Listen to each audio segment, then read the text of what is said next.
Hello, hello? Hello?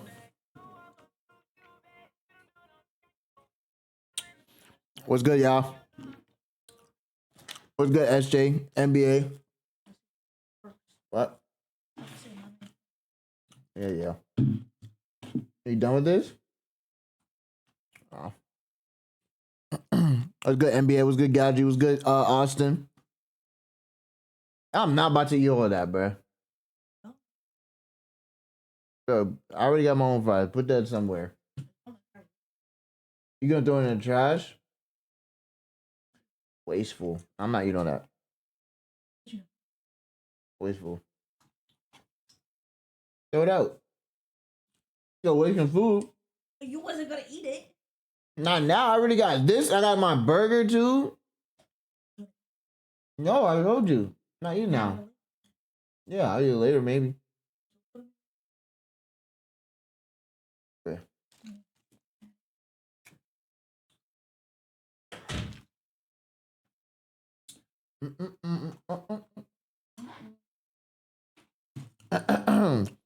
Hey, I saw you in Vass's stream. Oh, earlier today? Yeah. I was waiting for the internet. Yo, I was supposed to get new internet today. Well, upgraded internet. I ain't gonna lie. I was supposed to get upgraded internet today. Then the niggas rescheduled, bro. I was supposed to get faster internet. Niggas rescheduled. I'm like, bro, what the fuck? I gotta wait 4 days. I hate when when our parents argue. Nigga, we're not arguing. Yes, I was gonna say hi, but I remember you not saying hi back, so I didn't. Wait, I said hi back to some people. What do you mean? Nigga, don't be scared to say hi, just say hi. Hey, I would have been on earlier, but then Esther was like, "You want Wendy's?" I was like, "Sure." She wanted me to come with her to go to Wendy's, my nigga. I was like, "Bruh, I'm about to be super late because you know."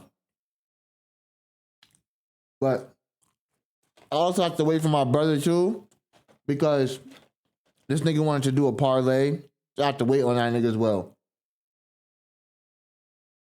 So I probably wasn't gonna stream that early anyway. I ain't gonna lie to you. But anyway, don't mind me munching, nigga. I'm sorry. I'm sorry, bro. I fed you with my thank you. Nigga. No. Thank you. You are okay? Yeah, I'm chilling. I'm chilling. Damn, nigga, at least share. Damn, why? Oh, you know what? You can have a Omar. Nigga, Darian? Darian gifting? No, there's something in the water because Darian usually don't be gifting. I'm surprised. Yo, Darian, I appreciate it, bro. Well, sis, I appreciate it, sis. You know what I'm saying? You don't have to do that, but I really appreciate it. Thank you.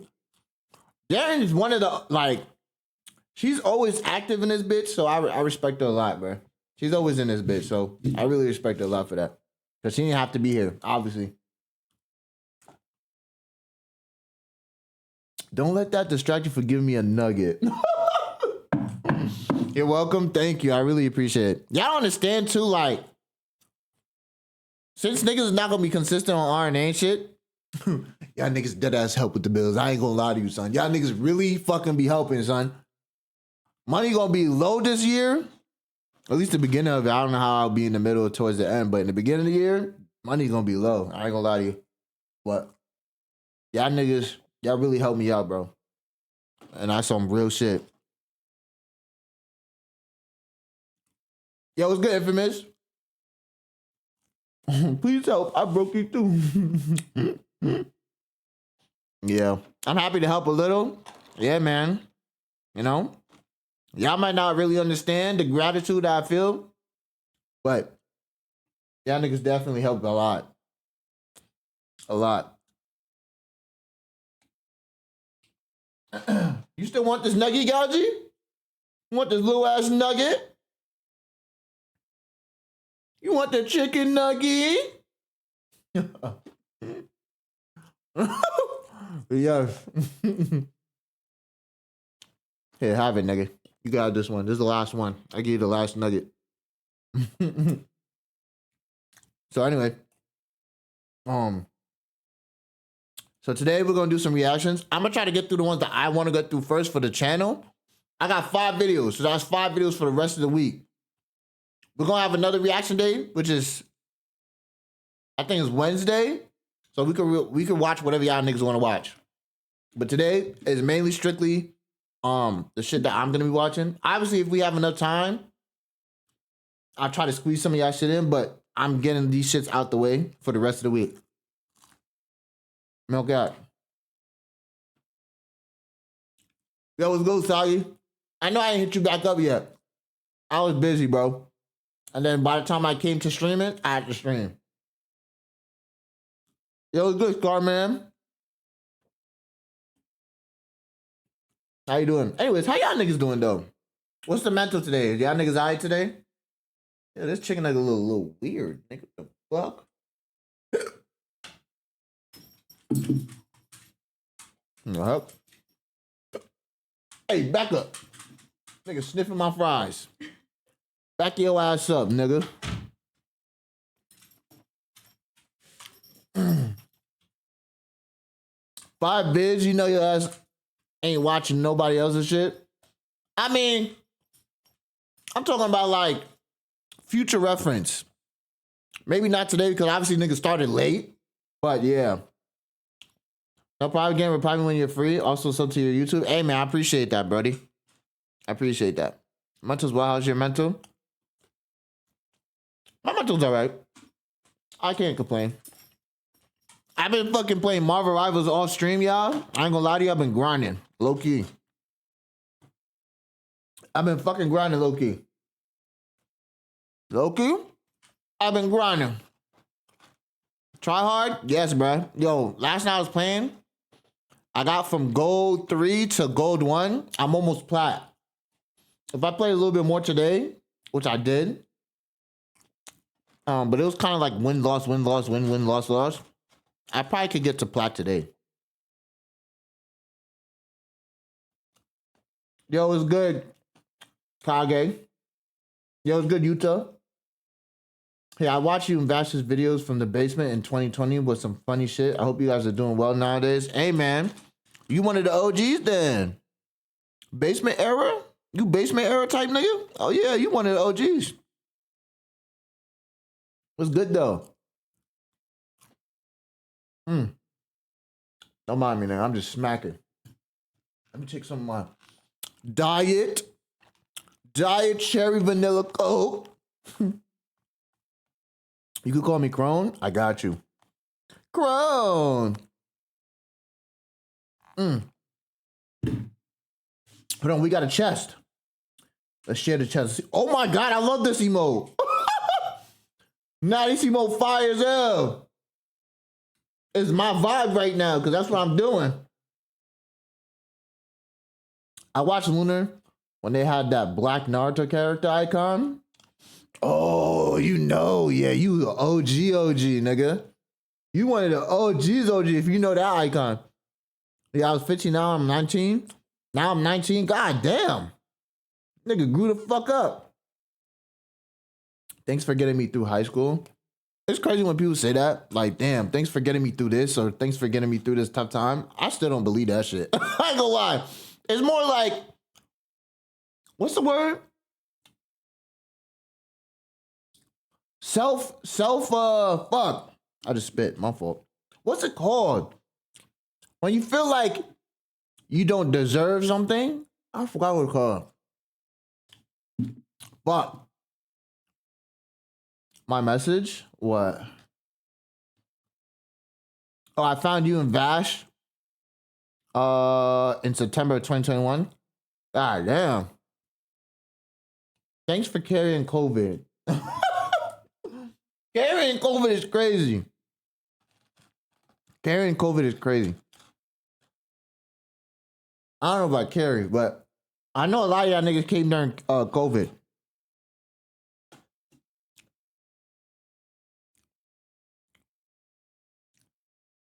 I've been watching RNA since Red Room. I don't consider myself an OG because I wasn't tapped into the streams back then. I mean, when I mean OG, I mean OG on the YouTube side. Only the niggas that's OG were here before I went to Kick. And I was on Twitch for a little minute. There's only a select people that's OGs in here from my Twitch side. YouTube, if you was base bearer, you're probably OG. Not probably, you are OG.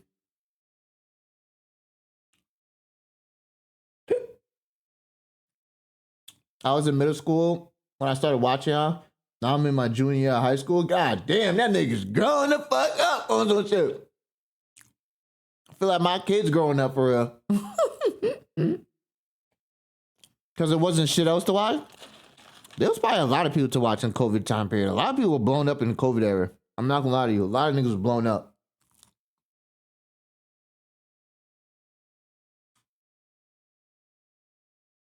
Yeah, what's good, that creature? What's good, buddy?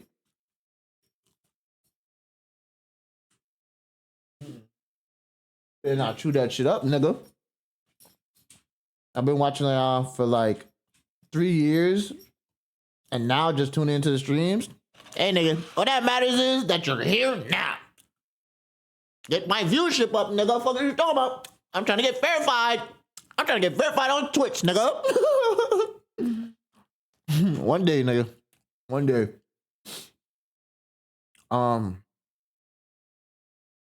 Flight, I'm Dante were the first people I watched on YouTube back then, and Ben Belize, then you and Vash, and Corey Extension. Yeah, I gotta go. I will definitely tune back in soon. Thank you again, Mr. Luna. No, thank you, nigga, for coming through. Verified. That's what I'm saying. I'm trying to get verified. Got me some popcorn to watch with this week. Fire. We on big back time and no doubt. Peak streaming was 2021. I don't even think that was peak, gang. I barely streamed. Nigga, 2021, I was not streaming like that. Like, I wasn't even really trying to be a streamer in 2021. I was just trying to make as much money as I can on YouTube. Let me see. Can I check? Is it Twitch tracker? What is it? Twitch tracker? I think that's what it is. Oh, not you, the fuck. Damn, my fault then, nigga. I'm talking about in general. Oh, cause you talking about boosting all them niggas and fucking DYK, blah, blah, blah.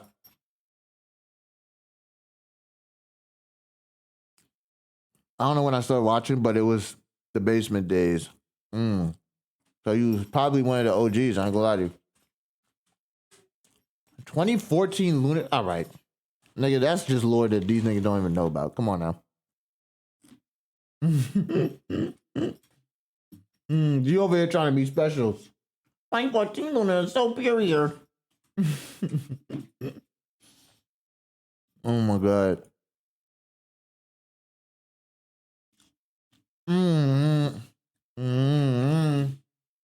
But I ate all these fries. I don't even know if I want to eat my fucking chicken sandwich, bro. I'm not even hungry like that.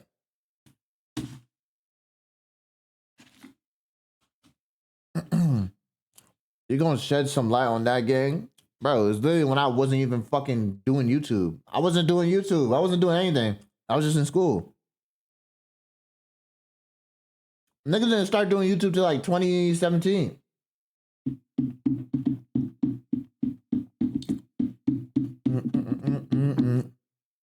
When did you invest on YouTube? 2017. But it was like 2017, but niggas was not even consistent. Like, we'd upload like once a month on some shit. Until like it could actually become something, then we started actually producing more shit. But I'd say maybe in 2020, that's when we actually started trying.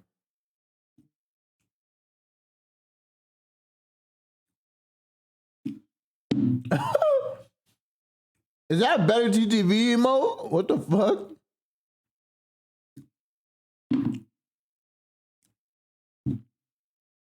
2020 was mad depressing for me.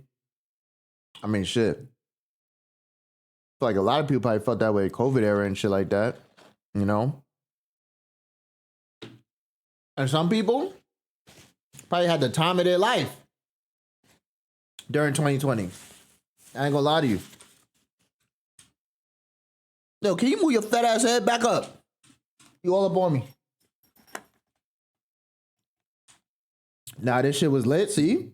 There you go, there's an example. Some people was going through it during the COVID shit, and some people were just like, oh nah, this is lit.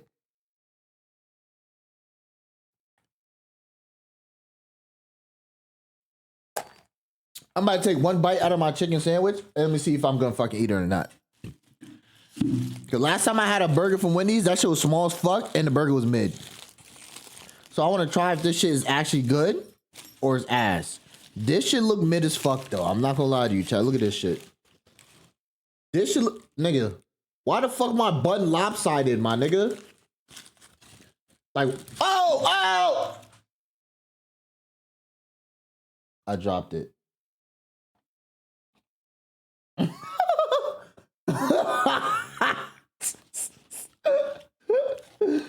Son, my nigga, bro, like what? This fat ass lettuce, nigga. What you licking your mouth for? You not about to get nothing, little nigga. Damn, you over here licking your chops and shit. You're not getting no food. Nigga threw up today. You good. You ain't getting shit. Fuck hotter. In my opinion, Wendy's got the best spicy chicken sandwich. That's what I'm about to eat right now. That's what I'm about to eat right now, son. I gotta put some ketchup on that, dude. Boom. Y'all put ketchup on your chicken sandwiches or what? Get away from the ketchup. Parched ass sandwich. Nah, for real though. No? You put barbecue on yours? You gotta put the ketchup on that motherfucker.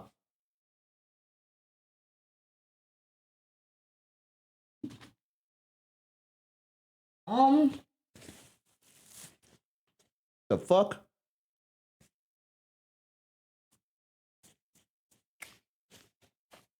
I be getting burgers from Wendy's. I got a burger once. That shit was mad fucking small, like a Krabby Patty. And then it just didn't taste that good. I ain't gonna lie to you.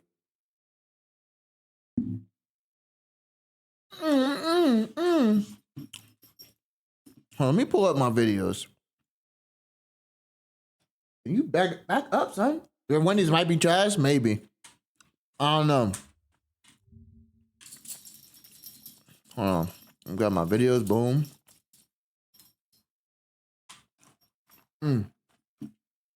Solely, yeah. Oh yeah. So this nigga Solar today, right? This nigga, I don't know. It's probably because he ate his toy yesterday. Cause this is why I don't give him no toys. Cause he don't know how to like let them chill. He'll peel them like a banana peel. So that's exactly what he was doing. He's peeling his toy, taking out all the stuffing. So today, I guess his stomach started fucking up, and he's a great fucking guy. He smiles. And this nigga threw up in his bed. I don't know how you. He's the group leader. Not only that, not only threw up in his bed. Show the toy. I don't feel like doing that. Not only that, not only threw up in his bed, this nigga had to take a fat shit. But it was like a very soft stool diarrhea type of shit. And then, yeah, this nigga was rushing to go outside. Like, son, I was hoping he didn't fucking like take a shit in the hallway. I was hoping. I was like, please, please, please, please, please. Nigga ran outside. As soon as he ran outside, nigga let that shit go. And he tried to go like 3 times. There was nothing coming out. I ain't gonna lie to you. I ain't gonna lie to you. There was nothing coming out, bruh. That nigga's stomach was cooked. The fuck? Flashbang of hell.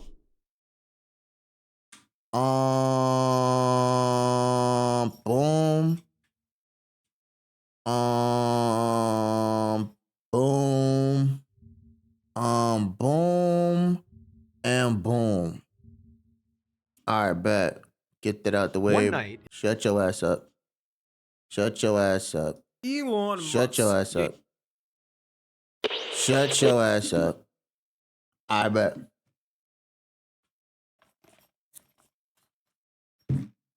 And dogs be like that. Be like that shit never happened. For real though. Like he gonna go do it again. Like nigga, your stomach is fucking you up. Like what do you mean?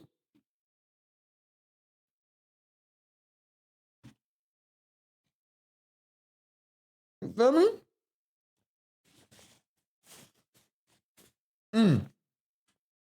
My dogs be testing me for no reason. Shit, Solar be testing me too. Only because he's still in his teenage, like, time period.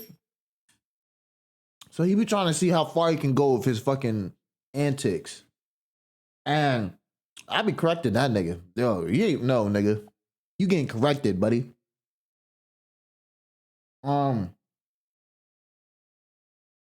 I'd be damned if he diarrhea all over that hallway carpet for a third time. That's what I'm saying, but I don't want to clean that shit. You want to see how dirty they did you? What are you talking about? Yo, what's good, Cypher? Pop his little ass. I'll pop him, but he has a prong collar. Like I showed you last time, it has like these little spikes in the fucking collar. It's not sharp or anything, but it's like it's a correction thing. Oh my!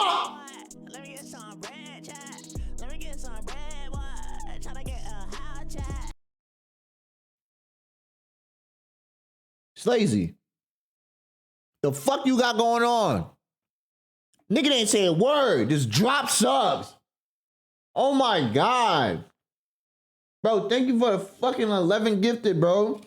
I was literally just telling chat how much gratitude I have towards y'all niggas because literally this shit helps, my nigga, with paying my bills. I'm gonna lie to you, son. This shit dead ass helps, bro. Y'all may not understand, like everything counts.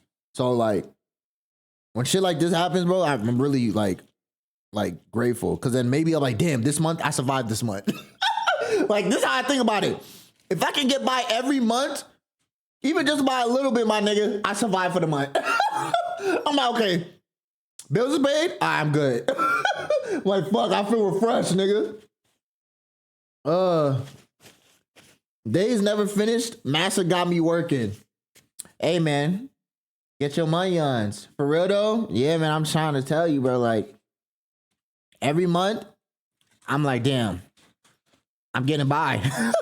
I don't know how, but I'm getting by, and I want to keep up the consistency with the streams. I don't want to like back down too much, you know. Like I want to keep up because right now I have 447 subs, right? If I can keep up the consistency, because I'm fighting a drop right now, because my subs are actively dropping. So I'm trying to fight that drop by streaming more. But yeah. But yeah, man, I really appreciate it. Oh shit. Excuse me. I really appreciate you. And SA, thank you for the 21 bits. Check this out. They dead wrong. Hold on. What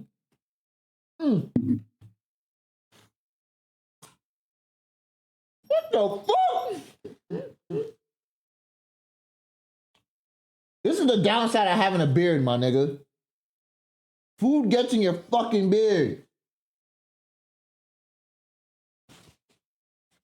This is why you wash your beard, folks. Make sure you washing your shit. Marrow! Oma! Oma is Marrow! Oma! Yo, what's good, buddy?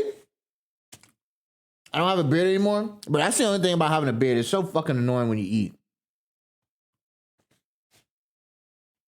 Yo, what's good, Trench? But yeah, make sure you wash your beard because you can have bacteria in your beard if you don't wash your beard.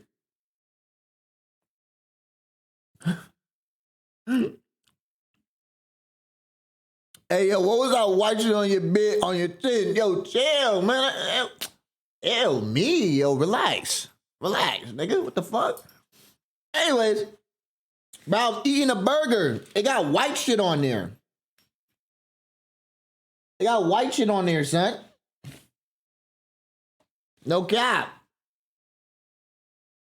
Good thing I take a shower every day. I mean, even if you take a shower, you have to still wash your beard. Like, get a shampoo for your beard. I have a shampoo for my beard. Bro, I gotta go in the Discord to look at this shit. Bro, I'm not going in the Discord, my nigga.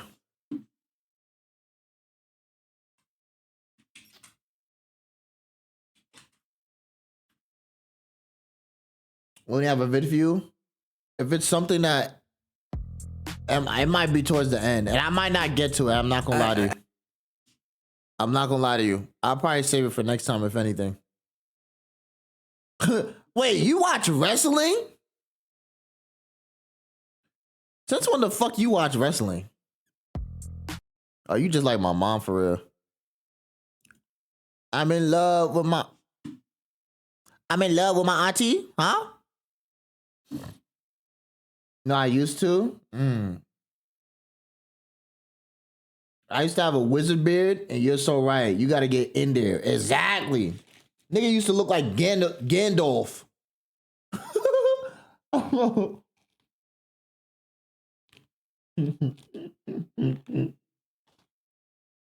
used to Hagrid.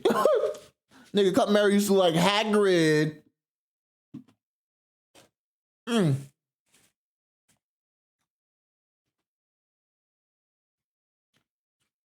Yeah, get the picture, Reaper. Get the picture.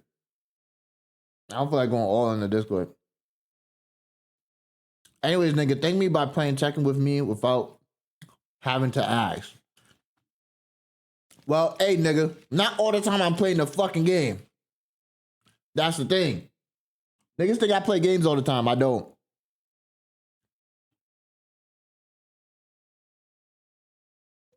I want to, but I just don't.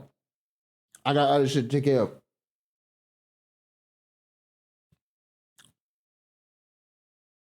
I mainly play games on stream. If I'm playing a game, I'm usually playing Marvel Rivals. At least I'm trying to now because I'm trying to make the time for it because I really don't have the time for it.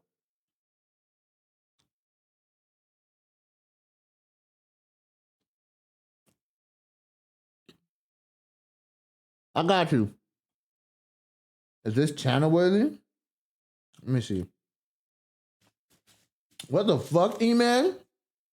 Did you get fried sauce on that burger? I don't even know what sauce it is. I was about to say my sister. My girl ordered it. I forgot what it was. Day 1 of the RSO tour. If you don't know what I'm talking about.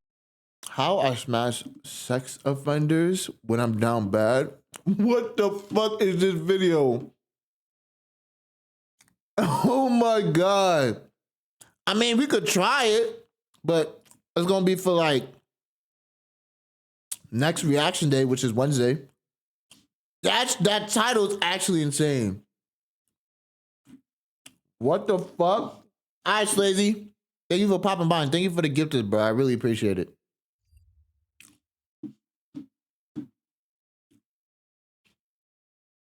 I'm almost done with my chicken sandwich. Damn, I can't even talk, nigga. Nigga said mama, mama, chicken sandwich, chat. I'm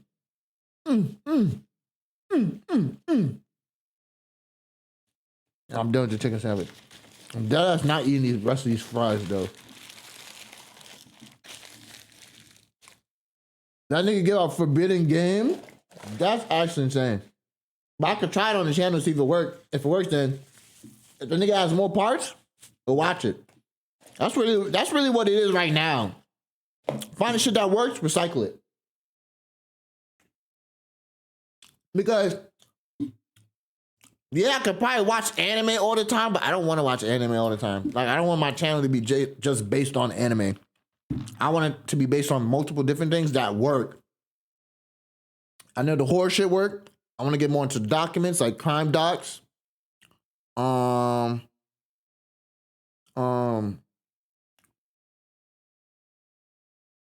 I don't know. Who would want to watch this shit? You talking about the one that you said? I'm gonna be 24 this year, and my auntie. Oh, you been auntie? You been auntie, Darian?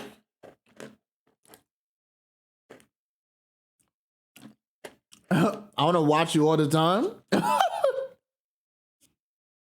That shit. You talking about the crime docs?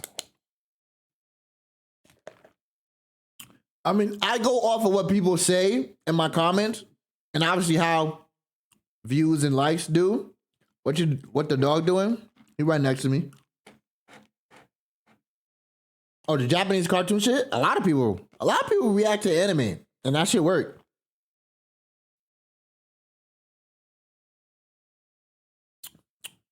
No, I meant you. Nigga, I'm not a dog. What you doing, cuz? I just finished eating some shit. I'm about to watch some videos. What's up?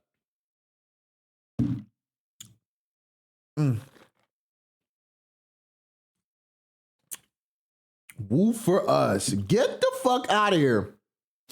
Luna, is it too early to ask someone to be my Valentine? Because I want to take this MILF I want to take to a dinner and to watch the new Captain America?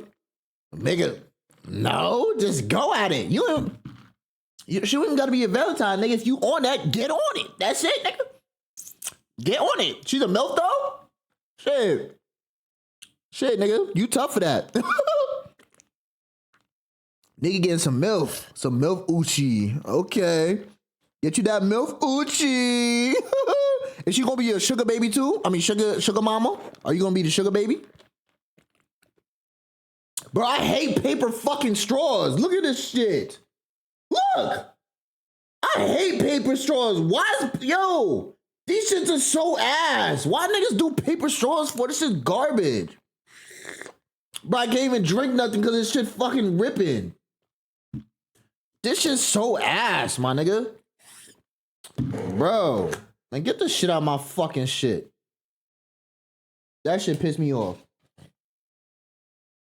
Nigga said exactly. Fuck the environment. I mean, they could probably find something that's way better for the environment, and that's not fucking paper. Cause this shit is liquid, nigga. It's gonna get all mushy. It's just ass. Now I gotta drink this shit like a hood nigga. Hood niggas like.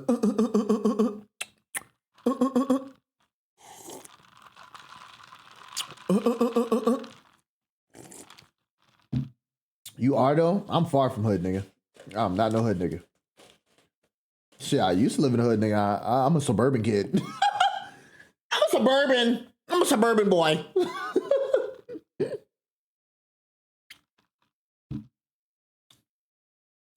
Why are you chewing it? Chewing it? Nigga said, hell yeah, I might as well be a stepdad. Is crazy.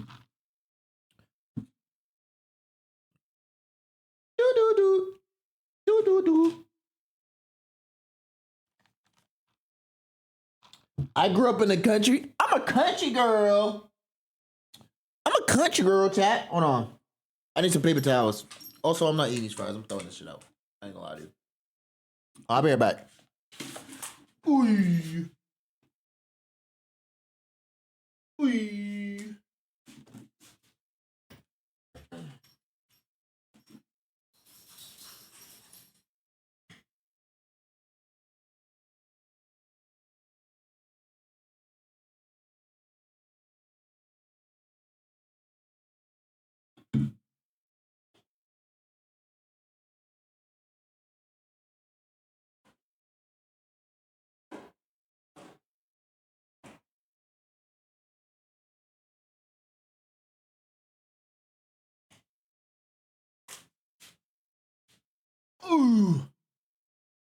Excuse me. On around trying to kill everybody. This nigga wear the same hoodie every stream. Well, I washed all my clothes, so get off my dick, bitch. Lady did my laundry yesterday, washed all my clothes. Fuck you, bitch. Who cares? Nigga, I'm here to get cozy. I'm not here to get sexy for you, alright? Alright, nigga? So come. Come. Inside. Come on. Hey, yo, nigga, you so worried about what I'm wearing, nigga? The fuck? Nigga, so why you make it gay? Why you so worried about what I'm wearing, nigga? Like, come on, son. Let me get comfortable. Fuck, worry about what I'm wearing, nigga. The fuck? Nigga, you worry about me. Stop worrying about me, nigga. Fuck. Fuck, nigga. If I want to wear my clean sweater, nigga, I'm gonna wear my clean sweater. Fuck you talking about, nigga? I ain't getting sexy for you, nigga. I ain't getting sexy for you. Bitch is noticeable. Okay, keep your comment to yourself, bitch. I don't give a fuck if it's noticeable, nigga. You ever heard about washing clothes? Fuck. Come on, son. I'm supposed to remember what I wore my last stream. Nigga, 2 days ago. Nigga, I don't fucking remember. Come on, son. Yo. That's not even the same one from last time. See, the nigga just be on my dick. That's what I'm saying. Nigga, stop worrying about what I'm wearing. I'm not trying to look sexy for your ass. Nigga, all right? I'm comfortable. Fuck is you talking about?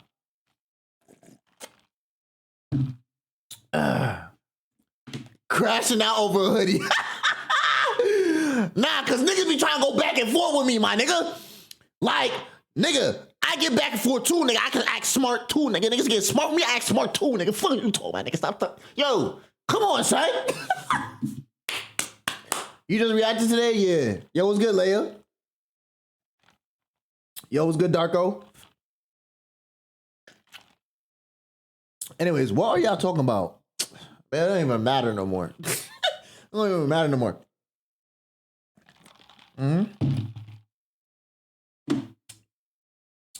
Nigga running out of breath, fat ass. All right. You can't win with these fucking internet niggas. I swear you can't, nigga. I swear you can't. You can't win with these fucking internet niggas. These fucking internet bumps. All right. So, I have 5 videos today. 2 of them are an hour. 1 of them, 11 minutes. Another one, 22. And another one, 25. All right? Let's go from the shortest one to the longest. Okay? Okay, está bien? Okay? Tato. Tato, mama gabaso. Okay? Boom. Boom. Boom. Boom. I bet. Lunar, play Abyss World. Now, what the fuck is Abyss World? Leia, what if we got Lunar to play Abyss? Okay, what the fuck? Roblox? Roblox?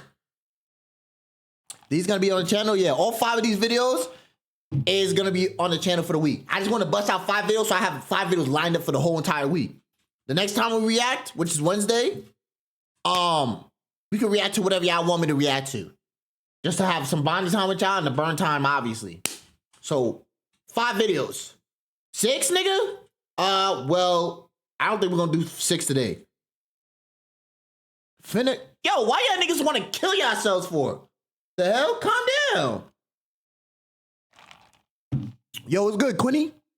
Yo, what's poppin', Looney? I just popped in for Vaz stream and finished RNA Sus and Funny Moons Part 2. Fine.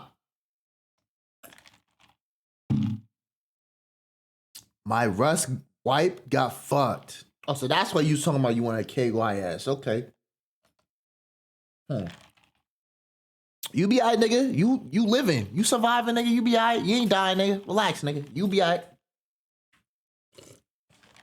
I'm gonna put my shit down. Wipe off my desk a little bit. And we back on it. Schoolwork? Oh yeah, that's valid then. Fuck schoolwork? These niggas be ODing, son. That's one thing I don't miss. School, nigga. Ooh. I don't miss it, nigga. Don't miss it at all. Niggas gonna tell me they gonna sit in school 5-year plus, nigga. Enjoy that shit? Fuck no. That shit is stressful. I don't know, nigga. Oh my God, man. Niggas trying to be a doctor gotta stay in school for 10 years, nigga. Fuck no. I can't. Niggas wanna be a lawyer, gotta stay in there for 15 years. Now I'm good. It's like I'm doing fucking jail time. Hell no. Made another video game intro, Nintendo 64 style. The last one was tough with the intro. I ain't gonna lie to you. It took me a whole day to make. Damn. I was up until 7 a.m. doing schoolwork. Oh no. I feel sorry for you, Leia. I mean, you put in work though. I can commend you for that.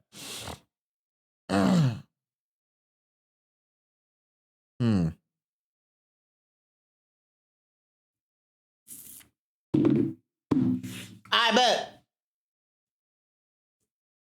All right, chat. Let's get to work. Let's get to work, nigga. I'm actually going to jump off an estate. No, you're not. All right, relax. I'm not letting you do shit.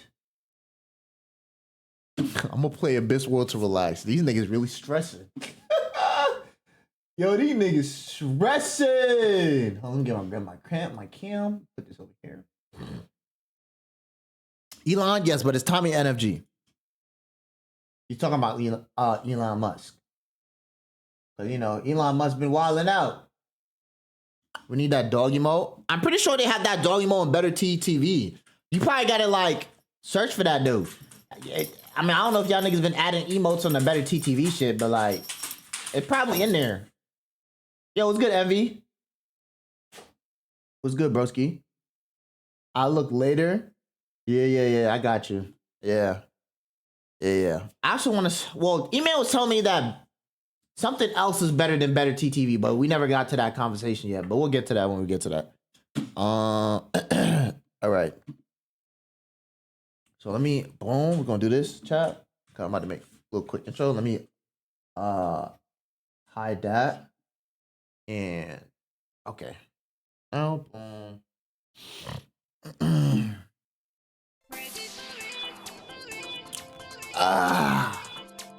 So we got Tommy NFG, right? The pathetic downfall of Elon Musk. If you ain't know, Elon Musk kind of wilding out. He kind of wilding out. And now, he working with Trump. Oh. We're going to see what happened, though. Let me see what he got to say, though. All right. Boom. Boom. Boom. Talk to me. Either like him or hate him is what I would have said in like 2020 or something. No one likes Elon Musk now. Now it's either you're an Elon Musk hater or you're one of his deriding fans always defending him on Twitter. Elon Musk for the past 2 years or so has by himself destroyed any type of reputable image he ever used to have. It's always crazy to see someone going from being loved by the public and seem like they could never do any wrong and then having an endless downfall they never come back from. Bro, I ain't gonna lie. Elon Musk, what is your build, my guy? Like, this build is something that's out of this world. And it's funny because you trying to get out of this world. You trying to go to Mars and stuff like that. So, like, bro, what is this build? You built like a, I don't know, a freaking xenomorph? Like, I don't know, son. He's wilding. But you know, Elon Musk is Yo. always the corny dictator that meat rides Trump any chance he can get and bans anybody on Twitter who has a different opinion from him. For the longest, he was actually a well-liked individual. He used to be called the real-life Tony Stark at a certain. And I really used to believe that. I used to believe that Elon Musk could be the next Tony Stark. No cap. Like, his brain was so massive with technology and building stuff. I'm like, nah, son, he's gonna be the next Tony Stark. Gotta be, son. And he got money. Gotta be, son. Point. Because he would push for technology in new ways no one else was doing. People have called you the real Tony Stark. Facts. Okay, you've got your finger in so many different advanced technologies. As I said, SpaceX, Tesla, now you've got Solar City and the solar pack that people put in their houses. Yep. Like, he used to get made fun of for trying to push electric cars and build a car brand based on them. And now every car brand and their mother has an electric car. A lot of them were... Facts. Everybody trying to go electric. And low-key, I want an electric car too. I know there's some car people that's going to be like, ew, you want electric? Ew. Listen, buddy. I get electric and I get a hybrid. Because, like, say that the gas price is going up. Oh, yeah. Nah, I ain't paying for that. I'm going for electric. I get a hybrid, son. What are you talking about? Like, oh, you got to pay for gas. I don't. I have an option. I can go to freaking electric. I don't care, bro. Like, I need that. A younger generation liked him because he was someone rich who actually cared about the environment. I feel like Elon nowadays, now that he's unliked, would just say F rocket and put a V8 engine in a Tesla. As a matter of fact, I'd buy that Tesla, Elon, get it in production. He also did cool things other tech billionaires wouldn't do. Mark Zuckerberg was too busy being a lizard and Bill Gates was too busy being old. He made a flamethrower. Why do people keep calling Mark Zuckerberg a lizard? Do he really look like a lizard? Hold on. Or just because he was bored. Go back. He was too busy being Trying to really analyze him. Damn, he kind of do look like a lizard. I ain't gonna lie to you. He look like he's trying to ask for my extended warranty on some Geico type timing. Son, look at his eyes. It look like he got the reptile slits in them joints. Oh no, hold on. being a Son. lizard and Bill Gates was too busy being old. He made a flamethrower just because he was bored and decided to sell it. I have no clue how he was able to sell this thing to the public legally, but this could have went a lot worse than it did. He was featured in movies like Iron Man. It goes to show how much motion he had and how much people loved him. Mr. Musk, how are you? Congratulations on the promotion. Thank you very much. Thank you. Those Merlin engines are fantastic. Thank you. Yeah, good idea for an electric jet. You do? Yeah. Then we'll make it work. Terrible All actor. changed with the mark of when he decided to buy Twitter. This was Yeah, I Elon remember Musk that. fans 9/11. When he bought Twitter at first, people's reactions were kind of like that Kanye video of him talking about Lady Gaga. I like some of the Elon Musk companies, but what the f does he know about Twitter? There was something Facts, that's facts. at first on there, and especially since he was talking about it was going to be a free speech platform, people were worried that the wrong people would get the wrong idea and start wilding out. And it didn't take long for that to come true, 24 hours specifically. The next day, the N-word usage spiked up by 500%. It's funny God. when these loser ass start saying it on Twitter, acting like I'm gonna start crashing out over it and march the Facts. government to do something. Facts. I've seen that word used against me since I was 12 on the internet, bro. I literally see it and scroll past it with no emotion. And Yeah, best you don't believe these care. dudes would never say that to someone in real life. They're twig ass. That's facts. You say it in real life, you're getting popped. Nobody has the what's the word? Nobody has the strength to even say that in public to somebody or a group of black people. You will get punched in your jaw.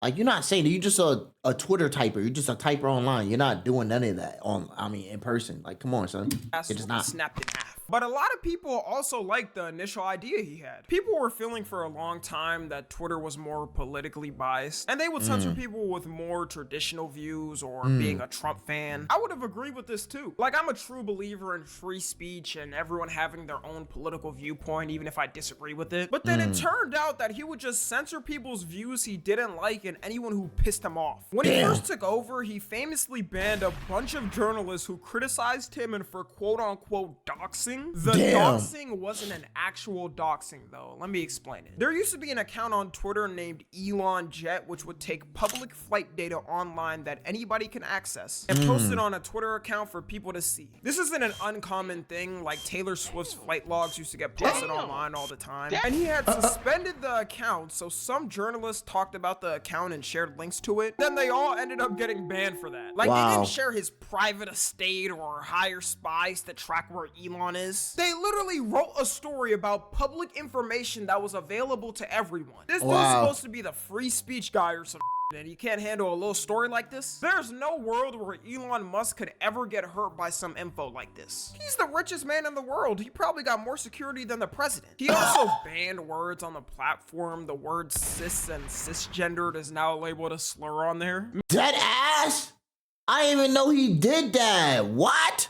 Meanwhile, people can rip every other slur in the book on there with no consequence. It don't matter That's if you're crazy. a believer in the word or not. You can't pick and choose with free speech. He also recently started beefing with the streamer Asmongold. You know, Elon, what are we doing here, son? You're beefing with Asmongold? Why? I didn't even know he was beefing with Asmongold. for someone who's the Hold on. rich, he also recently started beefing with the streamer Asmongold. You know, for someone who's the richest man in the world, you would presume he would spend his time talking to people that would add value to himself. For And then he real. starts beefing with Twitch streamers. Like, you have 11 kids to take care of. You're beefing with the dude whose room looks like Hurricane. Facts. Yo, I don't lie. I be like feeling sorry for Asmon, cause like, damn, if y'all seen his crib setup, that John looked disgusting. I can only imagine like if he wanted to bring a shorty over or something. She gonna have a rude awakening. I'm just saying though. Katrina hit it and it never recovered. I'm not gonna get into details of the beef, but all you gotta know is he got so mad at him that he removed his verification checkmark on Twitter. Elon Musk Really? proceeds to take away Asmongold's checkmark on Twitter. You remember that thing Elon was like really adamant about? You know, how checkmarks were kind of like weaponized? Hey, Elon, you're doing that. So, the free speech guy, you're taking away his checkmark because he hurt your feelings, fundamentally shadow banning him because without a checkmark, his replies and his engagement go way down and you won't really see it anymore. Yeah. You're shadow banning someone who hurt your feelings. Elon is just that sensitive. That was the Yeah, buildup he's of very max sensitive. stupidity that he's been reaching. Back to talking about when he first took over, everyone knew Twitter was pretty much going to be cooked. Twitter already had a terrible reputation, and people knew somehow it was going to get worse. You started to see more and more spam bots and OF girls spamming their accounts everywhere, casually walking past the Twitter e-streets and seeing a clan meeting take place. It's like old Twitter, but if it was on fire 24/7 and you... But I be seeing like, wow, I be seeing people like dying on Twitter, bro. I'm like, yo, son, I don't want to see that. Like, I don't want to see that shit, bro. ran across the worst people you've ever met every 5 minutes. Elon wasn't really doing anything about it at first too. That first year he took over, the app was borderline unusable, I swear. People still think it's bad, but oh man, from like 2022 to 2023, it was like stepping in Gotham City on that. But where people really started to dislike him is when he started getting into politics on Twitter. And I'm talking about before the Trump writing. He started replying to every tweet that came across his feed, and he would put something like interesting or intriguing under a tweet of some borderline racist going on rants about different political things he knows nothing about. He can usually make these arguments only on his protected Twitter fortress, because anytime he gets pressed about any of this in real life, you realize he has no clue what he's talking about. Like, there's this one interview where he tries to make the claim that everyone was a slave. You can't make this up. Everyone was a slave. Everyone. Well, not everyone was a slave. No, but everyone was a slave. Okay. We are all descended from slaves. It's just a question of when. Was it more recent or less recent? That's it. that doesn't mean a lot to a whole lot of people who aren't able to take advantage of the opportunities that you were able to take advantage of, simply because the color of your skin. I truly think he was just arguing here to argue. Nah, this nigga, is he serious? There's no way, son. There's no way. Yo, is he trolling? To take advantage of, simply because the color of your skin. I truly think he was just arguing here to argue. Because there's no way he genuinely believes this. Like, bro, you're one of the richest people in the world who talks to some of the smartest people in the world. And you want to bring up an argument that no one ever makes, saying everyone was a slave. The only thing I can think he was thinking of is the form of slavery in old Europe with peasants and servants. But once again, this wasn't remotely close to being everybody in Europe. And if you've opened a high school history book once in your life, compared to African slavery, they basically had a walk in the park over there. His downfall was finalized though when he joined Trump's political campaign. After the assassination attempt happened to Trump, Elon went on Twitter and stated that he fully endorses him. And this alone was gonna alienate people who don't like Trump, and they would automatically not like him regardless. But it's not like this was end all be all for him. Sure, there's people that wouldn't like him, but there's the majority that either wouldn't care or people that even support him. It was at his rallies where his cringe really started to turn up. He would start Was he jumping around or something? Like, bro, he looked like a little goofy little boy. Like, what? doing cringe things like trying to sound cool in speeches and Oh, heck nah. dancing, I guess. Look at this dude. Wait till you see the. Grown ass man, by the way. Yo, Elon, what is this? Is this a hip hip hooray ass fucking emote? Like, what is this, dude? I guess. Look at this dude. Wait Hip hip hooray! Hip hip hooray! Hip hip ugly. Bro, if you are awesome. Honestly, this is like USA. what? Yeah, negative 10,000 aura. He lost all type of aura. This man right here somehow has 11 kids with 5 different women. 11 kids with 5 different women. Oh my! You know what? Yeah, they taking advantage of that dude because he got too much bread. Shit, do I blame him? Probably not. I'll probably blame him at all. Child support. women let this man go crazy on them and saw this POV while looking up. If this man never got money, he'd be the biggest loser alive. But what you're all really here for is probably what happened recently with him. At Trump's inauguration parade, Elon gave a speech, an amazing speech that focused on pushing peace and uniting us all as civil members of the public. And then he did that. Son, when I saw that, I said, boy, we about to have a hell of a time. I said, Shine, oh yeah, we about to have a hell of a time, son. This about to be crazy. This about to be a movie for real. I ain't gonna lie to you. Yeah, bro, I'm gonna be honest, out of all things that could have been thrown up in this moment, a peace sign, a pumping fist, a wave, he could have done a middle finger. That was not on the list of things I would have expected him to throw up. For context, for people that haven't seen the full clip of this, he says to the crowd his heart goes out to them and puts his hand on his chest and throws it at them. Get it? Yeah, if he said, okay, if you want to make it more of a visual explanation of his heart goes out to them, he could have been like, my heart goes all out to y'all, like, or something. My heart goes out to all of y'all. He could have just done this, my nigga. Not this. He could have just done this, bro. My heart goes out to all of y'all. You know what I'm saying? Or if you want to be like the little niggas that be like this. Wait, how do you do? They be like, you know how they be like this? The K-pop motherfuckers. They be like, my heart goes out to all of y'all. No cap. Throwing his heart at people so they can catch it. And of course, people started freaking out online because this was in triple 8K at the presidential inauguration. Yeah. It doesn't get any more bigger than that. Like, I don't know what other place he could have done this where it would have went this viral. You got one side of people saying this was a clear salute and he's trying to copy the World War II mustache man. And you got other people saying it was just a waving gesture. No, it's not. And people are overreacting. No. Now, if you ask me what I think, I'm a top tier Elon hater and frankly think we should ship him back in a box to Africa like Madagascar. But this man has always had weird movements and can never really control his body right. Nah. I highly doubt he's stupid enough if he was a somehow closeted Yahtzee to do this gesture at one of the biggest events watched worldwide. I mean, He has fun. I guess, but nowadays they be throwing stuff in front of your face and like people still don't believe it. So I wouldn't be surprised if he really is one of them and just decides to do it just to do it because nobody's gonna stop him.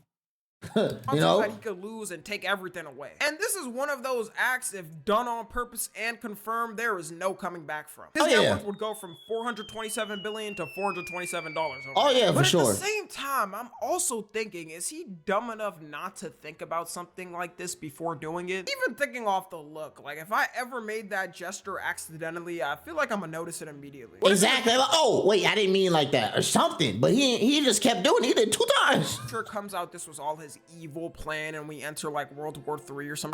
And the story gets worse too, because people found a video of him doing a similar thing before with the heart, and he definitely did not throw up that gesture. Oh. That's what I'm saying. He could have done this. Like, come on, son. Like, what are you doing? I just want to say I love you guys. Yep, just to confirm, those are 2 totally different gestures. I guess I'll leave it I up to can't. interpretation, and you guys can come up with your own decision of what he did. I wonder in the long run, will people start boycotting him and stop buying Teslas if he keeps doing stupid shit? Especially when better electric cars are... I ain't gonna lie. I still want a Tesla only because I don't think there's any other better electric cars here. Besides Lucid. I wanted Lucid, but the way how it's looking like, I don't think they're gonna keep like, what's the word? They ain't gonna fund the Lucid cars anymore. Bro, I went in a Lucid car. Oh, I can have a whole story about this. I don't want to drag it on for too long. But Lucid, if you don't know what Lucid is, fire ass electric car, son. Mad space, is bigger than Tesla. Like the space inside is way bigger. It's more of a luxury version of Tesla. If that was getting funded properly, it was still good. I'd buy a Lucid over a Tesla. I'm not gonna lie to you. I would dead buy a Lucid over a Tesla. Looks better too, in my opinion. I'm just saying. I don't know. Just saying, starting to come out now. There's an electric car in China that can drive through the water. What the? Okay, but like, for me to get a electric car that's from China, don't have to. That's mad like things to go through to get the car though. I feel like. Because I've seen some of the Chinese Teslas, and dumb shits is way harder than Elon Musk Teslas. I'm not gonna lie to you.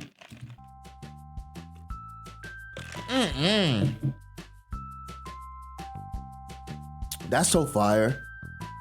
If this comes out in America, Tesla might be cooked. Oh, Follow yeah. me on Twitter, Instagram, and TikTok. As always, I love you guys consensually. And until next time, I'm out. I bet. W video ski. I bet. One video down. Boom. One video down. One video down. Shit. I bet. So now we have Zephyr. Now with Zephyr, he's talking about the Avengers. I said the Avengers. What? The Avengers with Thanos. Look, I don't watch Marvel shit, but nigga, I play Marvel Rivals, so I want to know. I bet. Let's get to this video. Boom. Oh, boom. The fuck? Okay, boom. Boom. Boom. Boom. Alright, so we got a Zephyr video today. When Thanos ran solo squads on the Avengers Titan battle. Okay, listen though. I don't really watch Marvel on some type of, or like, I don't watch this type of stuff. So this is gonna be new to me. But I play Marvel Rivals. So I might know a little. Nah, I'm not gonna know anything. But let's just see what he got to say though. Yeah, man. All right, boom, boom, boom. Can make a 50-minute long essay on this fraud that is Peter Quill. Huh. I'm getting mad just thinking about it. This J.R. Smith, I thought we was up. Mr. Mario over here wanted to sell.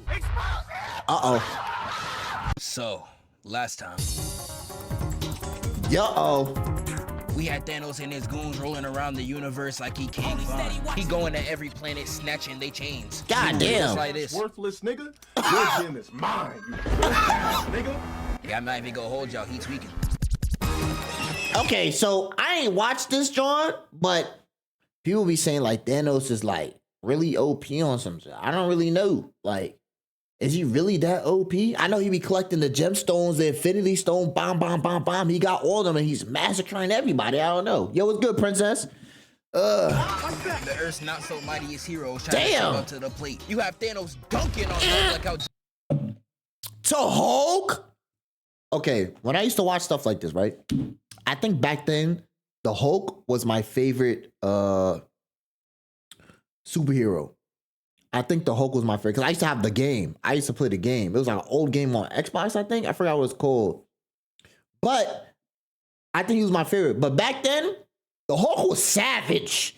Like, he was a super savage. Now, when I seen the Hulk, oh, nah, he looked like he a little too soft for me. I ain't gonna lie to you, son. Back then, you used to be scared of the Hulk. Now, I'm like, I don't know, man. But yeah. The Earth's not so mightiest heroes trying to step up to the plate. You have Thanos dunking on Hulk like how Ja did to Wembley. Straight baptized that nigga with no water. Got Loki gasping for air. Like no, Loki! Loki's a healer in the Marvel Rivals. I know that. He's a healer. Career, that's almost over. I don't even. 2008 Hulk was the best Hulk. No debate, like for sure. Got Loki gasping for air. Like he literally his career, that's almost over. I don't even know why he decided to drop whatever this is. I can't even call it music. And he sent his goons to New York while he tried to press the Guardians. Damn. And you know, when he met the Guardians, Gamora had to introduce her boyfriend. And it went a little something like, Can you pass me the petrol, daddy? What the? What type of daddy are you, man? What the? and he traumatizes the Guardians for life and takes away Gamora. Got Damn. Peter Quill moving like Kanye. London, I know how you feel. I lost my queen too. And like a habitual cheater, he goes on Operation Get My Bitch Back. When he get back to New York, Tony Stark, Spider-Man, and Doctor Strange really slimed them. Got him. Doctor Strange. He's a tank in Marvel Rivals. I be playing him sometimes. I ain't gonna lie to you. Bitch back. When we get back to New York, Tony Stark, Spider-Man, and Doctor Strange really slimed them. Got him celebrating with all 10 New Yorkers that survived this. Like, when we see you in the finals, bring that same energy, nigga. and they decide to take the fight to Thanos, which brings us to this. With the scene starting on a remote planet 5 billion miles from home, what the hell they doing out there? Niggas be everywhere they're not supposed to be. That's why I like cooking with Kaya. Her train got women back in the kitchen. You'll love to see it. But while they out there, Spider-Man comes down like, I'm not gonna lie to y'all, word to my auntie, I just saw Cooley Ray out there. And we went for one day and you already fantasizing about another light skin. Oh, I ain't even being horny, twin. I'm being for real. Man, you know damn well you ain't for real. And while they're over there arguing, a bomb rolls up on the scene. And I know Peter Parker was straight sick, having flash forwards to the worst day of his life. Green Goblin had his apartment looking like a Fallout map. I would have been in shambles. They all get boomed, and that's when the Guardians bust in the dough. And the Guardians really out there looking cold as hell. Except for Drax. I don't know hell no. The short bus, he really got for brains. Oh nah, my man's look chopped though. I ain't gonna lie to you, my man look chopped as hell. But I like this actor though. He's a great actor. Like, I don't know about y'all, but I could just look at this nigga and tell he has nothing in that brain. I know his first word as a baby was "duh." See, a man such as myself, when my parents held me as a baby for the first time, I was like, fuck. Oh my gosh, he's gonna say it. He's gonna say father. Fuck. And Dr. Strange shuts his lame man up, got his head wrapped like he finna give his life to Allah. And while Drax is over there losing an ISO to a towel, Iron Man and Star-Lord immediately get into a one-on-one fade, no holds barred. This shouldn't even be a close match. Star-Lord is just a fat white nigga with a jetpack like the mobile game, but the movie gonna drag this out for theatrics. They was really going hit for hit before Iron Man shot a missile blocking his path. Damn. Hall of Fame fridge protector. But Star-Lord taking advantage of every play gets launched back and directly goes to hug Iron Man. Whoa, now, you got too much dip on your chip. Peter Quill, real life, trying to befriend the ups. When we said F12, that man, Iron Man, use your gamma ray. Your gamma ray from your chest go boom, blast that dude off you. Come on, son, Marvel Rivals. That is not what we meant. Oh, nigga, you gay. What the? Iron Man launching him to the ground. But that was just a gotcha, because Star-Lord hits him with the... Ooh, got his ass.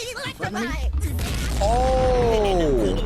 And when we get to Spider-Man, he's Uh-oh. Oh my God, Cooley Ray, get away from me! I'm crying. The hoe's really scaring him. I don't know why you see a beautiful shorty like this and getting scared. Like, you clearly seen worse. Hold on for a second, because I gotta be honest. I'm a Tom Holland defender. I love this nigga. I think he's a great pick. But every time I make one of these videos, it gets so hard to defend him. Just tell me what after Peter ties her up, Quill sneaks in with a dual-legged kick and starts spraying while Spider-Man's weaving out the way. And Peter lands to perform the most obvious attack I done ever seen.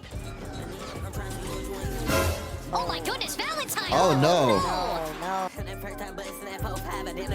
Damn. What type of nigga just pulls up with a 3? You're the most mobile superhero of all time. Get some moves, nigga! And look at these moves Star-Lord is pulling out, bro. This was a real Spider-Man. He would have never been caught. Look at the society we live in now. Gas prices are... Ain't he supposed to have his freaking nigga senses? Like, why is nigga senses not tingling? Come on, son. $6. Ice Spice is now ice water, and we have to wait 3 movies for Spider-Man to have Spidey sense. Back in my day, nigga, he had it out the box. That's what I'm saying, dude. Imagine a Mario that can't jump. Imagine a Biggie Smalls that can't rap. Nigga, that's just Rod Wave. You wanna live in a world where Rod Wave exists? Nigga, I don't. So once the play is all said and done, they lock each other in a 3-way. You better tell me what say you right before I boom this little nigga right here. Run it then, nigga. I got that 5-2. Let's get it. Shoot it, Quill. No matter how big, I can take it. Hey, yo, gang! Y'all niggas weird as hell, on God. And now we got the atheist speaking on Jesus. Uh-oh. You're from Earth. I'm not from Earth, I'm from Missouri. That's on Earth, you dummy. What you up in the pool for? I thought y'all was Thanos gang affiliated, man. Who are you? We the Avengers, dog. Stupid ass. Out the entire stakeout was a misunderstanding. For real. It is what it is. It is what it is. And they all get to plotting on how to take down Thanos. Okay. And the planning scene is hilarious. You can see every step of Tony Stark losing faith in humanity. While Tony's plotting, we got Mantis jumping, having the time of her life in the back. Niggas think everything is a game. Drax over there yawning like he listening to Kanye. And Peter Quill's just being an annoying white nigga. It's like living in Massachusetts. Like this scene right here perfectly encapsulates everything. See, not winging it isn't really what they do. What exactly is it that they do? Kick names, take ass. What? Kick names, take ass. Hello? What exactly is it that they do? Kick names, take ass. So they take ass. Okay. Yeah, if I was Tony, that bullet's going in my head, gang. This is 2018 Cavs levels of bad. He had no help. And the only help he did have was over there tweaking like Rod Wave when he doesn't eat for 10 minutes. Moving like he off that Zaw, that pack, that gas. Man, my brother is lost. And when they ask him what's up, this is where we get the iconic scene. It was good, Jit. Jit main. Uh-oh. But once they get their plan started, we gotta move on to somewhere else. Okay. Oh boy, Wakanda! We get to the motherland, and y'all already know I covered this. They was out there wilding. Wakanda forever! Down to the Outriders. T'Challa and Cap literally going crazy. God! Who's better being? Hey, I be playing Captain America on Marvel Rivals. Yo, people sleep on him, but he's actually really good if you know how to play him. Just saying though. The cheerleader in the back, everybody's playing their role. Now, if you've been watching me for a minute, you know I already covered this scene before. And I know some of y'all are asking, why am I doing it again? And as much as I would love to say we're here to make fun of the Unincredible Hulk, they was using him as comedic relief in Wakanda, straight frying him. They laughing at you, nigga. Come on, son. Like, why they doing my Hulk like that? That's sadly not why we're here. We back in Wakanda because this man Thanos will do anything to get a pull-up. Why I'm looking at Thanos and he look like a light-skinned nigga, but he purple. He just give me the light-skinned nigga face. Like, just look at this nigga. Because this man Thanos will do. You can't tell me that's not the light-skinned stare. Like, it look like the light-skinned stare right there. He's a light-skinned ass nigga, but he's purple. Anything like, come to on. Get a pull-up. Even if he has to use people on planets he is not on. If it's gonna look theatrical, he's with it. Because we all know Thor's pull-up. The strongest Avenger trying to get back for his brother getting turned into Swiss cheese. But when he slams on the ground to clear the area, Thanos uses that smoke as coverage to enter into the next scene. He really used another nigga's pull-up as an opening act to his entrance. Y'all talking about Piccolo, no one aura farms like this man at all. Thanos lands and off-rip, he's trying so hard to get it off guard. I really hate niggas like this. Yo, he's tough though. The camera. Nobody's Yo, Thanos is tough. What? I didn't know he had game like this. I ain't even watched this. I kind of like Thanos though. am I not supposed to like him though? Yo, what's good, Bella? Calling your name. Nah, you really pulled up in some high top forces, Allen Iverson sleeves, and a crop top nigga. Dress you, dog. Riley. See me? I'm maybe 32 years old, but the finesse so clean, nigga swear it's magic. You see how Strange stepping, nigga? But nah, Strange moving like a 99 overall, straight Hall of Fame badges. He out there pressing Thanos on home court, out dripping and out saucing him on his own planet. God and the man damn. Titan himself couldn't let that slide. I take it you killed Maw? Yeah. Nigga tried to freeze me not knowing the stone on my neck straight ice, no frozen. You can't take this drip, it's eternal. So I suggest you walk off right now before I leave your remains here along with your planet. You mean this planet, nigga? And my dog started changing the backdrop for the flick. Oh nah, it's never that deep. And you know Thanos, the only thing going on in that Kobe head shape of his is Instagram captions and destruction. Over there yapping about his planet like it was. And it was beautiful. I told them we got too many weak niggas in this bed. We gotta take them out. They call me a madman. So your solution was genocide. With these stones, this ice, this drip, I snap my fingers. All broke niggas are removed. Yo, Thanos is tough. Yo, hold on. Drip. I snap my fingers. All broke niggas are removed. All that mercy. And I can finally rest and watch the sunrise on a grateful universe. Dr. Strange was done with all that talking. He was trying to up the pole. He said, I'm done playing. We stopping you here. Yo. And Thanos said, we? Only to look up and see Iron Man dropping a whole table on his head top. And Tony Stark over there like, DJ Khaled, we the best! We the best! We nigga! Ooh! Our table is broken! And Thanos switches from the Amethyst Cartiers to the Ruby Eliantes, switching Yo, the drapes for the occasion, turning the rubble into bats and deporting Iron Man faster than George Lopez. And this scene really pissed me off because Thanos stayed dragging it. Like, I get your head shape leaves a lot to be mad about. Over there built like the boulder, straight elixir. But why are you dragging the reality stone like you ninja? Turning a city full of rubble into bats? That doesn't even give you a tactical advantage, nigga. You're just trolling. And when we get back to Thanos, he gets sprayed in the face. Tiana Trump looking at him. Hey, yo, who nutted on his head, though? Yo, that's crazy. It's nigga, you're just trolling. And when we get back to Thanos, he gets sprayed in the face. Tiana Trump looking at him like... First time. Thanos seeing nothing but... Spider-Man did that? Trying to remove it. Stupid. Getting hit in the face and then slashing the knees. Got him moving like he listening to Gunna. Here's where Drax and Doctor Strange hit him with the 2v1 lockdown, but Thanos is like, that don't work. Even blinded, he's still saucing these niggas. He don't even need his vision to clock Strange in the face. Nice tough, like, though. how do you even stop someone like this? I know Daredevil watching like... He copy my whole Facts, though. Facts, though. He knocks Drax out and stops Strange's whip. He was too geeked whipping that around. He was acting in the wrong movie. With Thanos hitting him with the what's up? But people blocked by Strange. It don't matter. Frame perfect block. If he was even a second late, he's looking like a Powerpuff villain. That's why I said in the last video, he's the only one in this planet that could box. He's out there carrying a team of straight plumbers to victory. Look how he's helping Mr. Mario over here. Jumping from platform to platform and placing a C4 on his back. Hitting him with the Clash Royale zap. That was fire. Travis Hunter and his fiance, he What the? slave. Thanos his hand and gets covered with the cloak, and that's when Spider-Man's like, understand it now. He really lock it in. The strange portals got my man moving like he glitching. He was straight sick, nigga. You had no reason to do this. This nigga saw that crispy bald head of his and said, that's a great idea. I'm with that. Started hitting flips like Simone Biles. Being bald in an action series gotta be the worst thing imaginable. That bald head is just free real estate. But Thanos grabs this nigga in the air and says, Tom Holland, man, what the fuck? Man, I don't want to talk your They talking about some insect. He's an arachnid. And he throws him like a quarterback all the way to Beckham.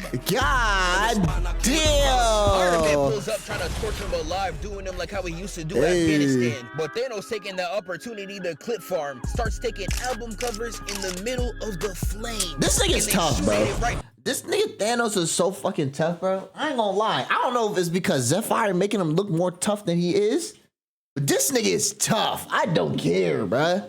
Back at Iron Man. And Spider-Man tries to get back like how Mbappe did to Ronaldo, but nah. My boy getting washed. He really put that nigga into a straight concussion. What was line and shit? Looking up at this entire fight, glazing. What like, is that? What the? Oh, it got muted. Oh, I think it got muted at this part. GG. Oh. And Nebula really pulled up swinging. Look at her vert. Oh my God. Slamming him in the face, and I really thought she was gonna cook, but she decides to use a metal stick against the strongest nigga in the universe. What did you possibly think was gonna happen? And Thanos really said, man, you stupid bitch. But this is where they get it started. The jump. Strange grabbing him by the gauntlet. Drax grabbing him by the feet. He not even doing nothing for real. They just had to give him something to do. Nigga, you gay. Star-Lord by his other arm. Spider-Man pushing him back with Mantis on top. And I saw this scene right here, and it reminded me of something very familiar. LeBron James. Like 2018 LeBron. That's how you know he's the GOAT. And when Mantis gets that boy in a trance, that's when we get... Expose him! Uh-oh. Expose him! Is he talking shit right in front of his face? Expose him! I don't even have to describe the scene. Y'all know what you're here for. We got this cheeseburger built sideburns looking like Italy ad nigga spazzing all up on Thanos because he lost his shorty. The fate of the universe because he couldn't hold his rage for 4 fucking seconds. Stupid. Yes, the plumber sold the whole bag. Stupid. I can really get to roasting this ashy breast smelling like beer ankles nigga. But you know, today's not about that. All he had to do was wait, and he could have spazzed all he wanted on a weaker Thanos. That's all he had to do. And I know people compare this scene to what Tony's, happened? but you want to know the difference? Tony Stark's didn't have, I don't know, half the universe at stake. He could have killed Bucky with ease if Mr. Jim Crow wasn't present. Even if the gauntlet was off, what are you doing to this nigga? You're getting killed. And I know there's gonna be some dork in the comments talking about some, Zeph, if that was your girl, you do that too. But you know what? You right, nigga. Me and this nigga are not the same breed. And not only that, man, you should not have been tweaking out over Gamora's death. If so, you should have at least had the patience. Are we forgetting he would have killed her already? If Thanos ain't used that reality stone every 3 seconds, like I said in the last video, you would have killed her right here. You was already mentally okay with killing her. Like, I get that it's someone that's not you that's killing her this time, but you already accepted she had to die. This should not be a shock to you. Like, bro, what's that one TFS clip? You try to kill Goku and that's fine. We try to kill Goku and suddenly you get all uppity. Like, bro, that's what I'm saying. But you know, let me What the not fuck? argue with y'all niggas no more. I'm gonna start agreeing with you dumbasses. Let's say Peter Quill deserved to outburst like this. Okay. This scene still gets me mad because you can clearly see he's about to tweak. He's gonna do something brash. And the fact that there is someone on this court that started this situation and didn't even try to stop it pisses me off like no other. And I want you to guess who it is. Tony? Oh my god. Wait. Oh hell. Who the? Oh. Yes, the blueberry built bitch caused all this. Because while Thanos was talking his gibberish, Peter Quill still didn't know what was going on. But Nebula, moving like she Mark Phillips himself, Instigator. Talk about some, oh, him, he took Gamora to Vormir. I don't know what that means though. Nigga! And even though she caused this, she still could have stopped him. Could have put bro in a full Nelson, something or anything, please. But when he starts spazzing, what does she do? What do you mean? What do you mean you looked away? Nigga, you caused this. Like, bro, Oh, nah. I don't even know if my voice box could handle the anger that is in my veins right now. So I'm just gonna end it here. She deserves to die. I know I said it was about Peter Quill, but I can honestly let him slide. You serve zero purpose. Your life is as valuable as a summer ant. Damn. Should have been killed you. End scene. After this whole organization, I'm gone. But once Thanos breaks out, he real life starts tweaking. Throwing Mantis away like she a child. Kicking Drax to these two like some bowling pins. Throwing Doctor Strange into a home run. And the scene has the audacity to show these three together like they gonna do something. They got the collective IQ of a peanut. They ain't doing zilch. And Thanos hits him with the... Wait, what the heck is that? Hey. Up and then my ego off? Iron Man gets his weapon right from Halo and tries to salvage something. That deadass looks like a Halo weapon though. And Thanos said, y'all taking chains now? That's cute. I'm more Son. of a planet guy myself. And I saw this man pull forth the moon. What? Right into the hardest screenshot I done ever seen. Yo, this guy is so tough. How many screenshots you gonna have for this dude? You just see Iron Man's heart fall to his stomach. He knew it was over. He's pulling and the he puts moon? that entire planet right into rubble. What? I didn't even know that was a thing for real. I was on Titan getting cooked. There's only 2 niggas on that planet that can box. There was a lot of people in the comments really trying to fight me on that statement. But just to prove my point, there's only 2 people that come out the rubble to fight this man. And one of them is Doctor Strange. Ooh. Despite everyone in their mama selling, he's still pulling up to run the ones. Okay, that's Strange tough too. Blast right at him and Thanos winds it back for a count. But Strange, using the same glass the gas stations use against YNs, blocks the blast at full power. He sends it right at Thanos and he breaks through, creating a Timu Kamehameha. I know Toriyama watching this tight as hell. Strange blocks it all and turns the debris into butterflies. That's fire. And this nigga Thanos can't be serious. You fought the Hulk, a god, and got sent into the sunken place like you're in Get Out. Yet somehow butterflies are what makes you flinch. This man ain't really about that action. Doctor Strange rises in the air and starts throwing up every gang sign known to man. What set is this nigga not throwing up? He about more than a bit. And he ends up making a bunch of shadow clones surrounding Thanos and throwing the whip at him at the same time. What the? But even after all that, Thanos needed one flick of the wrist to erase them all from reality. Okay, he's and too this tough. nigga Too much shifts aura. the entire planet to bring Doctor Strange into his hands. This would be me in that Ice Spice video. Not even bending the fabric of reality would get me out of that room. And once he grabs him, Thanos starts talking. Your magic weak. Your waves spinning. I can't even say they rotate. Give me your chain too, nigga. And he launches Strange away and is about to go finish him off. But as he's walking up to Strange, he gets his hands clamped. Got my man moving like SpongeBob. My hand is cramping, Mrs. Bob. But he not even panicking though. But after that, down comes Iron Man. Uh-oh. Superhero landing and all. You know he's not playing. And I love this clip right here. Okay. Stark.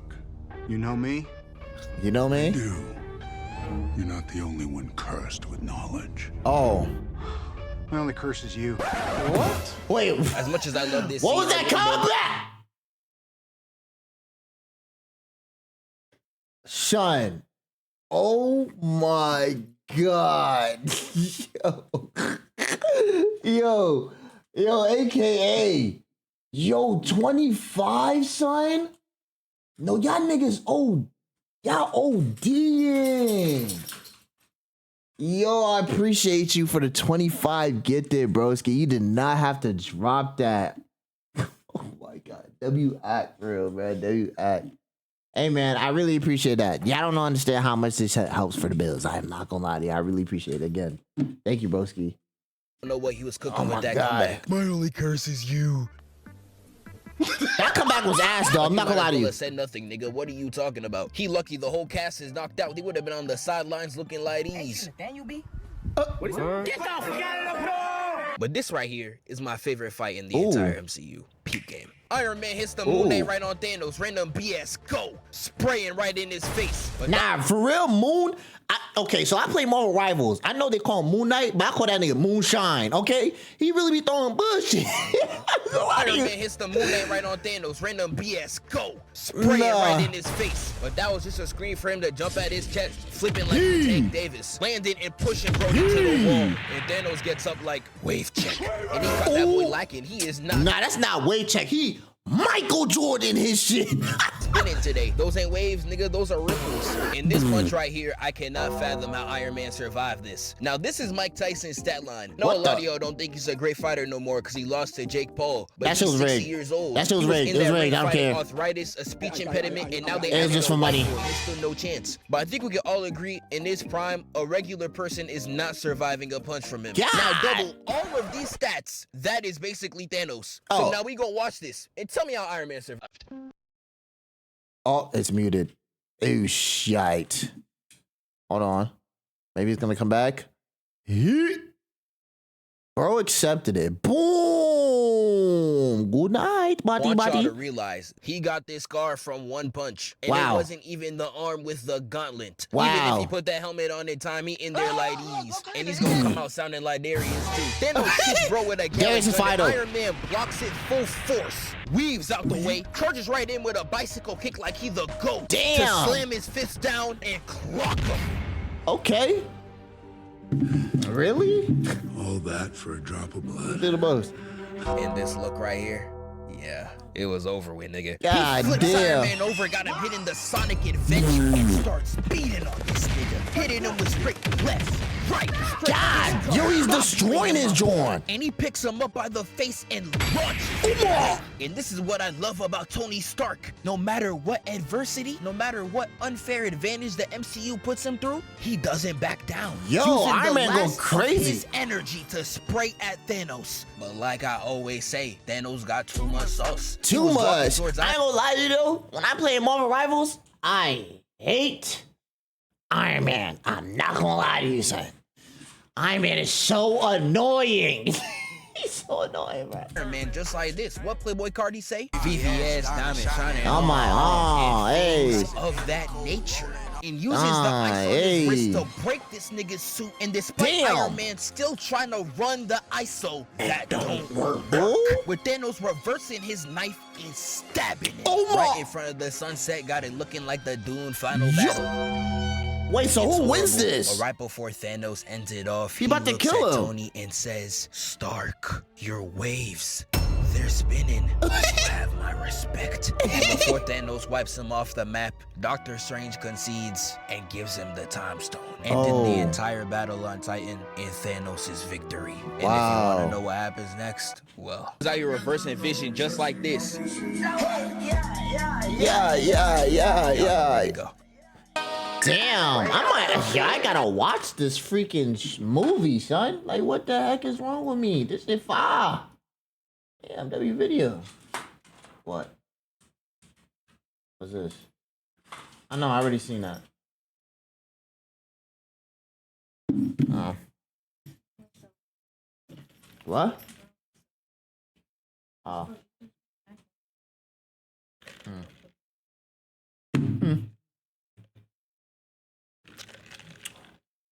Alright, Solar. Get the heck out. Why are you staying here? What are you coming here for? Huh? What you needed?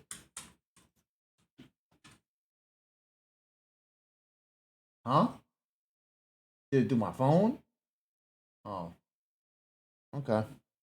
The fact you ain't seen it is cray. I know, bro. And the thing is, I'm not used to freaking Marvel movies. Come. I'm not used. I don't watch. I just wasn't into Marvel movies. Come. Cause he keep whining because he hears you. What? Hold on.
I'm back. I thought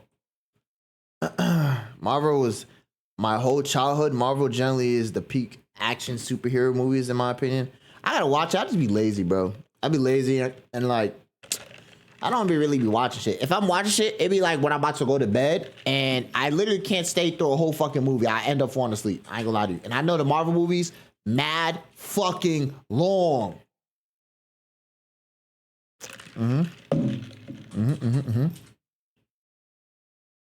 Damn, Leia, why you being dickhead to him, dude?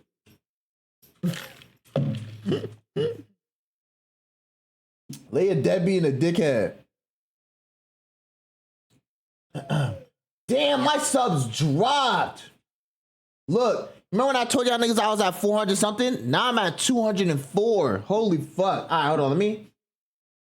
Since that's way off from the goal, nigga, I'm gonna start a new goal. Cause that is way. Yo. Son. That's insane. Watch this drop. I told you guys I was fighting a drop. And this goal. You fell off. I know. Help me get on. Help me get back on, son. I fell off. Help me get back on, Leia. Goal amount. So yeah, let's do that. 5, 6, 7, 8, 9, 10, 11. So boom. We'll do that. I would if I wasn't doing homework. Hey man, make sure you get your shit done first. Okay. This will be the new goal. Nice.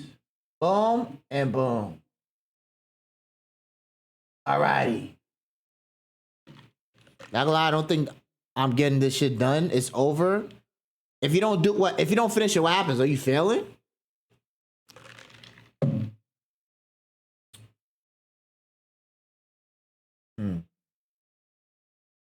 Yeah. No idea. Well, how come you're not gonna finish it? You just procrastinated and waited too long or something?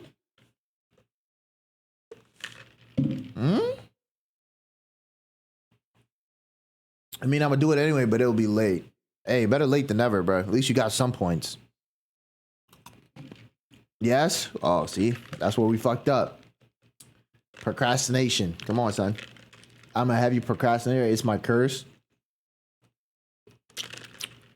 Well, if you put that into an actual belief, then it will be your curse. But if you don't put that into a belief, you don't believe that, nigga, it's not gonna be a curse. So just work on it.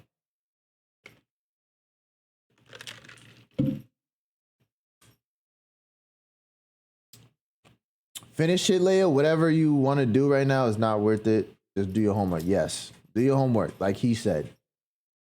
Or essayservice.com. If you gotta write an essay, do the shit that SJ be doing. She be paying niggas to do her essay. Hey, bro. I didn't even know that was a thing when I was in fucking college, but if I would have known, nigga, I'm paying niggas to do my fucking essay. I don't care, nigga. I don't. I'm paying niggas to do that shit. I always clutch up, though. I don't know. It's not an essay this time? I see. I guess I'm the embodiment of procrastination. Oh, no. Come on, y'all. We got to get it together. No procrastination. Get it done. Fucked up English paper, especially shit ain't even in my major. I feel that.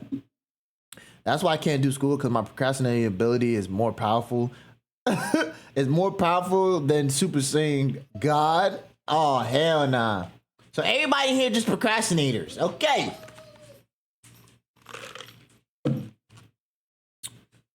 That shit funny as hell.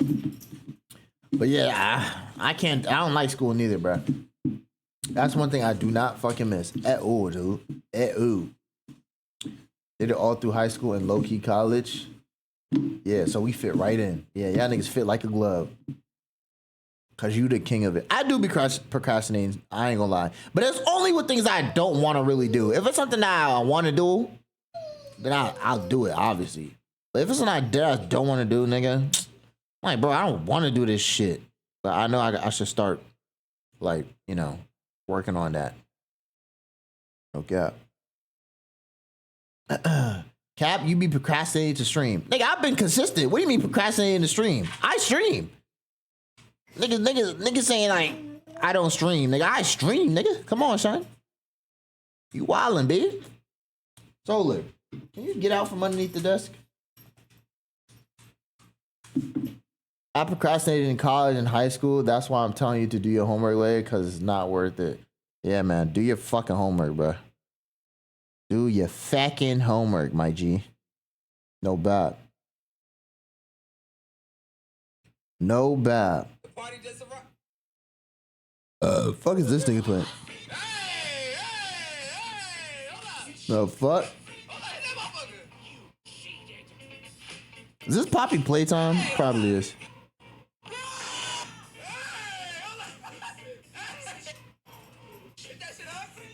That's probably some Poppy playtime shit. The fuck? That's what I'm saying. Like, I didn't finish college. Oh, that nigga said I flunked. Bro could have surpassed Kai by now if you ain't nigga, what? What do you mean? What do you mean I could have surpassed Kai? Nigga, I was never on that nigga level. What do you mean? I was never on that nigga level. I'm not even near that nigga level. Kai, a different breed. Come on, Sean. Fuck college, not gonna lie. I mean, yeah. I mean, but it depends on your major, though. If it's something that needs college, then obviously GG's. But if it's something that don't need college, nigga, I'm not doing it.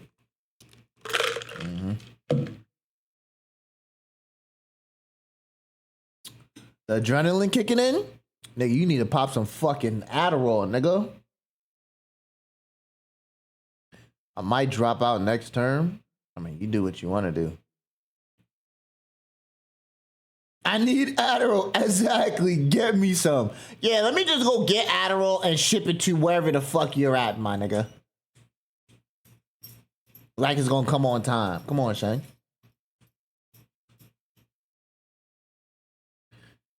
I have a better chance of making money if I go viral on social media than doing college and making money. I mean, the thing is, though, is like, you know how the old motherfuckers traditionally, they be like, oh, go to college, da da da. But there's many other ways to make a lot of bread without going to college. That's the thing, dude. Like, it's not like the old days where niggas, oh, you gotta go to college if you want to be successful in life. No, this is a whole different era. Nigga, there's so many ways to make money. especially using the internet, nigga. So you're not stuck to one pathway. You know, there's so many ways to make fucking money, bro. So, yeah, man, it's not end all be all if you don't go to college. Like, who cares, nigga? Find another way to make money. It's a mad way to make money. Look out. And the thing is, too, if you go to college, like, so many people that have their fucking degrees can't even find a fucking job, and it's crazy. Like, you need the highest of the highest degree to get a job. Like, if you don't have the highest of the highest degree, my nigga, it's still gonna be hard for you. Like, it's gonna be hard for you to find a job, nigga. Especially if it's like a very saturated ass job. Shit crazy. Shit crazy. And that's like getting your fucking PhD type shit. Or masters, nigga.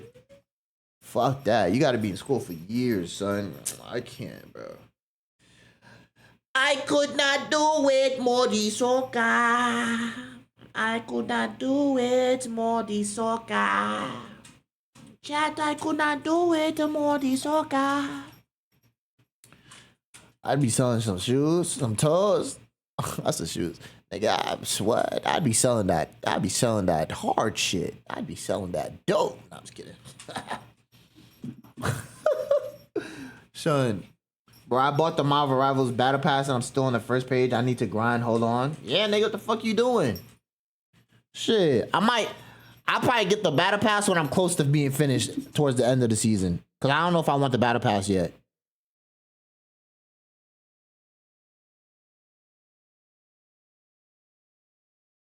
We'll see though.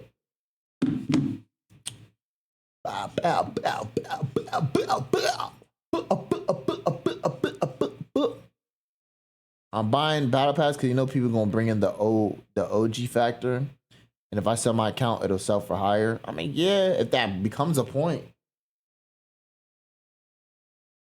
Anyways, so we have some Mr. Ballen, and then we have some Rotten Mango, and then the last shit I wanted to react to was this shit, the fucking TikTok horror videos, John. I wanted to react that for like a minute now, so boom, I want to watch that. Rotten Mango's another hour, and then we got Mr. Ballen. And then that's it, man. And that's it, man. And then I gotta download the VOD. After I download the VOD, I gotta make the thumbnails for it, and then I also got to edit all these videos that I recorded for today so I can have it set up for the whole entire week. Then we play Fortnite.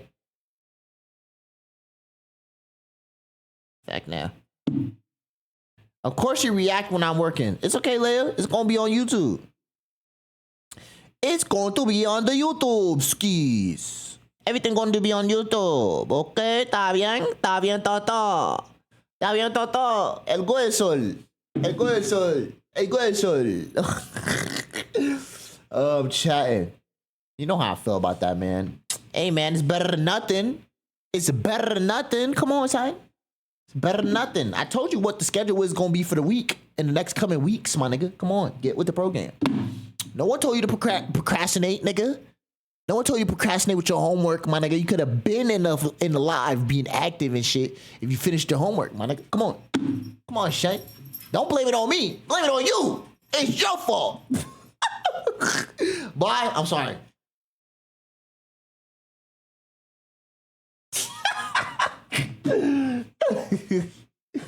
All right. So let's get to the Mr. Ballen. Yo, Solar, back up. For you hit a switch on my damn thing and you turn off my whole computer, my nigga, and I'll be tight. Go sit down somewhere. Sit. Please, give me space, man. Down. No, down. Stay. You're doing too much. No, down.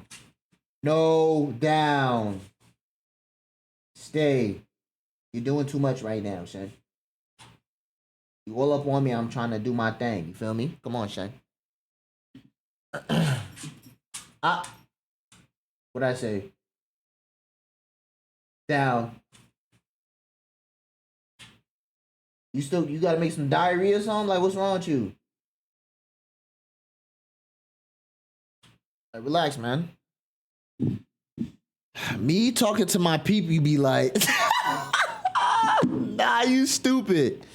You stupid as hell for that. I don't know, it's like, do your stomach hurt or something? Or you just want to be out the room? Like, I don't know what you want, but you're not trusted because you be fucking up the carpet.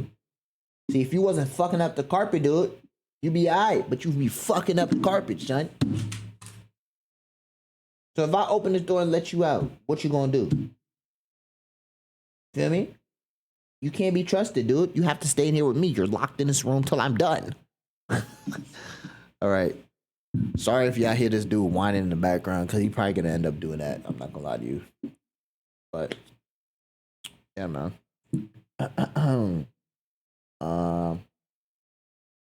Yeah, dude. Let's get to it.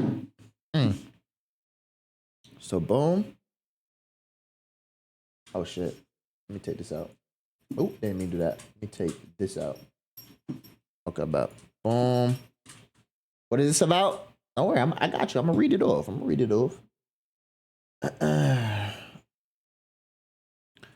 Boom, take that, like boom. Alright, so we got Mr. Ballen. I've seen some of y'all in the comments talking about y'all love Mr. Ballen, y'all love him. So I said, all right, let me react to him. You know what I'm saying? And I think the video did fairly well. So if y'all want If y'all want more Mr. Ballen, let me know. All right, let's get to it. That was such a botched intro. Whatever, we're gonna keep everything in. I don't care. Let's go. In 1870, two best. Oh wait, hold on. I didn't read the title. The evil trail makes good people betray everything, even their God. What the heck? What kind of trail are we on?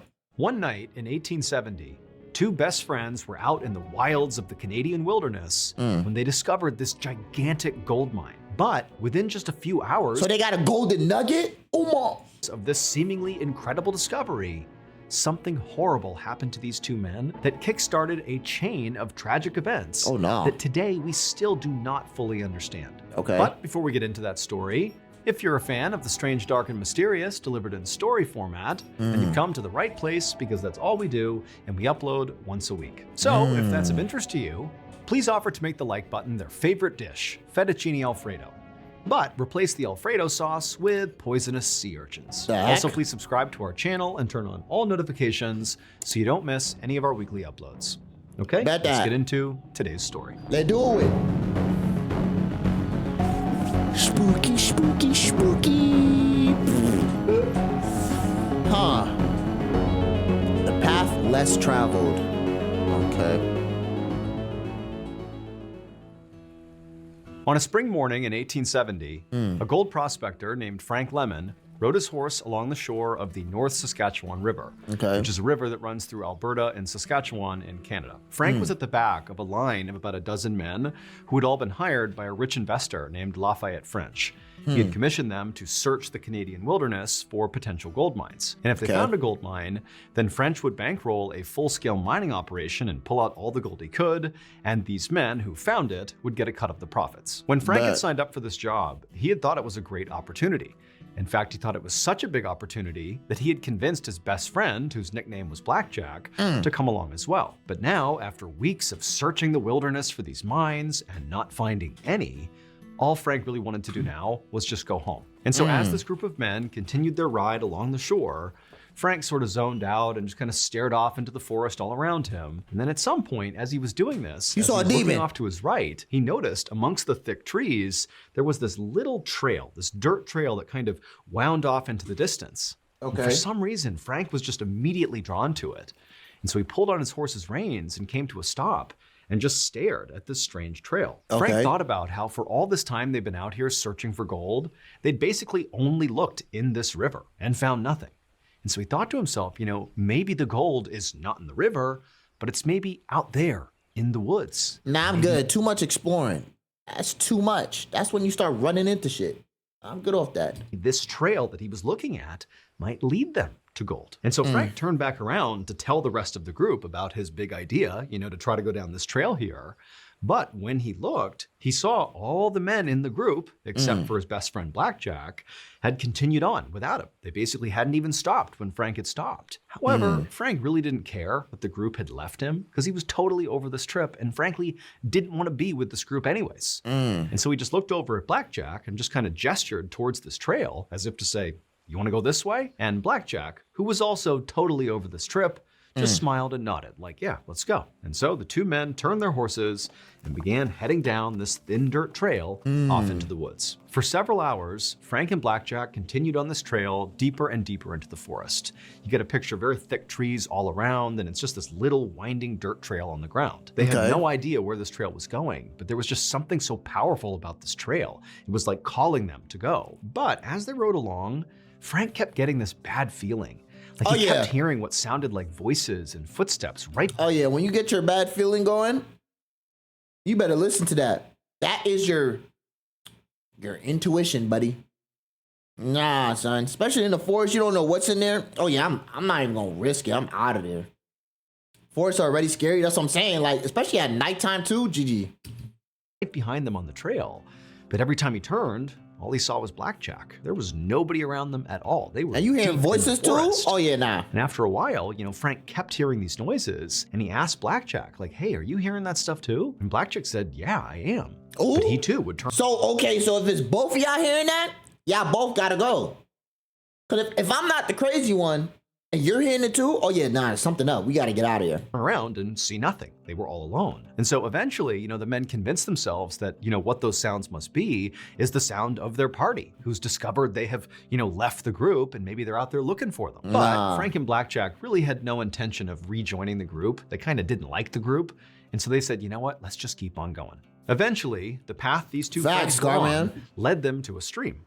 And so they stopped, they got off their horses, they knelt down and they scooped their canteens into the water to get a drink. And as Frank did that, he looked into the crystal clear water and he saw nuggets of gold just sitting there in the stream. Frank couldn't believe it. I mean, he's out here looking for gold, but he was not expecting to find it right here in the middle of nowhere, despite, his instinct that maybe the gold was out here. And so he just froze and he's staring at this. He can't believe it.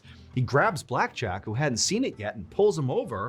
Blackjack looks, and the two men, they're like, "Oh my goodness, we've done it." But Frank said, "Look, before we celebrate, let's see what we're dealing with here. Let's go upstream here and try to find the source of this gold." And so the two men, they got up, they're super excited. They start walking along the side of the stream, looking in the water. And as they're moving upstream, they're seeing all this gold in the water. And it's getting more and more. And eventually they reach this rock ledge. The water was pouring over down into the stream. And literally in the ledge are these massive veins of gold. They had... So Minecraft IRL? Okay, bet.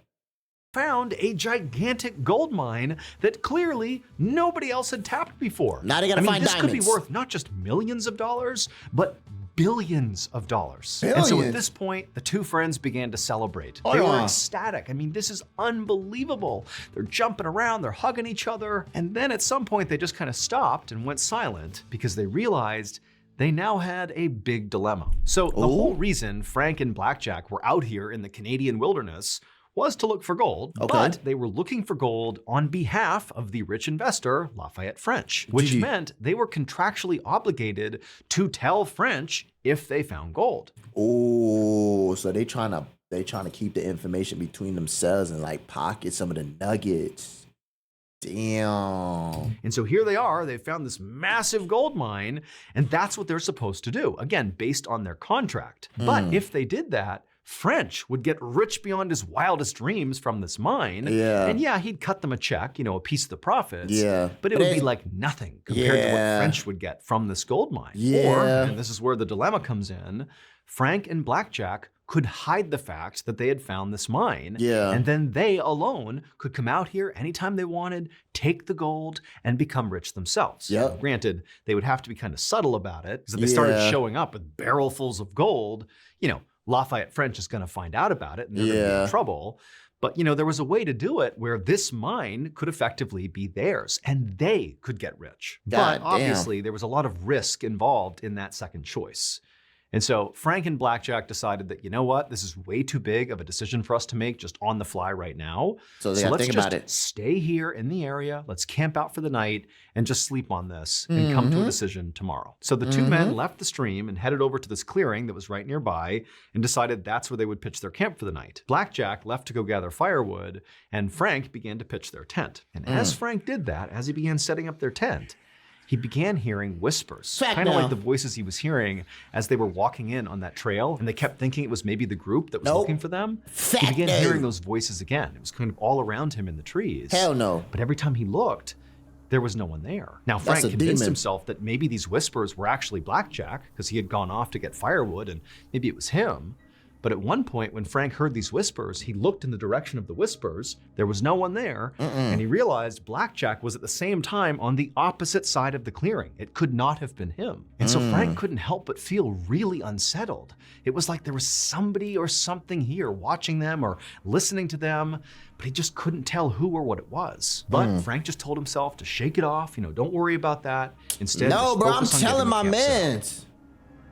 Bro, if I'm hearing voices, oh my God, bro, I just know it's not something good. And like, bro, if it's both of us that's hearing shit, like, bro, it's time to go, bro. There's some spiritual shit that's going on. We don't even know if it's good or not. Let's get out of here, bro. I don't even want to find out, dude. I don't.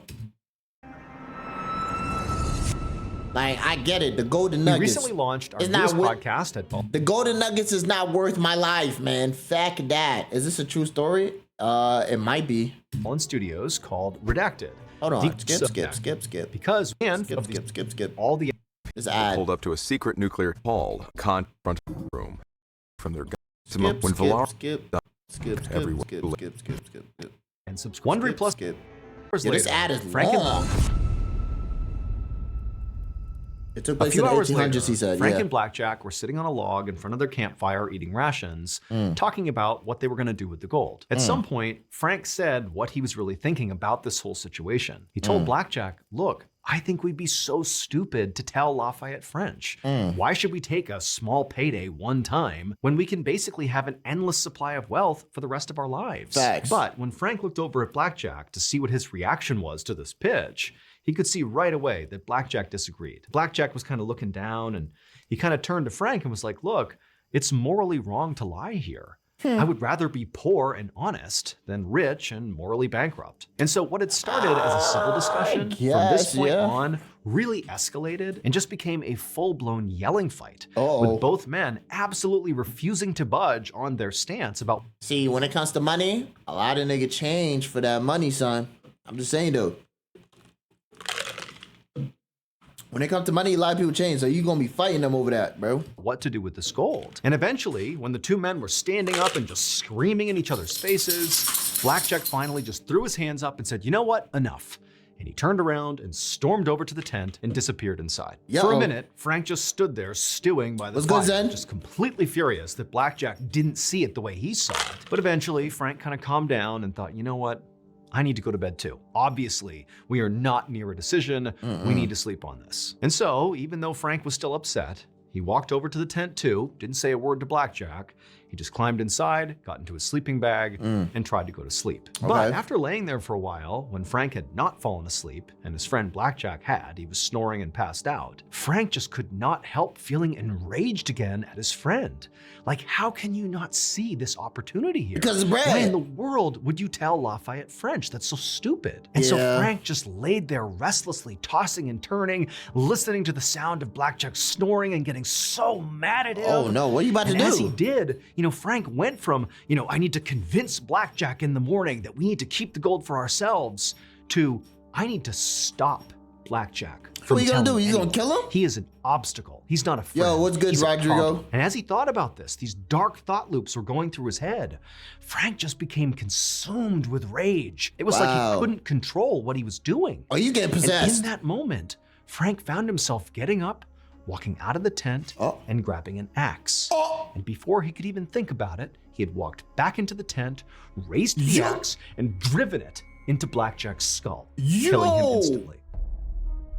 A few minutes later, Son. Frank was outside, sitting by the campfire, looking at his bloody hands, wondering what just happened. How could he have just done what he did? That was his best friend. What had come over him? I'm from It was Brazil. like Frank was a different What's person. He good? couldn't Shout out to my understand. Brazilians. But as Frank was sitting there grappling with what he had just done, a twig suddenly snapped over in the direction of the tent. And instantly Frank looked over, like, who's over there? What's going on? And as he looked in the direction of the tent, he began to hear this low, guttural moaning. It almost sounded like a dying animal. Oh And no. he thought for a second, like, wait a minute, is Blackjack not actually dead? Is that him making that noise? But at the same time, Frank's thinking, that's not possible. I practically split Blackjack's head in half with that axe. Yeah. He can't be making that sound. But before Frank could even begin to process what he was hearing, this sound, this moaning sound, got louder and got closer to Frank, like it was moving in his direction, but there's nobody here. And so Frank is horrified, and then right as the sound is practically on top of him, he began hearing those whispers, those voices he'd been hearing in the woods on the way out here. Except this time the voices were clear. They were talking to Frank, and they were saying, you're gonna be tortured for what you did to Blackjack. And then just as soon as these voices began, suddenly they stopped. The moaning stopped, and the entire forest just went deadly silent. And Frank is just stuck there staring in the tent, wondering, oh yeah, he about to have a Wendigo on his ass. Hell no. Hell no. what's happening. And then the silence was broken by this unbelievably loud, high-pitched, blood-curdling human scream coming from the tent. Oh, and it was at that point that Frank just Skinwalker. got up and sprinted to his horse and began riding away from the gold, his friend's body, everything. He didn't care. He needed to get out of there as soon as possible.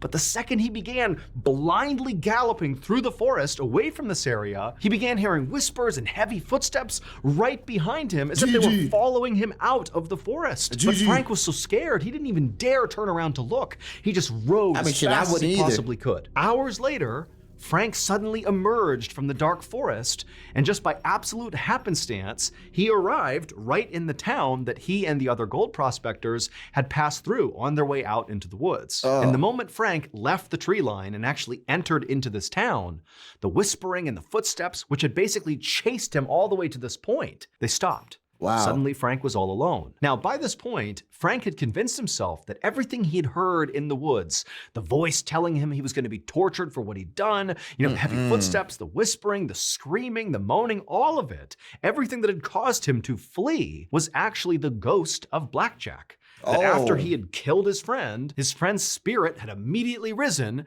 and sought revenge on Frank. That's what was happening. And this horrified Frank so much that he didn't care at all about the gold anymore. He just wanted to get out of the spiritual danger he thought he was in. Yeah, I bet. And so as he rode into this village, all he looked for was a church. And when he found the church, he went to the front steps and he sat there waiting for the priest. At dawn, the priest finally arrived at the church and found Frank sitting there looking horrible.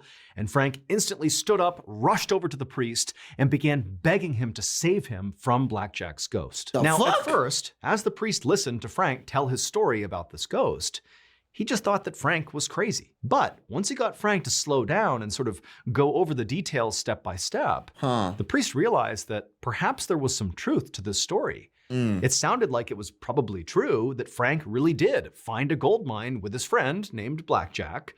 And at some point, the discovery of this gold mine prompted Frank to murder Blackjack. But despite the fact that this man, Frank, had just openly confessed to a murder, the priest could only focus on the gold. The gold that apparently Frank had found out in the forest. So you telling me the priest want the gold too? Oh my God, son. He's gonna try to attempt to get the gold. He's gonna be cooked, bro. Well, it's locked. I gotta go to Georgia in March. Well, hey man, shit, have fun, I guess. It was like this intense feeling had come over the priest, this darkness. Oh, he got possessed too? So greedy. He had never felt this way before in his life, but it was like he was laser focused on finding a way to claim that wealth that was just out there right now. Oh, And so against all his better judgment, the priest turns to Frank and says, you know what? We'll help you.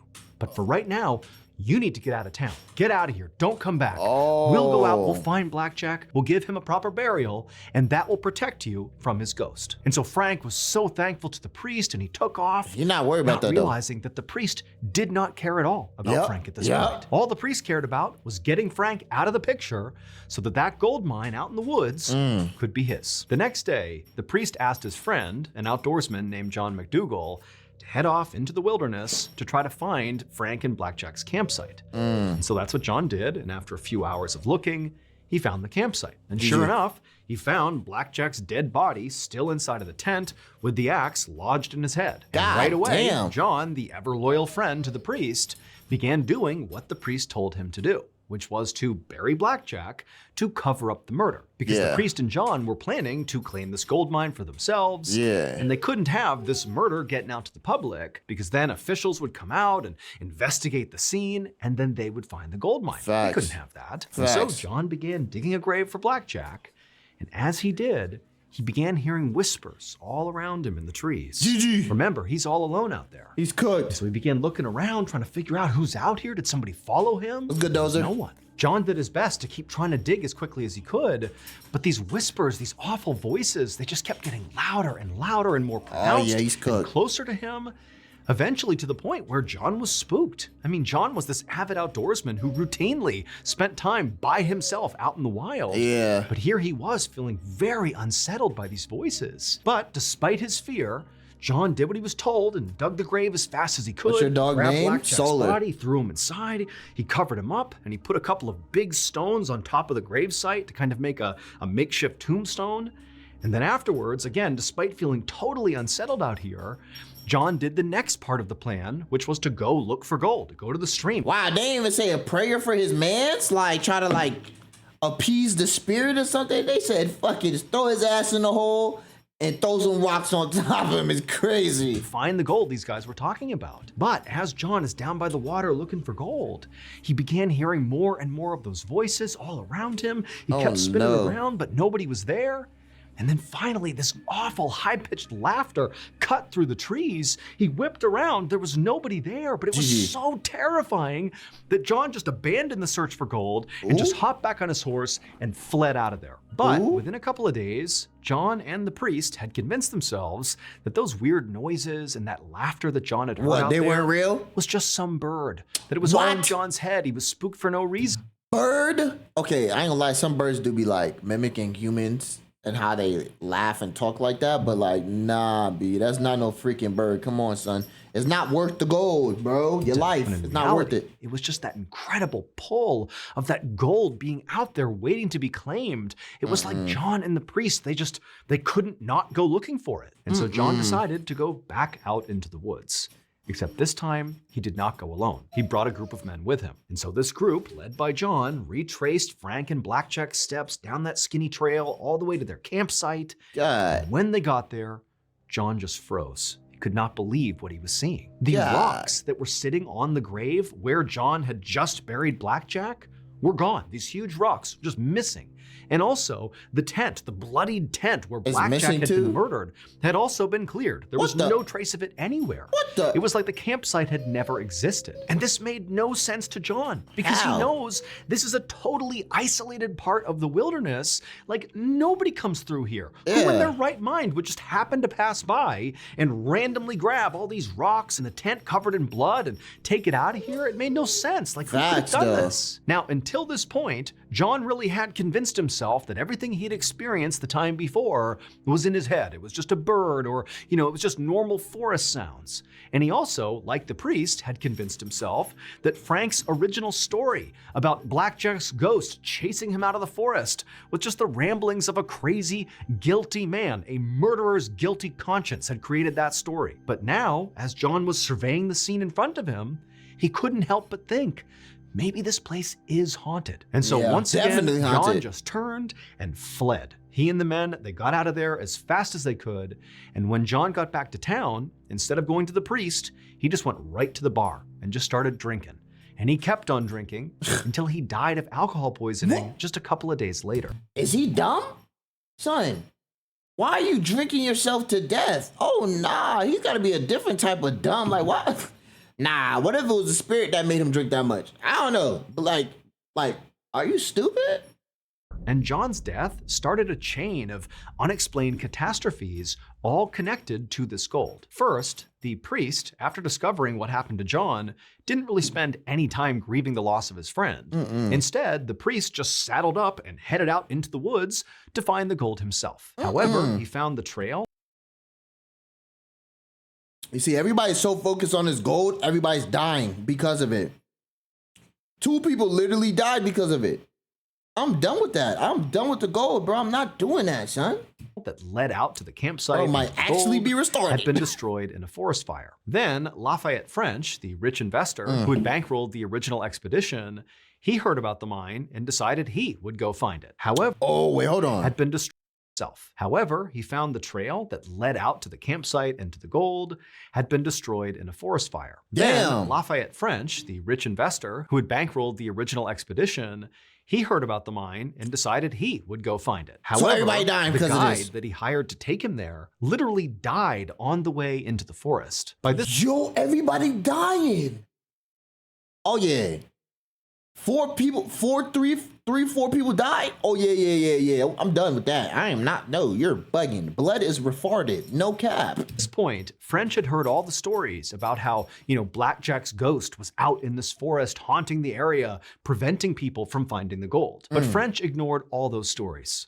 Just like with Frank, and the priest, and John, it was like that gold had an unbreakable hold on him. Yeah, that shit got a trance on him. 30 years, French kept going out into that forest, searching for that gold mine. 30? And eventually, he found it. Or at least that's what he said in the last letter he wrote back home. And but he's dead. We'll never actually know for sure, because after sending that letter on that same day, Lafayette's cabin burned down and he died without telling anybody the location of the mine. And so with French's death, that sort of solidified the rumors that the haunting was real. And people began to believe that there was only one thing that could explain this almost magnetic pull the gold had on so many people, and also all the terrible fates that befell everybody who tried to go look for it. And that was that the gold mine was cursed. And today, people still believe that Blackjack's ghost is out there in the forest preventing people from finding the gold. But whatever the truth is, whether the curse is real or not,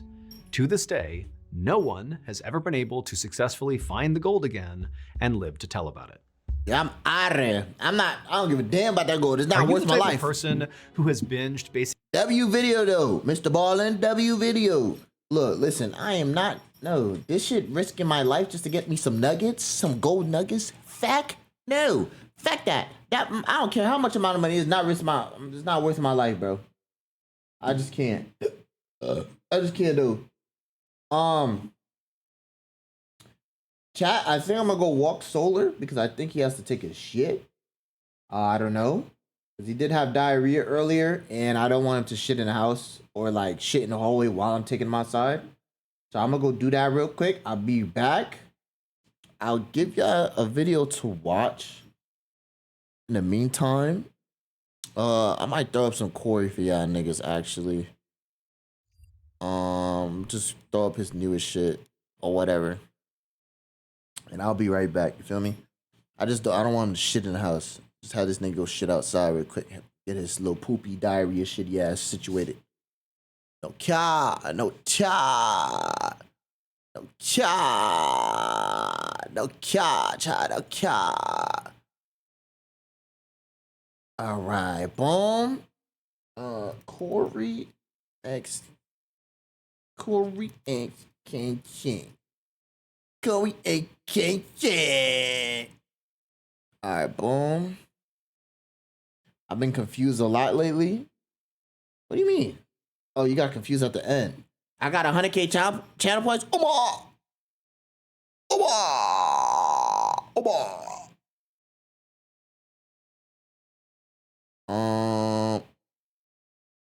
Okay, maybe I might not put that.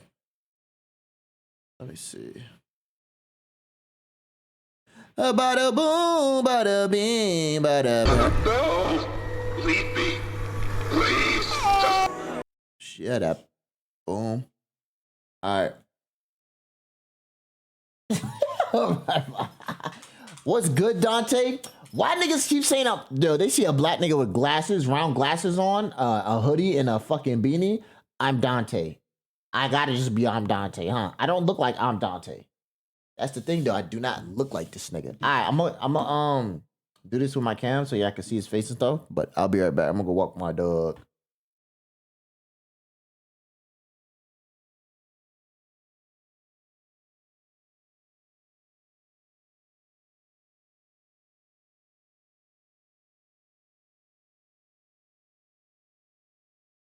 No! Leave me. Please.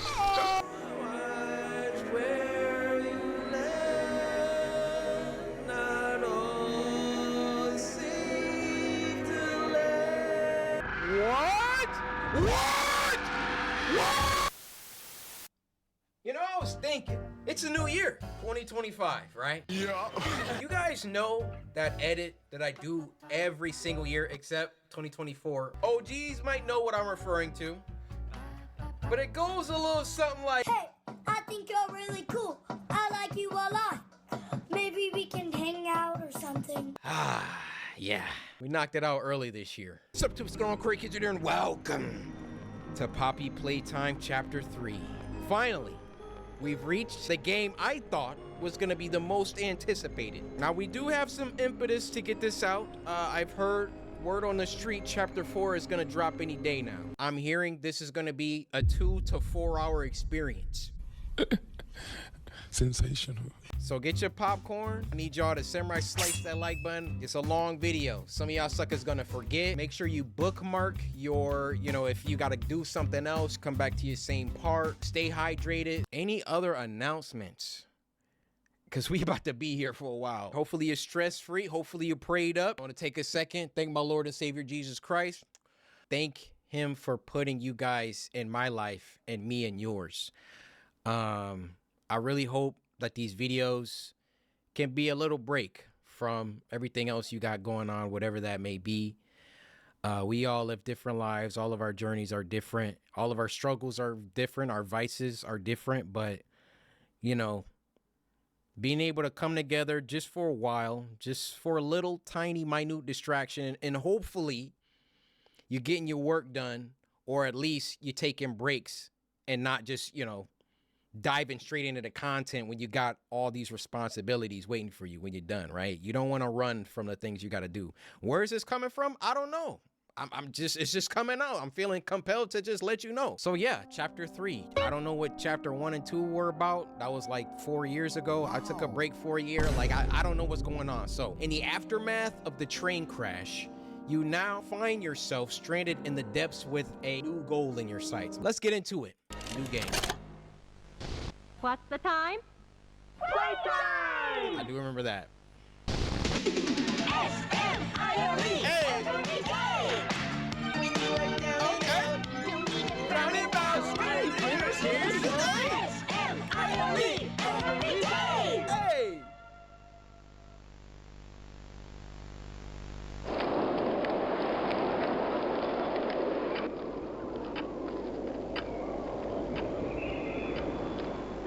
The wind's really scary. I can't sleep. Hey, we'll be okay, guys. I promise. He gonna die first. All winds blow away. Eventually.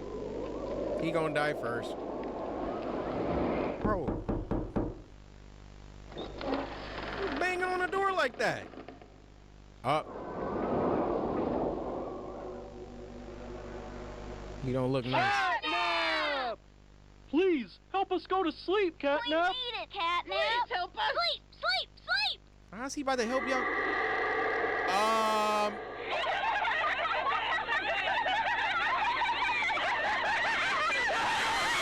my goodness!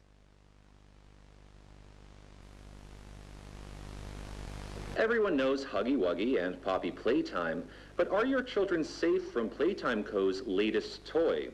What you've seen here is Playtime Co.'s own Smiling Critters, a limited series cartoon meant to celebrate the release of the toys sharing its name.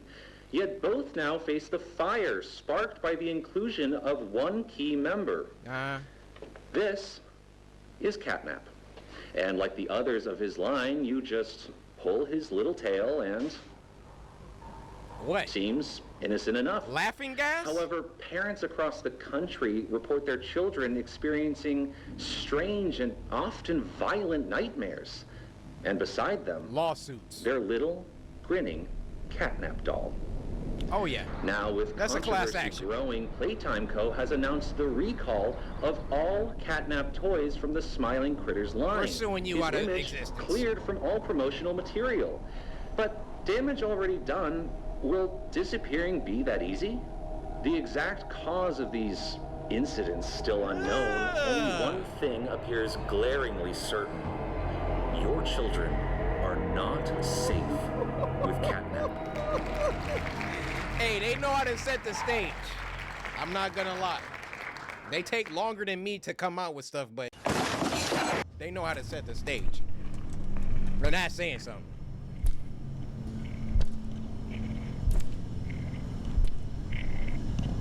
Oh, this looks kind of crazy, bro.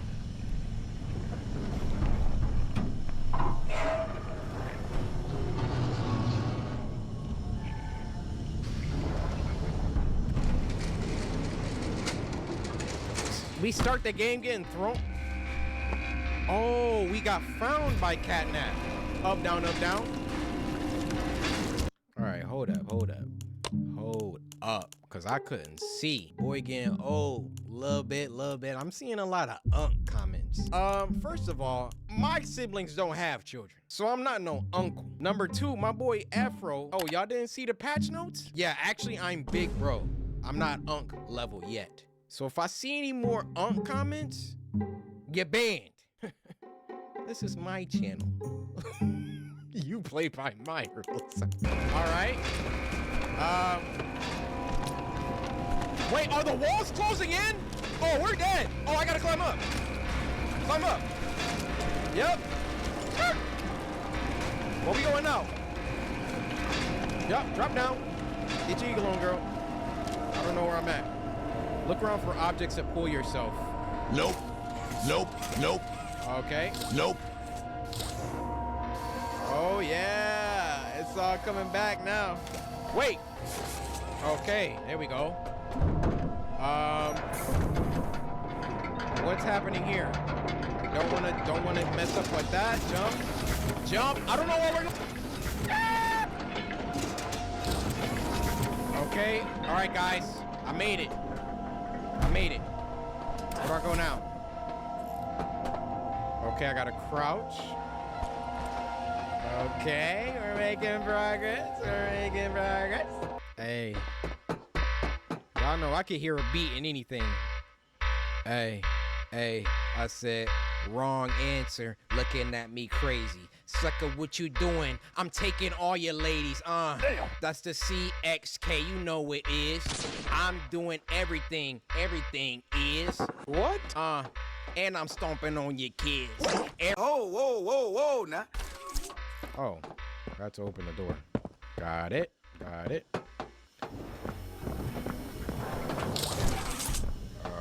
Okay. Here we go with the platforming. What? I forgot we was playing Mario Galaxy. Jump, boop, bop, bing. We got no rest here. Rest here. As soon as it come up, I'm on one. Yes, sir. Pop, bam, boom, and pow. I'm just gonna jump forward. Yes, sir. Hello?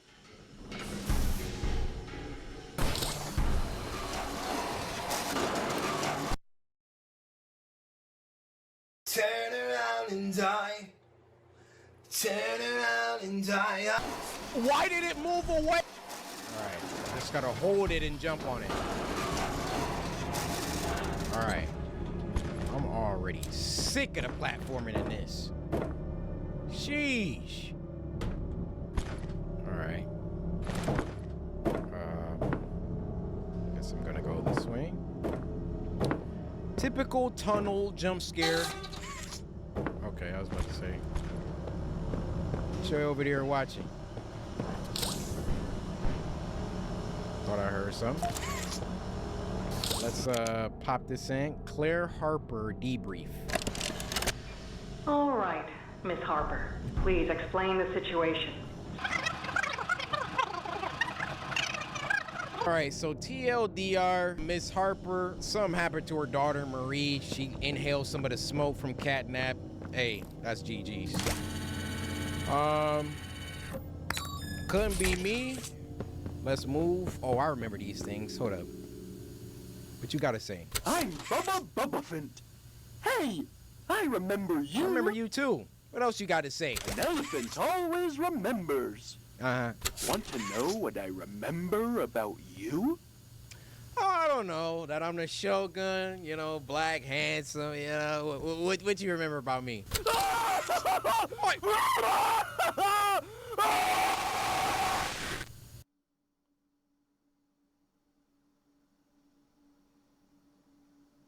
That's what we on, Poppy Playtime? I'ma just keep it moving.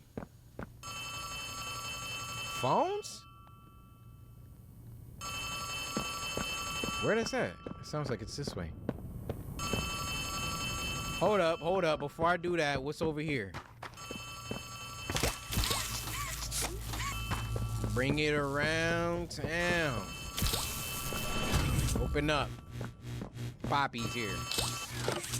Hey, can you hear me? Who is I this? look kind of lost. You look kind of I'm ready to tossed. die, so I'm gonna help you. Check this out. Look at the tube thing on the back wall. Ready? Boom! You can use that battery to open the door. Don't trust it. Don't trust it at all. So you're just conveniently here to guide me along the way, huh? I'm getting Atlas vibes. Shout out to all my Bioshockers out there. You know what I'm talking about. Whoa! Did you do that? I guess that's where Catnap found you. I know you're probably mad at Poppy for not letting you escape, but she needs you. We need you. Who are you? You are our mission. Together, we can save a lot of people, including you. Plague Care is straight ahead. It's the home of Catnap, one of the smiling critters. There used to be 8 of them, I think. Now it's just him. Plague Care is his church, his hunting ground.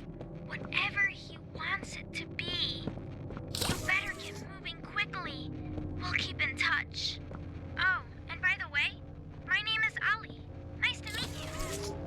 Ali, huh? Y'all mark my words. Ali will be backstabbing me by the end of this. All right. Make my way through security. Grab the handle and rotate with Q and E. Bro, am I stupid? Oh, this one. Okay, so obviously we wanted to do that, right? So then you do that. Oh, I gotta do this. Bop. I don't know why we had to make that so complicated, but we got something going now. Oh, we can go through here now. Nice. All right. See the world through the eyes of a child on Elliot's Express. What do you want? Hey, I'm Chicken. Want to go outside and hang out? Why are you yelling at me? It's looking pretty bad outside. Once again, back up from your mic, sir. I've never been outside before. What are you, a vault dweller? Will you come with me? Sure. Here, follow me. I'll step out first. It's like about to die.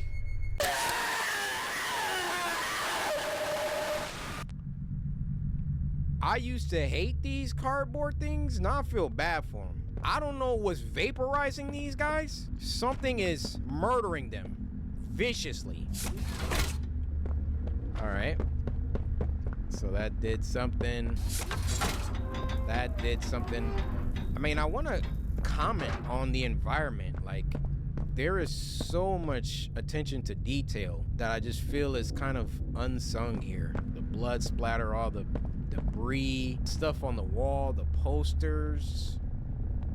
I see you, Poppy Playtime. I see you. What? Hello. Hello. My name is Elliot Ludwig. When you look around at the world today, Elliot, what Ollie? one thing do you think it needs more of? I asked around once. Money, I never have enough. Understanding, I can never get any. Faith, the common man has lost it. Each answer was different. And I could perhaps see some little truth in each. But I think each was also missing something. Something simple. You see, not one of them could muster a smile. Bro, you not telling me you getting Andrew Ryan vibes? If you know, you know. A smile is hope. A smile is love. A smile is understanding. And there is nothing more gratifying to my soul than being the reason for a child's smile. To be the spark that ignites all their hopes and dreams. For it is only through hopes and dreams that we may create a better world. One where our children need not be afraid. Bro thinks One where he's they Walt are Disney. protected. After all, this company and its toys are nothing without them. These children deserve to smile. They deserve to love. And they deserve a safe home. I agree. That is why it is with enormous pleasure that as the founder of Playtime Co., I announce Disneyland! Playcare! Oh! Our very own on-site orphanage. But it's not only that. It's a school, a playhouse, a place to belong. Our very own ecosystem beneath the surface. Dedicated in every inch and detail to ensuring a child's smile. Wow. Its teachers and counselors, mothers and fathers, until such a time they have all of that in you. May Playcare bring joy, inspiration, and smiles to all who enter these doors. For what gives life its meaning if not a smile? Yeah, and that'll be $100K per semester your child is enrolled. Like, come on, be real. Be real, Buster. I'm back. You just built this whole thing for... Baskies. Get that out of here.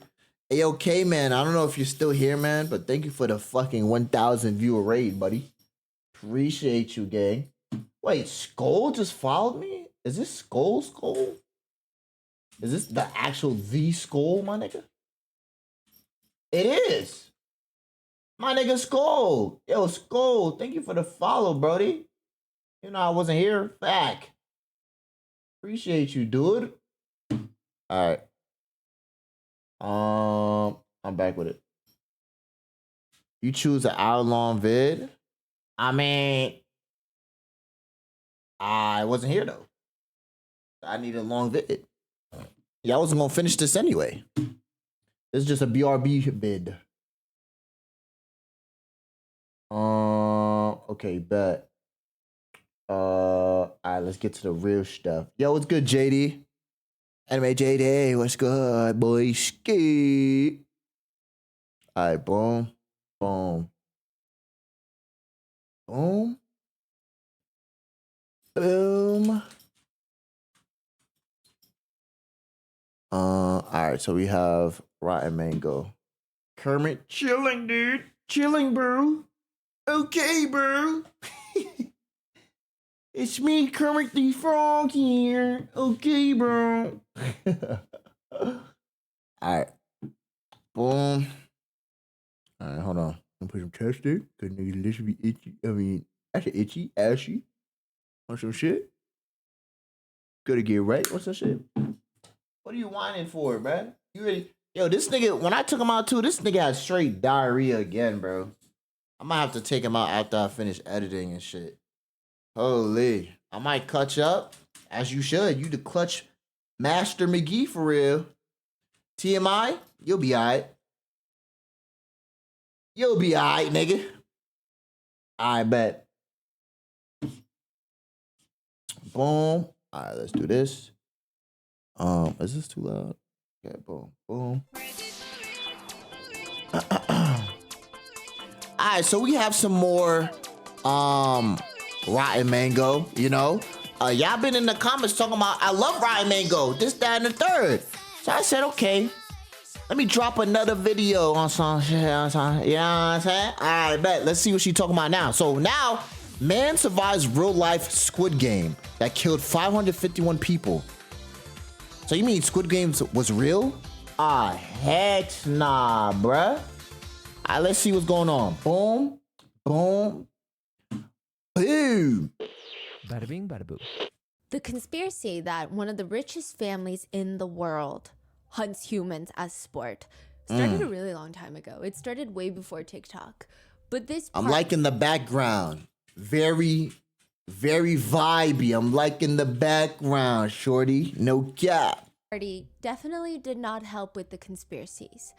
December 12th is the night that everyone who is anybody has been waiting for. I mean, they don't even know what they're doing, who's going to be there, or really a start time and end time to this party, or whatever it is that they're doing. All they've received thus far, is this invitation.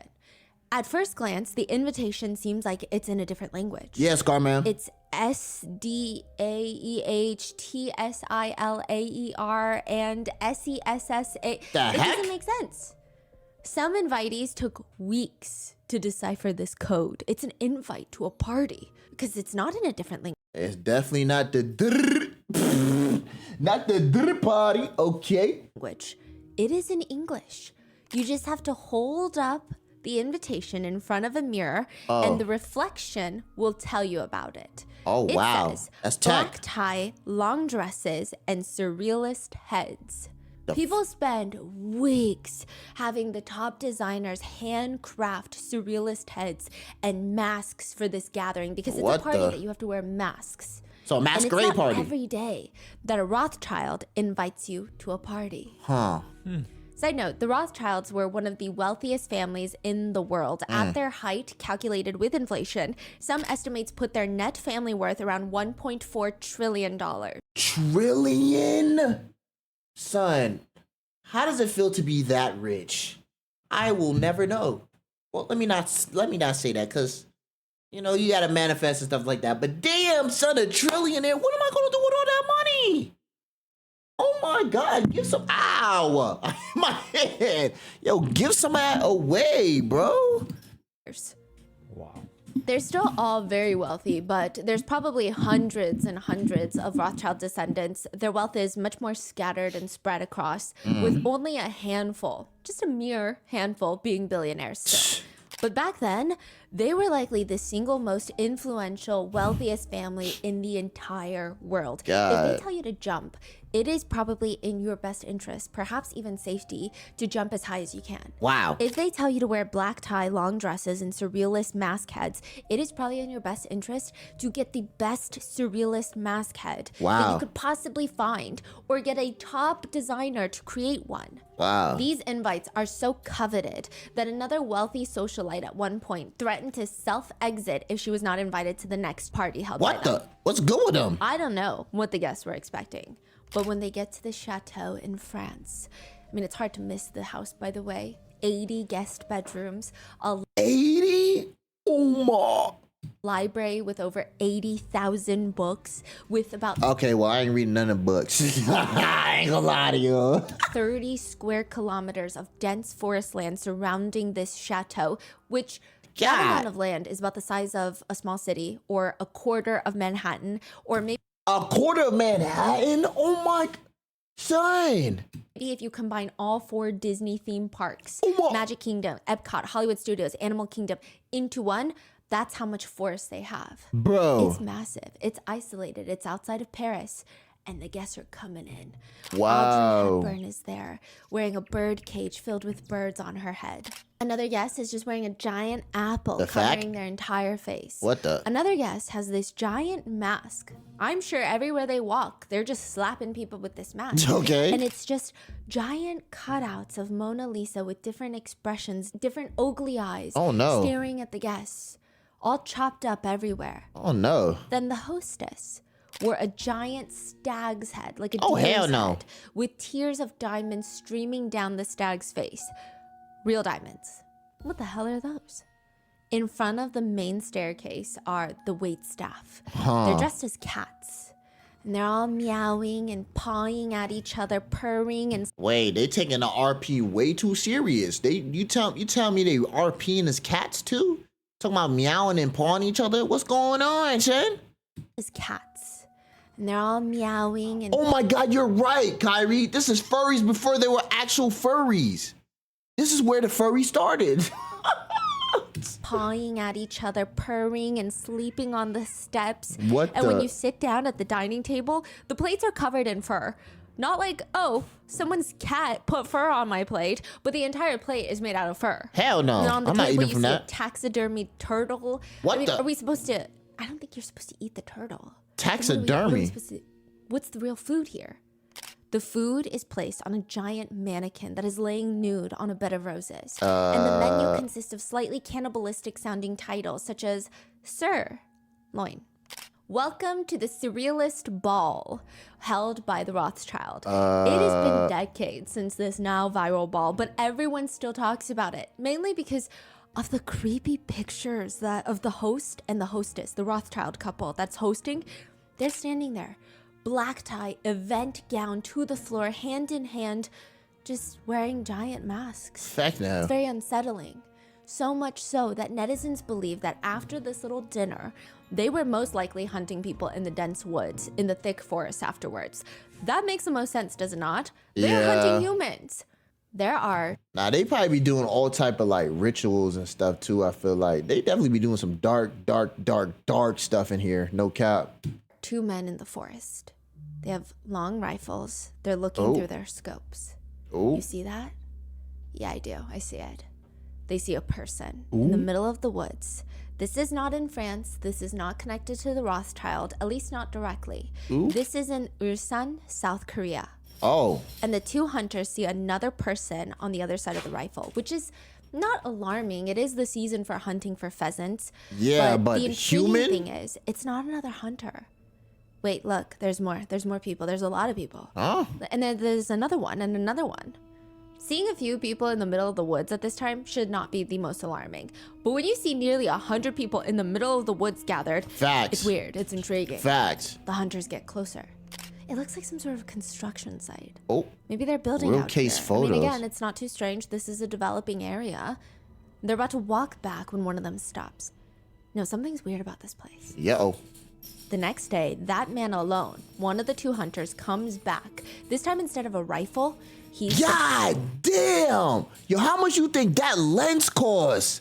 That lens is huge. Oh my god! And that joint long as hell too. Yo, I can see like probably molecules with that damn lens. God damn! starts bringing a telephoto lens and he's shooting pictures. If you look from afar, this feels like a regular construction site. It's very typical. But once you get closer, there's a dog. 13 dogs, German Shepherds. The heck? They're not watching the woods though. So imagine a construction site and you see 13 dogs. Would they not be watching the woods for anyone coming, I don't know, to loot, to take stuff, to stop them from developing? I don't know. Right? You would expect that they're watching outside, but they're watching the construction workers. Oh, they're getting slaved. Why would they need to guard them? It doesn't make sense. The 13 German Shepherds are all attached to some sort of human handler GG. that is also holding a giant wooden club. GG. Again, they're not watching the woods for intruders or anybody that's approaching. They are watching the construction members. Yeah. The man with the camera waits until the sun sets and he starts taking photos of the guards, and the guards are tying everyone's ankles together. GG. Dozens of people tied together by their ankles with chains, and then they're shuffled into this shipping container. The door is slammed shut and padlocked from the outside. The Oh, people nah, they in should the really woods slaving are them. victims of Brothers Home. They have been transferred from Busan, South Korea, where the welfare facility that houses over 4,000 people is located, into Ulsan to start building a second location. Bruh. You're kidding me. The man with the camera, though, he's going to figure out who's behind all of this. Oh, no. He's going to figure out the people behind Brothers Home and do something about it, because he's not just a hunter. He's He a is the paparazzi. newly elected Oh. prosecutor for Ulsan. Ooh. This is the real life case behind Squid Games. Oh my. Wow, dude. See, I didn't even know Squid Game was a real life thing. I mean, shoot. it kind of, I mean, at the same time, I could kind of see it because I feel like a lot of these shows and movies, they had to have come from something. Yeah, it might not be exactly what it is, but they have to have some inspiration from something, you know? But some people are, but it's just a movie. Yeah, it can't be true. It's just a movie, right? That's what they want you to think. Some of these Johns, they be telling you something. Just saying, though. That's just me, though.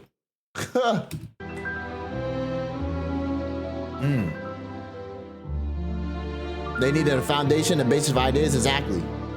Movies about the government make me feel like that, like the bad stuff. Yeah, and some of it probably be true. I ain't gonna lie to you. I just think they have no. I mean, yes, you have to have like a imaginative mind, but you have to get it from somewhere. There's just nowhere, just boom, pop in your head. You have to get something from somewhere, bruh. That's just me though. I don't know.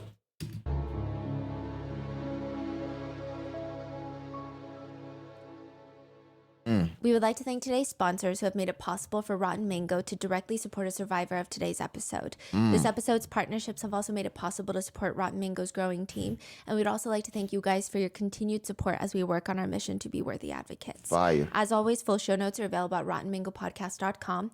With that being said, today's case has mentions of internment, essay, trafficking, torture. Please Exactly, take a break. Ruka. This is a very heavy Exactly, case. you said it. Another note, That's South right. Korea at the time that this took place was not a democracy. It was run by a dictator. So clearly times were different, but I don't know how different, because these things keep repeating in history, not just in South Korea, but everywhere. Additionally, our amazing Korean researchers and translators were able to travel out to some of the survivors in today's episode. They conducted interviews. They translated the survivor's book, The Surviving Child, written by Han Jung-sun. He's a huge part of the case. We will refer to him as Han, which he explains why he even wrote this book in the first place. He says, no media outlets try to directly talk to the welfare center victims. No one has listened to the victims' stories about what actually happened there. Damn. It seems like they didn't even want to try listening. So in the end, many citizens have no idea about the reality of what's happened. Wow. One last note, this is part 3 of the case. This is the final part. Part 3? In part 1, we went through the torture games of the Brothers Welfare Center, which are very similar to Squid Game. Wow. In part 2, we did a deep dive on what they do with the 551 plus dead bodies that were at the facility, as well as some of the torture methods and what happens when you escape. And in this episode, we're going to go in depth on the wealthy benefactors of these games, the facility, if you will. So with that being said, let's get started. I'm 2 There's been a parts lot of behind. recent conspiracy theories surrounding Squid Games, like how BTS's V is going to be in season 3 of Squid Games. That's a huge. Wait, BTS is gonna be in season 3 of. I didn't even know there was gonna be a season 3. First of all, because I didn't finish season 2, and you mean to tell me a BTS star is gonna be in season 3 Squid Games? Oh shoot. Okay. Huge conspiracy. Oh, that's I guess theory, conspiracy, not a though. conspiracy. Oh, theory, Or yeah. like how everyone is related. That the old man player 001 from season 1, the old man, could be the father of our main character, Ki-hoon, or as well as the father of the front man, the one that facilitates the games in the all-black guard suit. So there's so many conspiracies of what if they're all connected. There's also the conspiracy that the front man, he's infiltrated the games to just presumably teach the main character a lesson. That at the end of the day, all humans are the same. That if given the chance to do what the front man does, or the chance to be a VIP, they will choose to do that. Or a really crazy theory that there's this old lady in the 2nd season. She joined the games because she needs to make money so that she can pay off her son's gambling debt. And her son is also in the games, right? That she might be the wife of the old man that started the games. There's so many conspiracies. There's a character in the game that happens to be heavily pregnant. Naturally, there's theories about her and her unborn baby. One that... Oh, yeah, I did see her in... Because I watched like maybe 2 episodes. I ain't finished it though, obviously. But like, I do remember her, and I remember her being pregnant. Yep. Perhaps the main character might have to sacrifice himself to save her and her unborn child. Make sure that she's the last one standing. Or another conspiracy that in the end, everyone must die, and the only thing in the corner that is surviving is that little baby. That she gives birth, and only one can survive, so she has to sacrifice herself so her baby lives on. So many. What the? But a lot of the recent conspiracy theories have to do with the VIPs of the show. The premise of the show is that every year, hundreds of contestants that are riddled with debt are invited to have a chance to win tens of millions of dollars, typically around $40 million. And the catch is, once you enter the game, you're taken to a facility in the middle of nowhere with no escape, guarded by pink suit-wearing guards while you wear a green tracksuit. And you're forced to play and win childhood games. And if you lose the game, you die on the spot. But that prize money, the facility, the guards, they have to be funded somehow. It is funded by a global elite club of VIPs that find it enjoyable and entertaining to watch these people fight to the death. For, to them, what feels like pennies. In season 1, it's so interesting.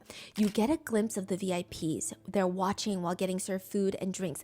A lot of the masks are eerily similar to the ones worn at the Surrealist ball held by the Rothschild family.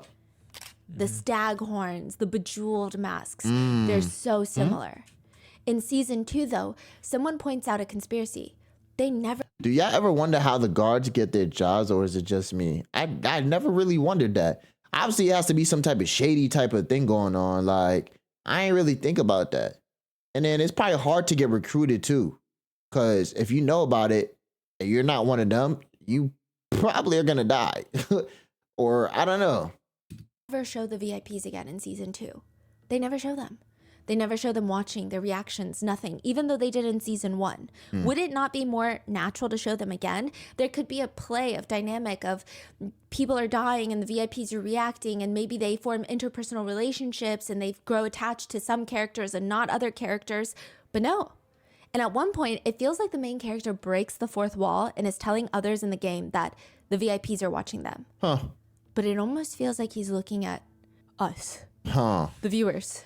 Watching Netflix. We're in the game. Yeah. Leading to the conspiracy that we, all the people of the world, are the VIPs watching for entertainment. Others are saying, well, maybe it's not you and me that they're looking at, but maybe they're breaking the fourth wall looking at the elites of the world. It's a nod to them because they might be watching this too. We know what you're doing. One netizen comments, I don't think Squid Games is even hiding anything.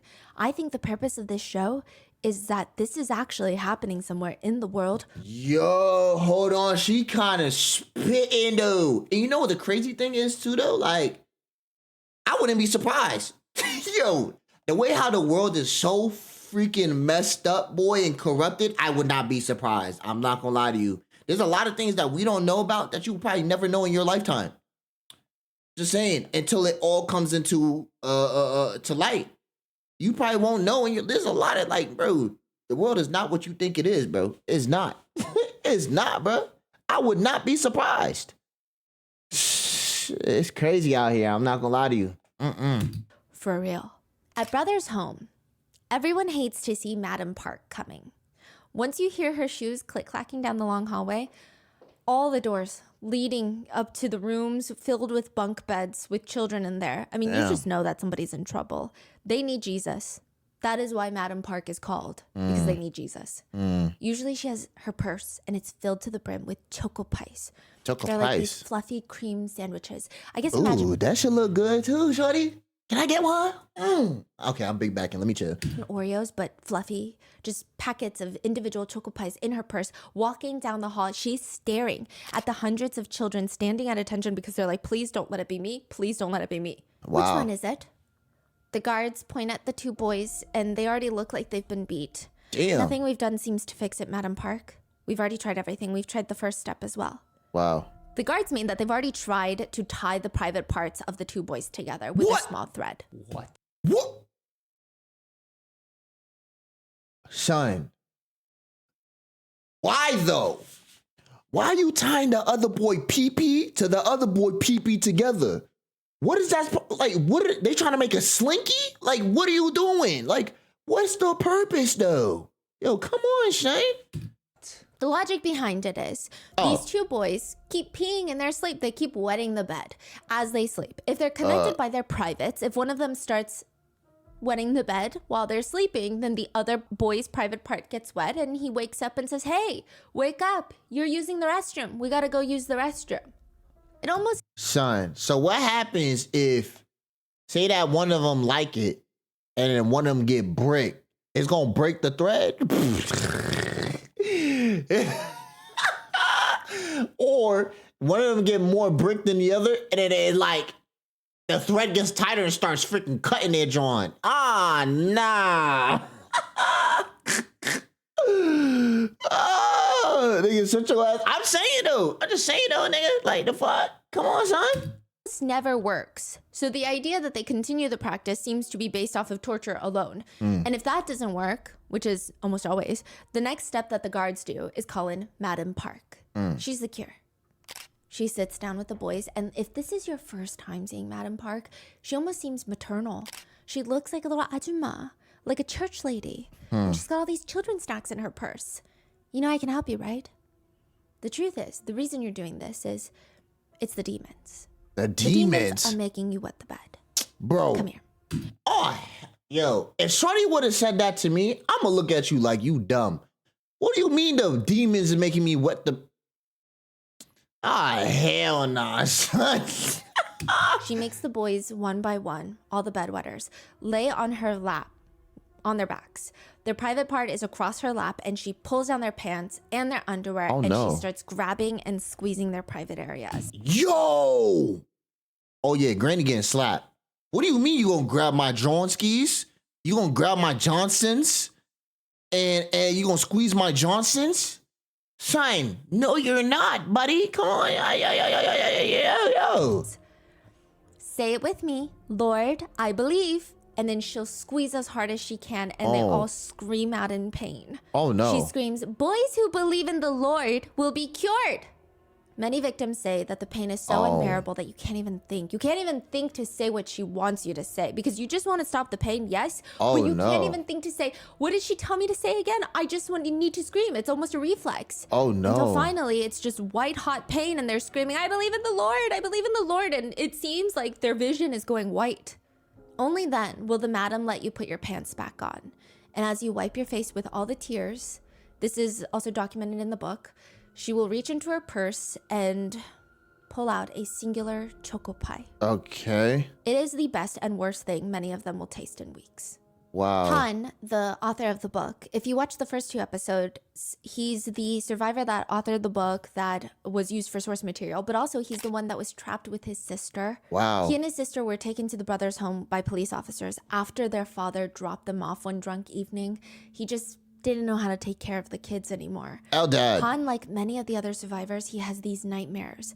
But this one feels different. Like you're being watched. I mean, it's crazy how humans can feel the feeling of being stared at. Han opens his eyes. That's facts. That's like you got your third eye open. You just feel like there's a presence, an energy just watching you. I don't know how we got like some type of animal instincts or something like that shit. It don't make no sense on how we could really feel like somebody's staring at you. It's so crazy.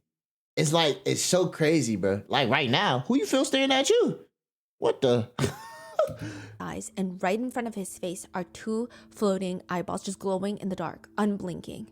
He jumps up out of bed, turns on the light, and it's his older sister. The one that was trapped with him at brother's home.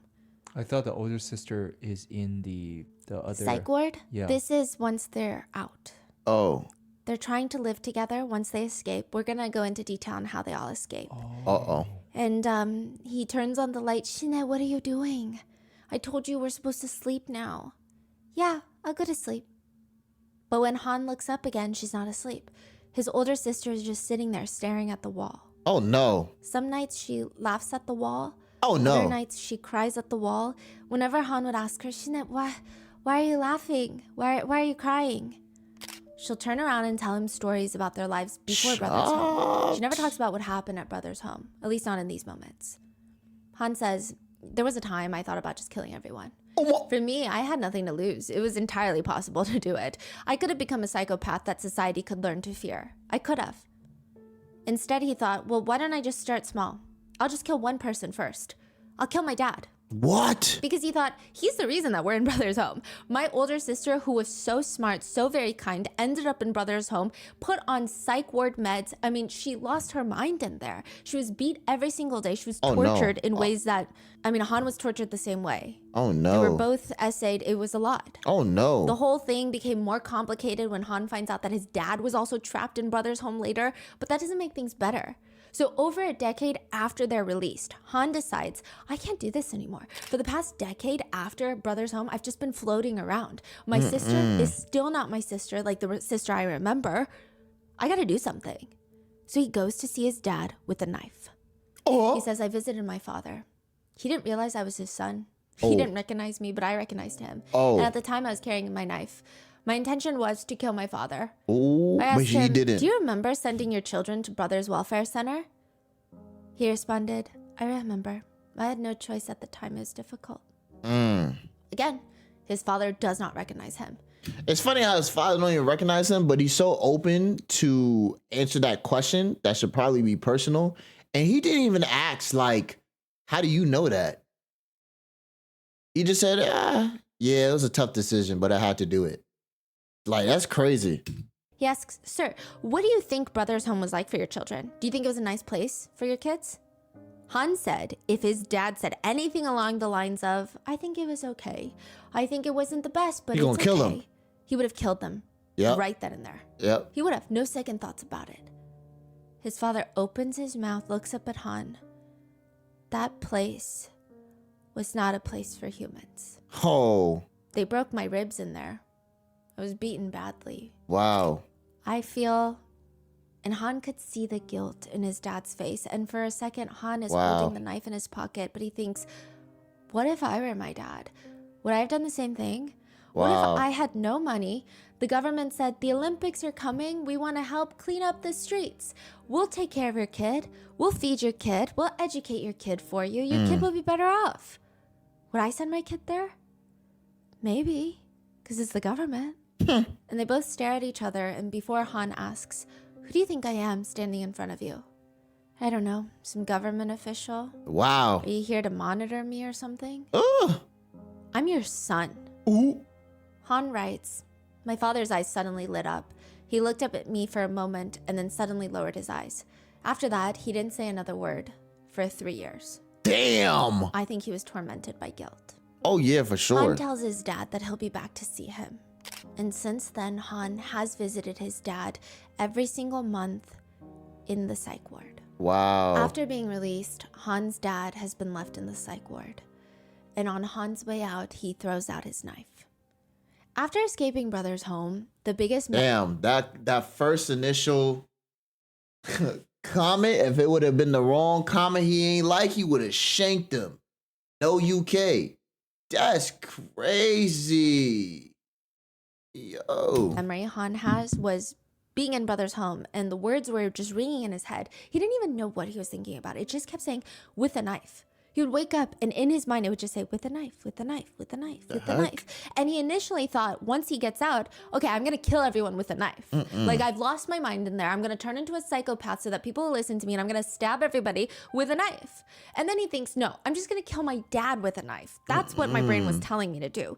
But now he realizes, with a knife, that feeling, I just want to carve out my painful memories with a knife in my head. Oh. He wishes he could just cleanly cut those memories from Brothers Home. And Yeah, he wish he could just Men in Black flash his mind. Phing! Forget about all of that. That's trauma he's gonna have to like get through, because that shit is tough, bro. No cap. him away. And for 25 years, nothing happens until 2012. Ooh. A man named Vincent steps into a taxi, a cab in Los Angeles.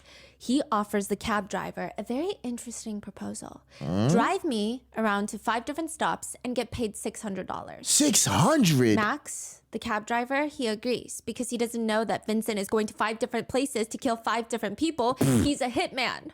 Are the people he's killing bad people? Are they good people? Vincent doesn't care. He doesn't know. He just kills them. Oh, But Max cares. He doesn't want to be a part of this. All he wants to do is save up enough money to open up his own limo company. That's it. He's not even supposed to be a cab driver. He's been a cab driver for decades, but he's really supposed to be a limo company owner. Damn. This is all temporary. He's just trying to save up enough money to start his own company. And all of this is just, it's rough. And Max starts putting 2 and 2 together. He knows that he is going to be collateral. If Max knows what Vincent is doing and the police know that 5 people are dead, that means wouldn't Vincent logically, if he is a hitman that he is pretending to be that day, would he not kill Max and frame everything on him as collateral damage? In the car, Max, the cab driver, asks Vincent, "Why haven't you killed me yet?" Because I know you're killing people. Why haven't you killed me yet? You're not the target. You're not the target. He find out that wants to kill people. Oh, he's been going place to place killing people. And he gave up his little facade and has started killing people in front of Max. Wow. Max is like, just tell me, why haven't you killed me yet? Vincent tells him, look in the mirror. Look at me. Paper towels, clean cab. How much you got saved up for your limo company? That isn't any of your business. Someday my dream will come. Yeah, well, one night you'll wake up and discover it never happened. It all turned around on you. It never will. Suddenly you're old. Didn't happen, never will, because you were never going to do it anyway. Yo, he talking mad shit. He's like, you are never gonna be shit. Never gonna do nothing with your life. You're gonna be broke forever. I'm better than you. This, that, and the third. Like, damn. Like, why you have to say all that for? Goddamn. I would have killed him after he said that. Nah. You're being hypnotized by daytime TV for the rest of your life. What the f are you doing still driving a cab? Damn. Max, in a weird twist, has this wake-up moment where he starts driving the cab faster and faster, realizing Vincent's planning on killing him. And he starts running red lights, going 100 miles per hour. You're right. You're right, Vincent. We're all floating on a rock in the universe. Nothing matters anyway, does it? Does it? If not now, then when? Right, Vincent?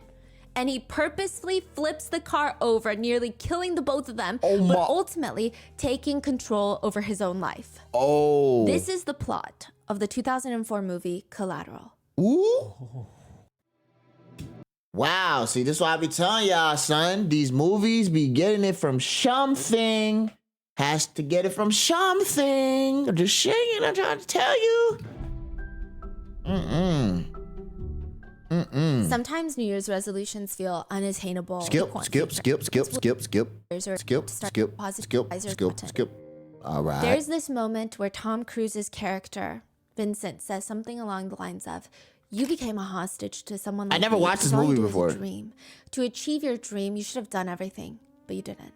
Han says, 2012, he's watching that movie, and he realizes, listening to that conversation, I thought, it felt like he was speaking to me directly. Nobody had been speaking about Brothers Home. What had happened there, we all just sat in our own places, agonizing and thinking about it. It almost felt like it didn't happen. That was the moment I decided I was gonna tell the world what happened in Brothers Home, even if it killed me. Prior to Han protesting at the National Assembly in South Korea, for the past 25 years, nobody has even spoken up about Brothers Home. None of the other victims or survivors. Everybody hid it. Sometimes people hid it from their future spouses, partners, kids. Nobody in society wants to feel bad for people without homes that are begging on the street. God damn. They are humans that need to be cleaned up. The stigma was so strong that the victims, once they escaped Brothers Home, being tortured for years, forced to play these weird torture games, some were left permanently paralyzed. Some had each of their teeth plucked out one by one for fun. They have no teeth. Most of them were essayed by guards every night for years. They're forced to do manual labor, and yet they can't tell anyone about it because they're going to be judged. Han said during his protest, one citizen even grabbed him by the collar. He's peacefully protesting in front of the National Assembly. This citizen spit in his face and said, what? Even people like you, scum of the earth, want taxpayer money now? That's crazy. Some cursed at him. Others looked at him with pity and said, kid, you're hitting a rock with an egg. Give it up. Wow. But he stood there every single day sharing his story. I am a 37-year-old man. I was 9 years old when I was taken into Brothers Home. God. This is the 9-year-old me speaking. Please listen. I have no idea where my life went wrong or why I have to live like this. Damn, day Being 62, born as 262, 1 in billions, 380. I wonder if I might have been sent on some kind of mission. God Looking at myself damn. now, it seems like I have no mission at all. I'm just pathetically aging. Han explains that his dad and sister are now confined to a mental hospital, even after being out of Brothers Home. Wow. They cannot adjust back to society, and there's nothing that he can do to help them. All he can do is visit them, using what little money he has left to buy snacks. Yeah, that's sad as hell, though, dude. God damn, that's sad. and he splits them exactly in half. If he accidentally purchases 3 of the same snack, because sometimes the supermarket does buy 2 get 1 free specials, he has to either eat the 3rd one or keep it for the next time he visits. When our researchers went to interview Han and his sister, they told the researchers that they have a really hard time sharing food. They all do, most of the victims from Brothers Home. In Korea, when you go out to eat, you often order family style, meaning you order like a bunch of big plates, fish, beef dishes, veggie dishes, and then a big thing of rice comes out and you all put onto your little plate and you eat kind of like a Thanksgiving meal, but that's typical for a lot of restaurants. Han and his sister don't really feel comfortable, and they preface this because they don't want to make our researchers feel awkward. God. They say it's, after years of fighting for our food and eating from a single dish, sharing can be very stressful. Like subconsciously, we feel that when others serve themselves, of course we want them to eat, but we feel like our own portions shrink. Even though we know logically now we can just order more food. Yeah. But it's really hard. Han will have to monitor his sister's water intake throughout dinner. She almost has an addiction to liquids, mainly water. God. Back at Brothers Home, the water that they had to drink was extremely unclean. Oh yeah, so she like, bro, it's like she never had this type of the treatment before, so it's like she's not used to having a surplus of things now, you know, and having good water. She down in that motherfucker. She probably like, damn, this water is the best water I've had, you know. So, but you can die off of drinking too much water though. Like you can internally drown yourself from drinking too much water. That's the thing though. There were little squiggly things that were alive moving around inside swimming. Oh, Flies no. would get in the water and drown, and that's the only water that they received. So whenever Han's sister gets water to drink, she drinks it excessively to the point where it hurts her stomach. God damn. Our researcher noted that Han's sister has a very young charm about her.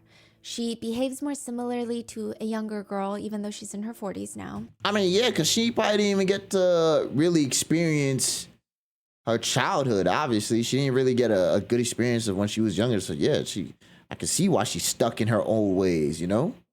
I can see why. She has very high emotional intelligence, and she's very attentive to others around her, asking how she should properly address them. One thing they noticed is that she has these really long, graceful fingers. Graceful when she fingers? picks things up and puts them down, it's like someone who's done ballet for years. It's What very the- elegant. But then at one point in the dinner, she looks at her nail and then just breaks it off. The fuck? Just like that, unprompted. It seems perhaps to be a stress response. Oh. Just like other interviews with other victims that we found online, Han's sister will stop talking about her experience at Brothers Home to medicate. She has at least 8 pills that she takes 3 times a day. Hell no. Some are antidepressants, anxiety meds, other psychiatric meds. Oh, no. And Han, interestingly, takes none. He tells our researchers that the doctors are actually more concerned for him because his sister is medicated so they can try to stabilize her condition. Whereas for him, he can't be medicated because he's trying to take care of his sister. But because he has all this trauma and no way of really helping, not that medication is the only solution, but it just puts him at a higher risk. But Han will do anything for his sister. He says when he first got her out of the mental institution, this is after Brothers Home, she was sent to another mental facility. He fought to get her out. Damn. And she wanted to go back. Wow. He realized, they're at the hospital. You can't eat when you want. You can't skip meals. You don't make choices. So the real world, all the freedom to make choices was overwhelming her. He said it reminded him of, those beautiful birds that have their feathers plucked out to prevent them from flying. And over time, even if no one pulls out their feathers, they pluck them out themselves. Ooh. It's like a bird locking themselves back in the cage because it feels safer. Wow. But now she's learning to love her freedom. I didn't know And birds Han did that asks her though. researchers, what kind of colors do you think people like us like? People like me who have gone through all of this. Think about it. A lot of people will say we like dark and gloomy colors. But most of us, the victims and survivors of Brothers Home, we all like really bright colors. This is a sign when of thinking hope. about how he even survived Brothers Home, he says, I think it's from my sister. I think it's because in this world, only my sister loves me without discrimination. Huh. But still, how did they get out of Brothers Home?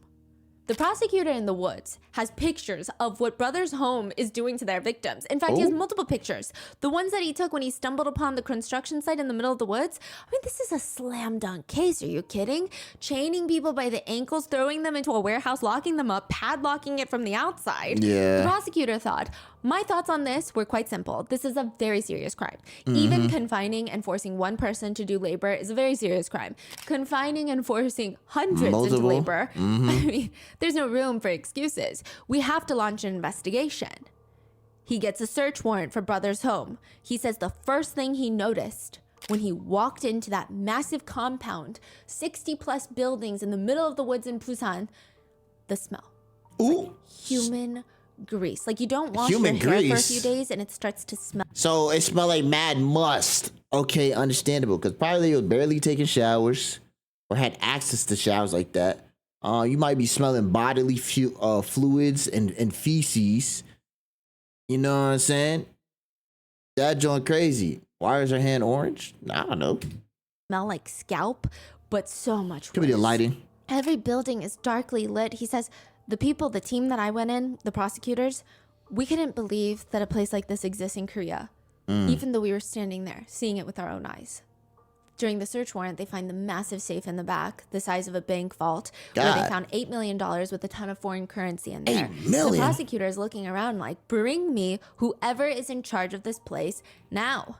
The prosecutor himself can tell what kind of power he has because everybody around him starts hurrying.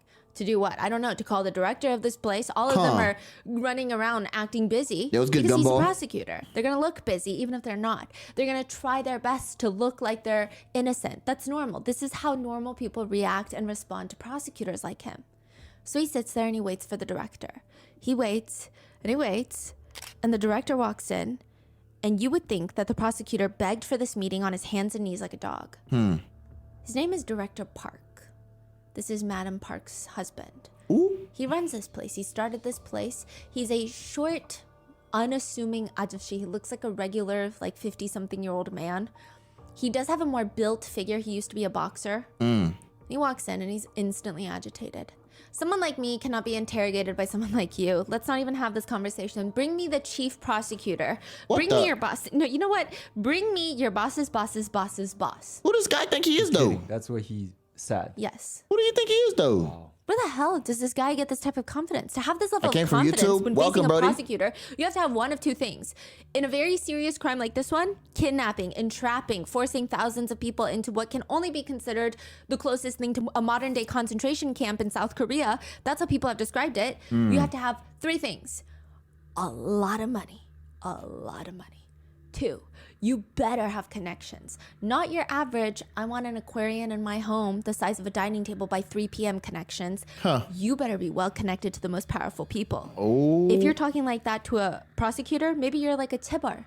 That level of connection. That's facts. And 3, you better have a lot of luck on your side. So who the hell is Park In-gun, the director? He's demanding? Yeah, but like for him to talk like that, you must think like you some type of nigga. Like you gotta be that nigga to be talking like that, son. Like he talking like nothing gonna happen to him. Like whatever he say is gonna go that way. Like you're not touching me. Like he's untouchable. Like that's OD. Mr. and Mrs. Park are living legends in the welfare sector in South Korea. For nothing other than starting, running, and expanding their business of Brothers Home. The welfare center in South Korea that has kidnapped, entrapped, and tortured 3,500 plus people, making them work in factories 12 hours a day with no pay. And ultimately, if they die from severe beatings, they're just buried in the massive grave in the compound, or their bodies are sold for medical purposes. The government is paying the Parks for every head they bring in. They're receiving government subsidies, forced labor contributions. Park, the director, the man behind this facility, we don't even know much about him. We just know that he used to be a boxer at one point. Not a famous one, not a good one, but a greedy one. He just wanted to make a lot of money. It didn't really matter to him how he makes money as long as he makes money. He never wanted anyone to know that. In fact, even at Brothers Home, in front of thousands of people, that he is actively taking advantage of and torturing, he has the audacity to act like he's helping everyone. He makes it sound like he spent his own personal assets to help people. That he's this pure godly man. It's so bizarre. So he has like a god complex or something, bro. You are fat ab. You're not a good guy. You're fat ab. Like, come on, son. Like, what are you? Look, you're not helping nobody do anything. Like, come on, son. And nobody could complain because they knew that Director Park was very close friends with the then dictator Chun Doo-han. Uh-oh. The dictator of South Korea. Oh. The most powerful man in the country at the time. Oh, that's why he's talking like What's that. their relationship? Is it just close? It seems like they're close friends now. He won multiple awards, and then I don't think they started off as friends. He started building Brothers Home, won an award, cozied up with the then dictator, and then they became friendly.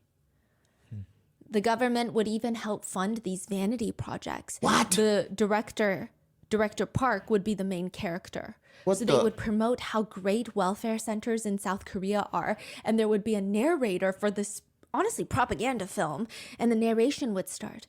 A blue fireball burns inside Director Park's chest. In the mental structure of vagrants, it seems that the concept or even the habit of law and order was not ingrained in them, even from birth. The welfare center houses vagrants and homeless people from 2 years old to 70 years old. The weird propaganda films would go on to state that this is a day in the life of our director. A vagrant holds a knife to the director's wife's neck and stages a hostage situation demanding... They're literally cosplaying this, acting this out for a propaganda film. Demanding to be let out of the facility. Director Park prays, Lord, what should I do? Should I let them kill my innocent wife? Or should I give in to the evil vagrant's demands? Bro. The narration continues. The vagrant believes order is oppression. But how is that so? The vagrant repents his wrongdoings after Director Park persuades him and prays for him. Director Park has fixed the vagrant.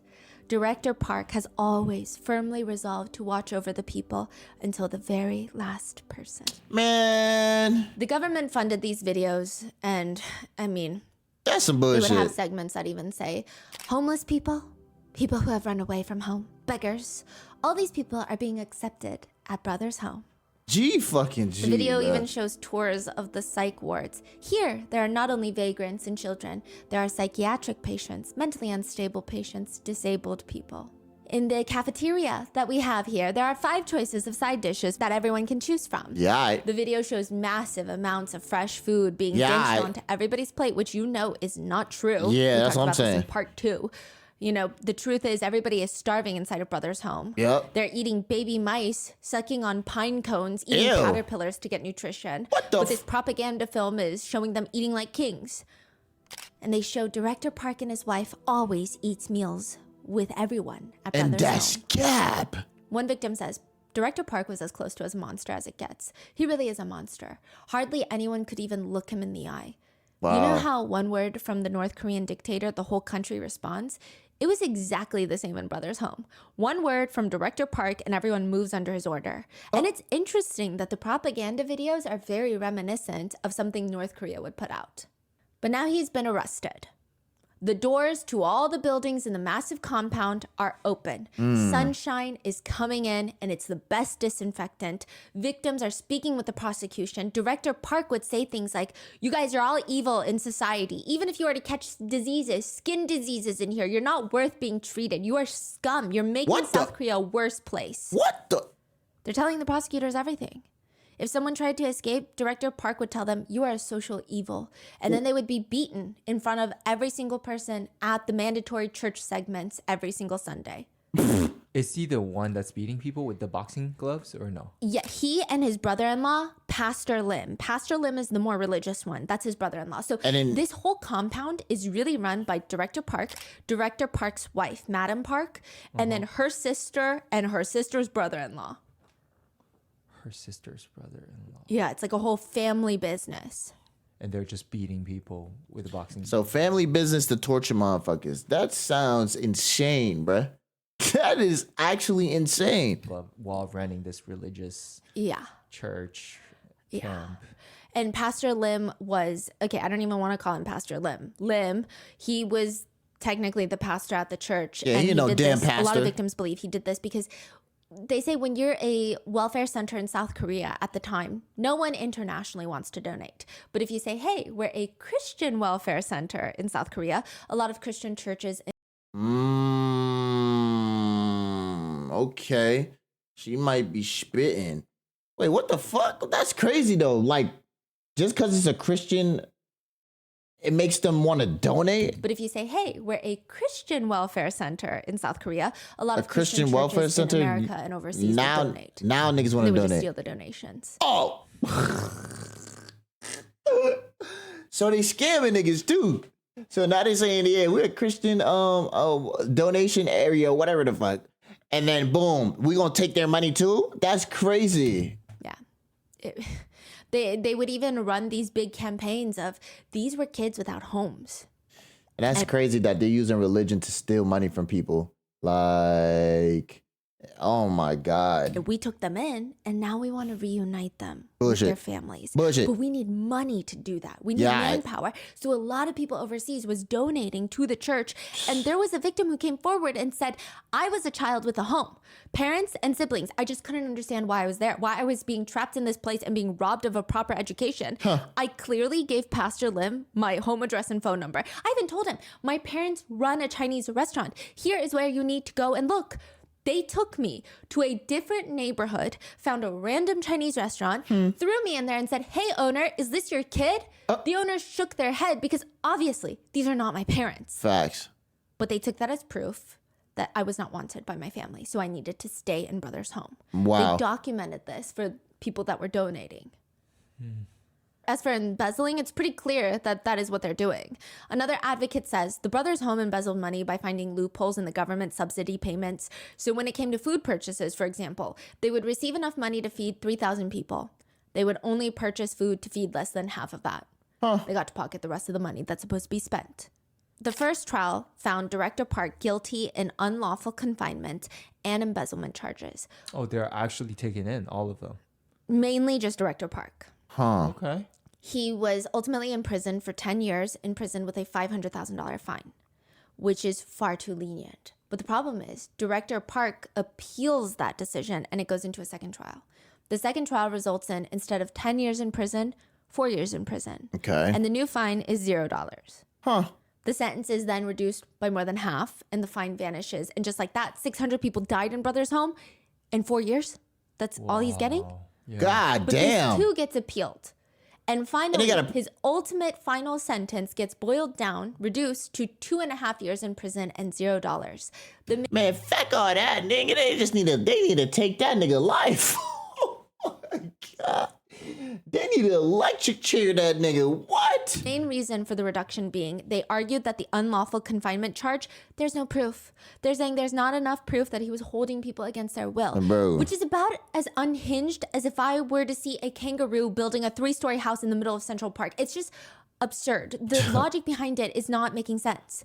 One victim says, I was a living victim and witnessed all the terrifying and horrendous abuses that were happening in there. That's proof right there. And If it's wasn't multiple enough? people, What power do we have? Nothing. The prosecutor was being bullied by the mayor of Busan as well as the dictator at the time to drop all the charges. So it seems like there was a lot of just corruption to let him out. In 2.5 years, he is released and they continue to... What if the kangaroo is in creative mode though? But that's not happening though, dude. Come on, shite. open up more welfare centers. What? And get government subsidies. Wait, what? Open up more. 2.5 years, he is released and they continue to open up more welfare centers. Bro, they still funding this nigga to do shit like this still? How the hell he still has the power to open up more welfares? Oh my God, bro. See, this is the shit that pisses me off. Niggas getting away with shit like this, bro. Like, they need to... Last time I watched some Rotten Mango shit, this shit got me exactly the same way, bro. They need to stone that nigga. No cap. What? And get government subsidies. Oh my God. In Squid Game Season 2, the main character tells the game makers, you take advantage of desperate people with nowhere else to turn, and you watch as they die one by one to entertain your clients. You say it's their decision to participate like you're trying to sugarcoat it. You act like you're running some charity event. Facts. The front man responds, Anyone who died was simply a player who lost the game. Trash eliminated from the competition. Yep. And as we speak, the world is filling with more and more trash. Yep. You still don't see it, do you? If the world doesn't change, the game doesn't end. The main character responds, you say that it's just the way the world works, that we should shut up and accept it and go on with our lives, but that's a story you made up to excuse your atrocities. I know that people are nothing to you but animals. You think you can buy us like racehorses. Director Park thinks like that. He opens up welfare facility after welfare facility, getting all the government funding. The facility is called Siloam House. It's a welfare facility for people with disabilities. They received, in total, over $11 million in just government subsidies. That's and crazy. likely tens of millions of dollars more in the forced labor. So why not do it again?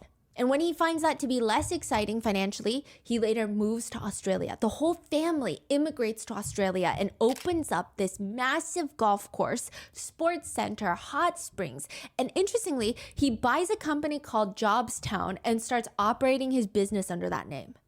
One advocate says the golf range and assets in Australia owned by the family were purchased with funds from Brothers Home. So it was bought using embezzled money. This asset represents blood and sweat of victims and it cost them their lives. Even at the golf range, one employee was brought from Brothers Home in South Korea. He was a victim of Brothers Home, trapped there. He was flown out to Australia on a visitor visa, meaning he's not allowed to work in Australia. He's a tourist. Bruh. But he's forced to work 16-hour days at the golf course, manually picking up the golf balls, fixing golf equipment, and mowing the lawns. For 16 hours, buddy? Oh, hell nah, son. Oh, that's too much. Something is not up to standard. He alleges Director Park would use a golf club to beat the hell out of him. Oh, my. He said, if I was in Korea, I would try to run away again. Or at least I would try to, right? But I was left in this place. I had no money, nothing. Where would I go? I don't even speak the language. Wow. To get to the nearest public transit from the golf range, it's about 30 minutes by car. Park's adult children. So Mr. and Mrs. Park, the directors, they have adult children. They would see him, Director Park, beating this employee at the golf range with a golf club, and they would never try to stop their dad. He says, as soon as they saw their dad get the golf club, they would just leave. They would get in the car and run away. What? In fact, Australian citizens saw this, that Park was hitting the employee. So this is clearly Park thinks he can just get away with anything. That day, the lawnmower's tires kept falling off and he wasn't able to cut the grass that well that week. The grass had grown. The golf balls are practically hiding in the grass. He could barely find them. Park is pissed. He grabs a golf club in front of everybody at the golf course And start beating and just it? goes in on the employee. Wow. The police are called in Australia. They investigate and nothing. Everything goes back to normal. How? That employee was stuck there for 8 years. Oh. He said, I just... For 8 years? Oh, nah, I ain't gonna lie. You would have to have like some insane mental fortitude to stay there, son. Most people, either they're gonna quit and they just sit back it, or you might just, I don't know, you might just seppuku yourself, because that's OD. was curled up for about 30 minutes and I was unable to move. The youngest daughter, Park Chi-hee, is now the director of the golf range in Sydney. She and her husband. Today? Yes. How old is she now? Do you know? She's probably in her 30s. The golf range is being listed for sale right now for $11 million. 11 mil? It is poorly maintained, but claims to profit about $300,000 a year. God. The daughter, she's the one running it. Park is dead now, but she's posting about going on overseas vacations, international trips. She refuses to talk to reporters. Clearly, she knows what's going on. She knows what her parents have done. Her husband later tells a reporter, we're only obligated to answer questions in the court of law. So Park is dead. What about Mrs. Park? She's alive. Pastor Lim is alive, and they're all in Australia. They run a church. They all need to get smoked. Pastor Lim spends his time doing chores, playing golf. One news station tried to get an interview with him, following him, asking him, do you have any intentions of apologizing to the victims? No. And he laughed and he said, apologize for what? Wow. Yeah, you need to get smoked. Meanwhile, the victims, for them, they have been suffering for decades. Facts. Initially, they state the stigma of being a vagrant was worse than the stigma of being a victim. It would be the same as telling someone that you were abused in prison. The general sentiment, albeit wrong, the general sentiment from general society at the time is, but you were in prison. What did you do to get into prison then? Even when they were released from Brothers Home, they would have nowhere to go. They were shipped off to other facilities or just thrown onto the streets. Han writes, the welfare center closed. The young children were put on buses, transferred to other orphanages. The remaining adults were sent home. Welfare center victims came into society without any money. They were scattered like beggars throughout the city. Many victims starved to death throughout the years. Wow. So you're saying Pastor Lim and like Mrs. Park and all of them, they're running a church. Yes. Yes. So while Director Park went to prison for 2.5 years, Brothers Home shut down. When he was released, they opened a few more welfare centers in South Korea, but they decided, we don't really like it. And maybe the law is catching up with us. South Korea is becoming a democracy. So they slowly transfer all their assets to Australia, open up a church, buy a golf range, and now most of them are living in Australia. Their kids, Madden Park. Are they still running that church, you think? Yeah. Yes. These are recent interviews. How are they still around? Because, you know, Facts, the community is small, right? You think a lot of people don't know the details of what happened? A lot of people don't know. So my dad is an avid news watcher. He's very Well, hopefully they know after watching this video, because god damn, somebody needs to shed some light on that, bro. That's insane. Running a church just to go to hell is crazy, bro. They probably don't even think they're going to hell. They probably think they doing God's work. You think it's probably think they doing God's work. Yo, what's good, Raiju? Low-key, this is giving me that Darkest Show vibe that you and Vash reacted to. I don't even remember that. The Darkest Show. The heck? passionate in politics, and with everything going on in South Korea recently, he's very active in putting his voice out there as a citizen and being heard, right? I want to say so many things. He doesn't know much about Brothers Home. This is the only case in Korea I've ever asked him. I've asked him about murder cases, kidnapping cases. He knows so much. He's like, oh, I know it was a long time ago. Yeah. So everything was like kind of. It's very vague. It's like, hidden. I think like lots of bad stuff happened for sure, but I don't really know what bad stuff. He doesn't even know the names of the people that ran it. Wow. So if they are Pastor Lin and them still around, then do we know what they look like? Like all of that? Okay, then they should be like held accountable. People should at least know these are the people running your church. Yeah. Like this is your pastor. Yeah. But they don't care. This person was like punching people. Like committing borderline war crimes. Yeah, like niggas don't care though. Allegedly, yeah. A lot of kids were just thrown into orphanages run by nuns because Han was sent to this orphanage. The nuns, they were shocked. Kids were licking their dishes with their tongue like dogs because they've been lacking food for so long. Oh no. And the nuns didn't know what to do. Han says it was rough because, we were children who had been beaten, tortured almost daily at the welfare center. God. When we came to live at the orphanage, there was no one beating us or giving harsh discipline. So we just started fighting each other. Don't tell me they start eating each other. Just, I think it's maybe the lack of resources that they had, all the torture. They're on edge. They have all this PTSD trauma. They don't know what to do. And so the nuns have a lot of trouble with them. Han says at the time, he was so stuck in the resolving all the conflict inside of him. But now in hindsight, he feels really bad for the nuns because they were just trying. But it must have been scary for them too. It was just an influx of kids coming in. It was a lot. The worst part is, right when Brothers Home closed down and everybody was released, society did not welcome them. Society was warned, the pickpocketers are coming. The people that we didn't want to see, the scum of humans, they were locked up and now they're being released. And if you were trying to get a job and you said you were from Brothers Home, they would not hire you. Han says no one in the world took interest in this issue. At the time, there was no voluntary civil society organizations for human rights, and because the words of the victims weren't covered in any media or news outlets, we couldn't receive any victim compensation. God but damn. also, we couldn't even just have people acknowledge what happened to us. Why must we live bearing the truth like this? Facts, though. In Squid Game Season 2, Kyun, the main character, tells one of the game facilitators, someone like you don't get it. You couldn't know or understand how it felt, what it felt like to be in there, what we did to make it out of the games. You have no idea what it was like. Han writes, in the end, the director was sentenced to just over 2 years in prison for embezzling public funds and violating foreign exchange laws, which has nothing to do with human rights violations. The fuck? And the case was concluded inconclusively.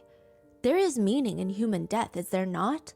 For us Brothers Home victims, there was no reason for our deaths, our disabilities.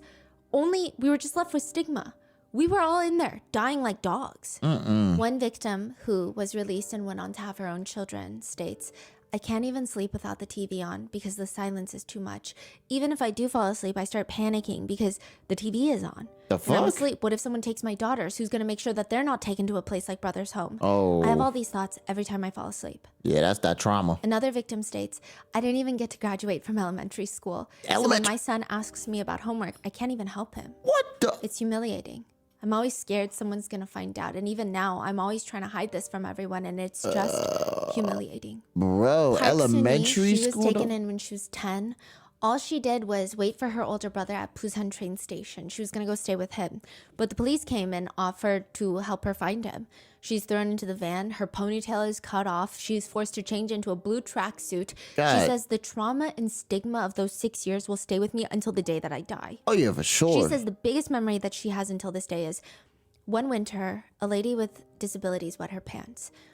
The guards grabbed her by the hair and dragged her to the toilet. Damn. They grabbed one of those floor mops to clean her body. What the? And poured cold water all over her. What and when the? I think about that now, I think, had I been a bit more mature, I may have been able to protect her. I know logically speaking, I probably couldn't have really been able to protect her, but all I did was watch. And that still hurts me so much. We were children with a bright future, but they threw that away. They trampled on our futures. 보호해줄 수 있었을 건데 그래 못했던 게 지금도 제 가슴 아파. Damn. After escaping, she gave birth to a baby girl. She was not released. She escaped. She had been brutally essayed by a guard. Damn. And she gave birth at 17 to the guard's baby. Oh my God, bro. I don't even want to like. Damn, Solar, can you back up? Bro, I don't even want to like women go through a lot, bro. But imagine having to bear that pain of like essay and then you deliver. Like, how do you feel? Like, do you kind of like resent the kid in a way because even though he didn't choose or she didn't choose to be here in this like particular situation, but like, damn son, like, do you look at your kid and like I didn't even want you, bro, and I got it from somebody that SA'd me. Like, that's, oh my God, that must feel terrible, dude. I don't even know. I wouldn't even know how that would feel like, bro. I don't even know what the hell I'll do. I ain't gonna lie to you, bro. I don't know what I'd do. I don't know. Like, that's so insane. Her mother forced her to give the baby away for adoption. Oh, Soon after that, her father passed away.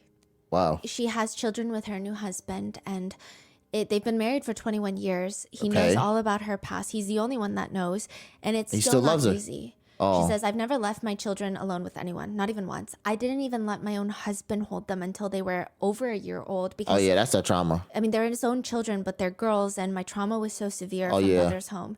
Even now, I can't sleep with the door closed because I actually had him take off the door to our bedroom. What the? If the door is closed, it feels like someone is guarding it. Oh Even wow. though it's bright outside, I have to keep the curtains completely open when we sleep. I can't have them closed. Wow. If I'm out in society and something reminds me of Brother's Home, I come home as quickly as I can, and I have to take a shot of alcohol from the fridge. And then I can't do Damn. anything the rest of the day. Oh my.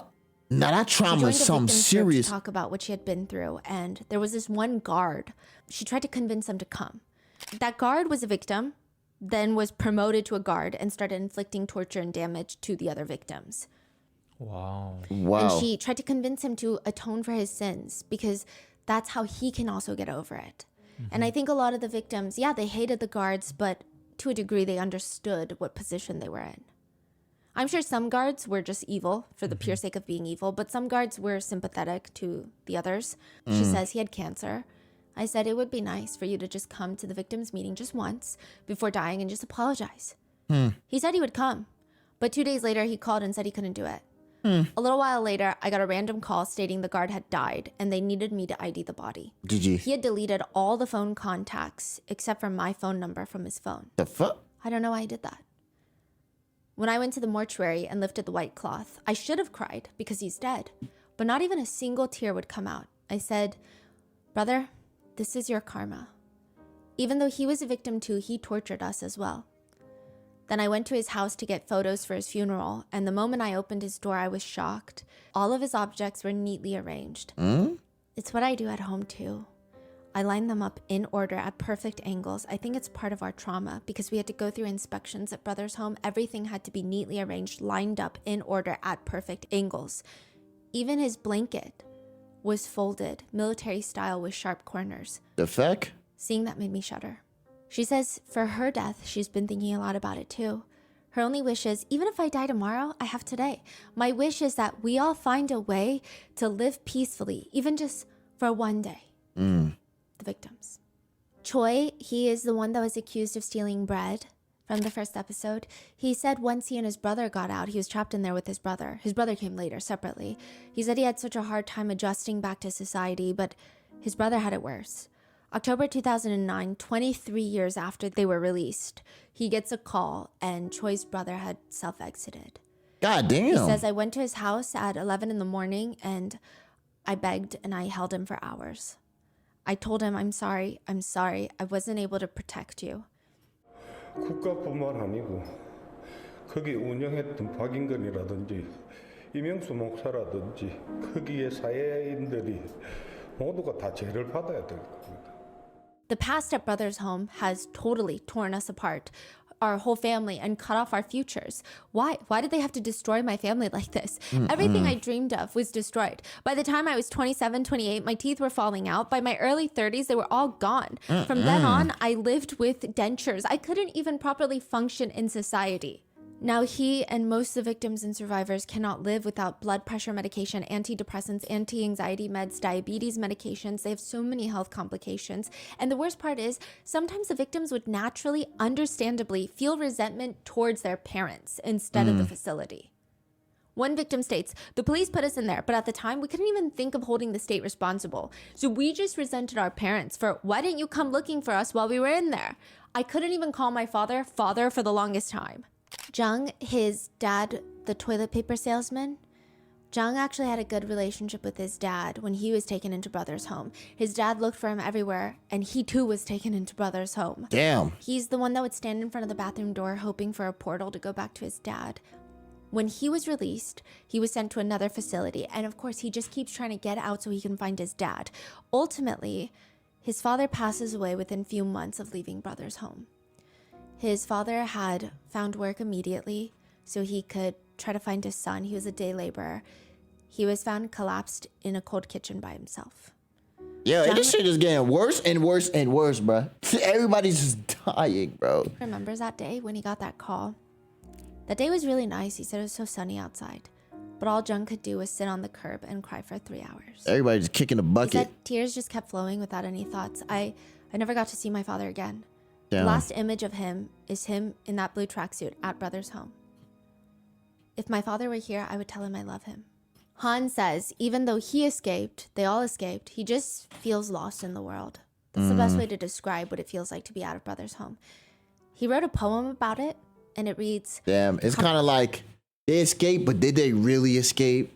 You know what I'm saying? Now this shit's like trapped in their mental. So like, does it really feel like they escaped for real? Like, this is actually insane, though. This is only one thing going on in this big, dark-ass world we live in. Oh, yeah, for sure. There's a lot of things we do not know about, son. Cars driving on dark night roads. Where are those cars heading in this late night? Shining bright lights and speeding. Driving cars. The destinations of those many cars must be the embrace of warm homes.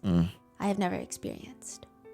He says, that's how I was abandoned by society and fell into a life of wandering. I wanted to live a normal person life, but society wouldn't accept me. I have no social experience. I was suddenly released into society from the welfare facility. I have nothing. No one ever taught me anything. I had no idea what I was supposed to do. I had only become an adult in appearance. That's it. He was sent to prison twice, in which one of the guards asked him, you seem like a nice kid, but why is your killing instinct so strong? Han said, what? You know, when people talk to each other, you're supposed to look at each other in the eye. I am, aren't I? I'm looking you in the eye. Yeah, I guess, but you have eyes like a wild animal. Damn. Like a beast that's been dragged somewhere foreign or just attacked. You say you're looking someone else in the eyes, but your eyes aren't eyes for conversation. You should try to fix it. And that's when he started trying to fix his life and get it together. He spends $91 a month on snacks to bring to his sister and dad who are living in the mental institution. It was a big chunk considering he only has $500 to live off of every single month, but it's all he can do for them. He writes, when I bring snacks, I have to divide the cookies and drinks exactly, equally. If one thing is different, if my dad or my sister gets one more piece, a fight breaks out between the two of them. Even though they're old adults, father and daughter, they're like young children. Damn. And when I see that, my heart feels so pitiful and sad, and I always make sure to divide things accurately in advance. My doctor told me that treating my father and sister's condition now is impossible. Wow. He said it's just stalling. It's too far gone. Yep. So with that, he has been protesting, and 33 years later, the government signs a reinvestigation. The Second Truth and Reconciliation Commission is formed. Okay. The first case that they take on is the Busan Brothers Welfare Center Brothers Home incident. They're still investigating, but it's difficult considering Director Park and his entire family immigrated to Australia. They've taken all of their assets, and in 2016, Director Park passed away. Not that they could do anything to him because of the statute of limitations, but netizens are calling for a thorough investigation into who at the police stations, which police stations were taking people. One victim states they should conduct a thorough investigation. If the government needs to apologize for anything, they should. We need to somehow try and resolve this resentment inside of the victims. One survivor says, we were victims of the government's bid to purify the streets ahead of the Olympics. We were swept away like trash. The South Korean government needs to acknowledge what they have done wrong and ask us for forgiveness. But another survivor rightfully states, because of one family's materialistic and selfish ambitions, they kidnapped and abused thousands of innocent people, all because they wanted to maximize their family's wealth. The family has benefited and is living a good life from the sacrifices that we all made. Their assets need to be seized and returned to the country, and I hope these will be used to appropriately help the needs of the survivors. The commission is still investigating to this day. Han now makes miniatures of the compound. So the compound in Busan is gone. It's been replaced by apartment buildings. Okay. And maybe this has to do with the fact that for almost 30 years, nobody knew that this was happening. And he makes to scale reconstructed miniatures of the church, of each building, of the bunch of people in the blue tracksuits. Yo, this really like Squid Games. Yeah. And they're remarkable. Each and every person is different. They all look troubled or sad or in despair, yet they all have completely unique and different facial expressions. And he is working on getting to live with his sister again. So he has times where she'll come live with him out of the mental facility. But then because they don't have enough money, sometimes she'll need to go back. With his education background trauma, he can only do manual labor jobs. He does have a lot of health issues. And his last dying wish is really just to live with his family. Damn. That's why he's constantly calling the government. Hi, is this the provincial office? By any chance, are there any haunted houses or abandoned houses? My sister and father have been living in a hospital all their lives, but the hospital says they can't be fully cured. So I want to live in the countryside taking care of them in some sort of abandoned house. Is there anyone? They always say no. He says, my father and sister are watching me doing all of this, hoping, believing that someday their youngest will liberate them. It must be like how I waited for my father at the welfare center. But all I can do now is write about the painful past like this. Unfortunately, he will not be able to bring his dad home. Han's dad was confined in a mental hospital for the past 35 years. And has passed away at 75, April 18th of 2022. Even after everything he's gone through, Han says, I know that bad thoughts bring bad energy. I believe this. Because even during welfare center life, I would invariably get beaten when I had bad thoughts. Maybe that's why I pride myself on trying to be positive and have. That's facts, though. You think about these bad things, these bad energies, they become your reality, nigga. Don't think about them bad things, them bad energies, bro. Focus on the positives, nigga. Even though within the negatives, focus on the positives because you make your reality. And that's facts. Damn, I'm late as hell. I was at work. You all good? It's all good, Shawnee. It's all good. What we watching? We're watching some Rotten Mango. Man survives real life Squid Game that killed 551 people. Shit's crazy. Having a positive personality. What we pride myself on trying to be positive and having a positive personality. What we victims probably want most is all the ordinary things that everyone else gets to enjoy. I think our greatest wish is to be ordinary again. So now he is just focusing on bringing his sister home. He says, if that day comes when I can say those words to my sister, although my sister's outward appearance may be that of a 40-something-year-old, the real 12-year-old sister of mine is hidden inside that body. She'll probably hug me, smiling, and say, I only waited a little bit. Don't worry. It was just a little while. Damn. So I wait for the day to come when I can carry my sister on my back the way she used to carry me on her back from school to home. Damn, One bro. victim states, "We were taken there for no reason. Now we're survivors that are living very difficult lives. I wish that there would be some sort of support. Honestly, that's just how I feel." Han says the only reason he didn't And kill she like she everyone about to was because cry. knowing that if I committed a crime in the moment of anger, the welfare center incident would be buried forever. I tried not to become a killer. I tried to make the welfare center incident known through various legal methods. So did it work? The director was released from prison and is now living large as a tremendously wealthy person without financial loss. And that shit's Meanwhile, the crazy. victims are living with various after effects, worrying about their immediate livelihood. Yep. Some are still confined in mental hospitals and Yep. other facilities, and many have died. He says, "I absolutely did not want the life of the welfare center. Our family had to forcibly live a life that we never wanted." Our researchers asked Han, "If you could go back to tell your younger self something, what would you say?" He says, "If I could go back and tell my younger self something was, you did okay. You did well. You endured it." When asked about his biggest regrets, he says, "I would not say the things to my sister that the guards made me say. They made people lose hope, even in religion. Wow. Usually when people go to a place of worship, they feel hopeful that their God or deity will help them. At Brother's home, they would tell us to pray. Pray that your parents come to get you. Otherwise, you'll never get out." Han said that he did as instructed. He prayed for his dad. And he says, "I regret it because I felt the answer to my prayer was my father ending up in the same place as me, but as a prisoner. So I always felt like it was my fault." And he says that he has a message for our viewers. 시청자분들께서 이 형제복종 사건을 접하면서 혹시 이게 너무 심각하게 여러분들이 상처가 되지 않았으면 좋겠고 앞으로 이런 일들이 없게끔 대한민국뿐만이 아니라 전 세계에 이런 일들이 발생하지 않도록 어떤 국가적 정책이 만들어질 때 정확하게 좀 분별력 있게 파악하고 지지할 건 지지하고 안 될 거는 아니다라고 목소리를 내주셔야지 우리 가족 같은 사태가 또 안 만들어질 거라고 저는 보고 있습니다. Han writes, "People will find false comfort looking at incidents, thinking, well, such things won't happen again in the future, right? If the same situation happens again, though, what are you going to say? It could be you then, or it could be your loved ones. Will you then care and reveal the damage when that time comes?" Han has a beautiful poem that reads, "The life given to me, someone trampled from the beginning. I want to get up, but I can't. Every time I try to stand up with courage, it presses down on me. I try shouting, 'Why are you doing this to me?' No one hears. No one tries to listen. No one tries to look at the trampled life." It is beautifully accurate and tragic.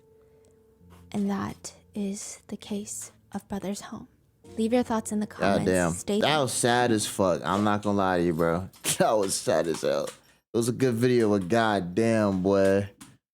Oh my god. All right. I'm gonna save the other one for the next stream because that one's an hour long and I'm gassed. I also gotta download the VOD and shit like that, so yeah, that's gonna be a little minute. Well, yeah, E-Man, what the hell you have to get off your damn chest, boy? Was it about this video or fucking more Rust shit?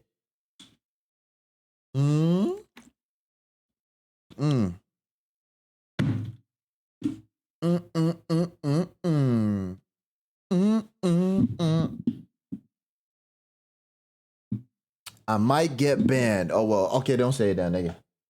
You can say it in my DMs on Discord, nigga. Oh, I fucking hate this stupid ass game. Okay, never mind then. It's just fucking Rust. You got Rust issues, buddy.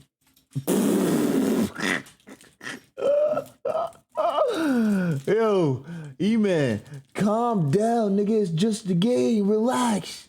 This nigga's losing his mata. That nigga's losing his fucking cranium. You pussy reeks from 30 miles away is crazy. Yo, this nigga's going insane right now, son. That nigga's absolutely bugging, son. What the fuck, son? That shit's crazy. All right. Like, bro, how do you play a game like a child? Hey, man. That's just how niggas play, bro. Not everybody gonna play fair. Now everybody gonna play the way that you want to play.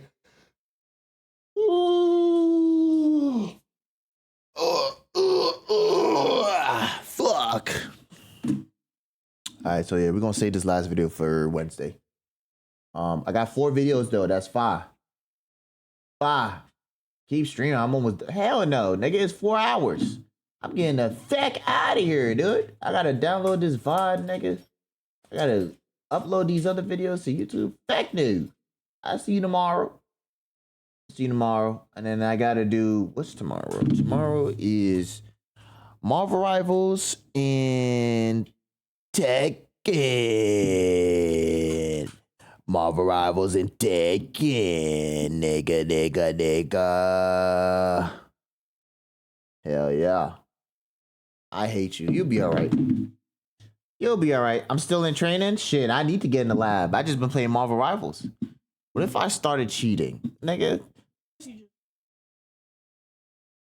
I'm not coming right to sleep anyway. I don't know why you tell me to hit the end button. No. This one want me to come to bed so damn bad. No. Okay. Oh, Tekken is gonna go crazy? Yeah, man, I'm trying to get better with that. You know what I'm saying? I'm trying to get better with Tekken. I gotta get into lab skis. Gotta learn some simple combo skis. Also, I'm trying to get me to Plat and Marvel Rivals. Marvel Rivals Plat. Alright, anyways. I appreciate y'all niggas. The people that stayed here and the people that stayed here from the beginning. The people that popped in and out here. The people that are here now. I appreciate y'all niggas. I appreciate the niggas that give me the gifteds. Y'all understand how much that means to me because, like, nigga, my bills get paid. I appreciate y'all niggas. And my gratitude, y'all probably never understand the gratitude I have for y'all niggas. No cap. All right. Y'all have a good night. Y'all have a good day. Or rest of your night, I mean. And yeah, man. That nigga said he farted. That nigga booty hole stink. That nigga stink. Stink ass farting ass nigga. Yo,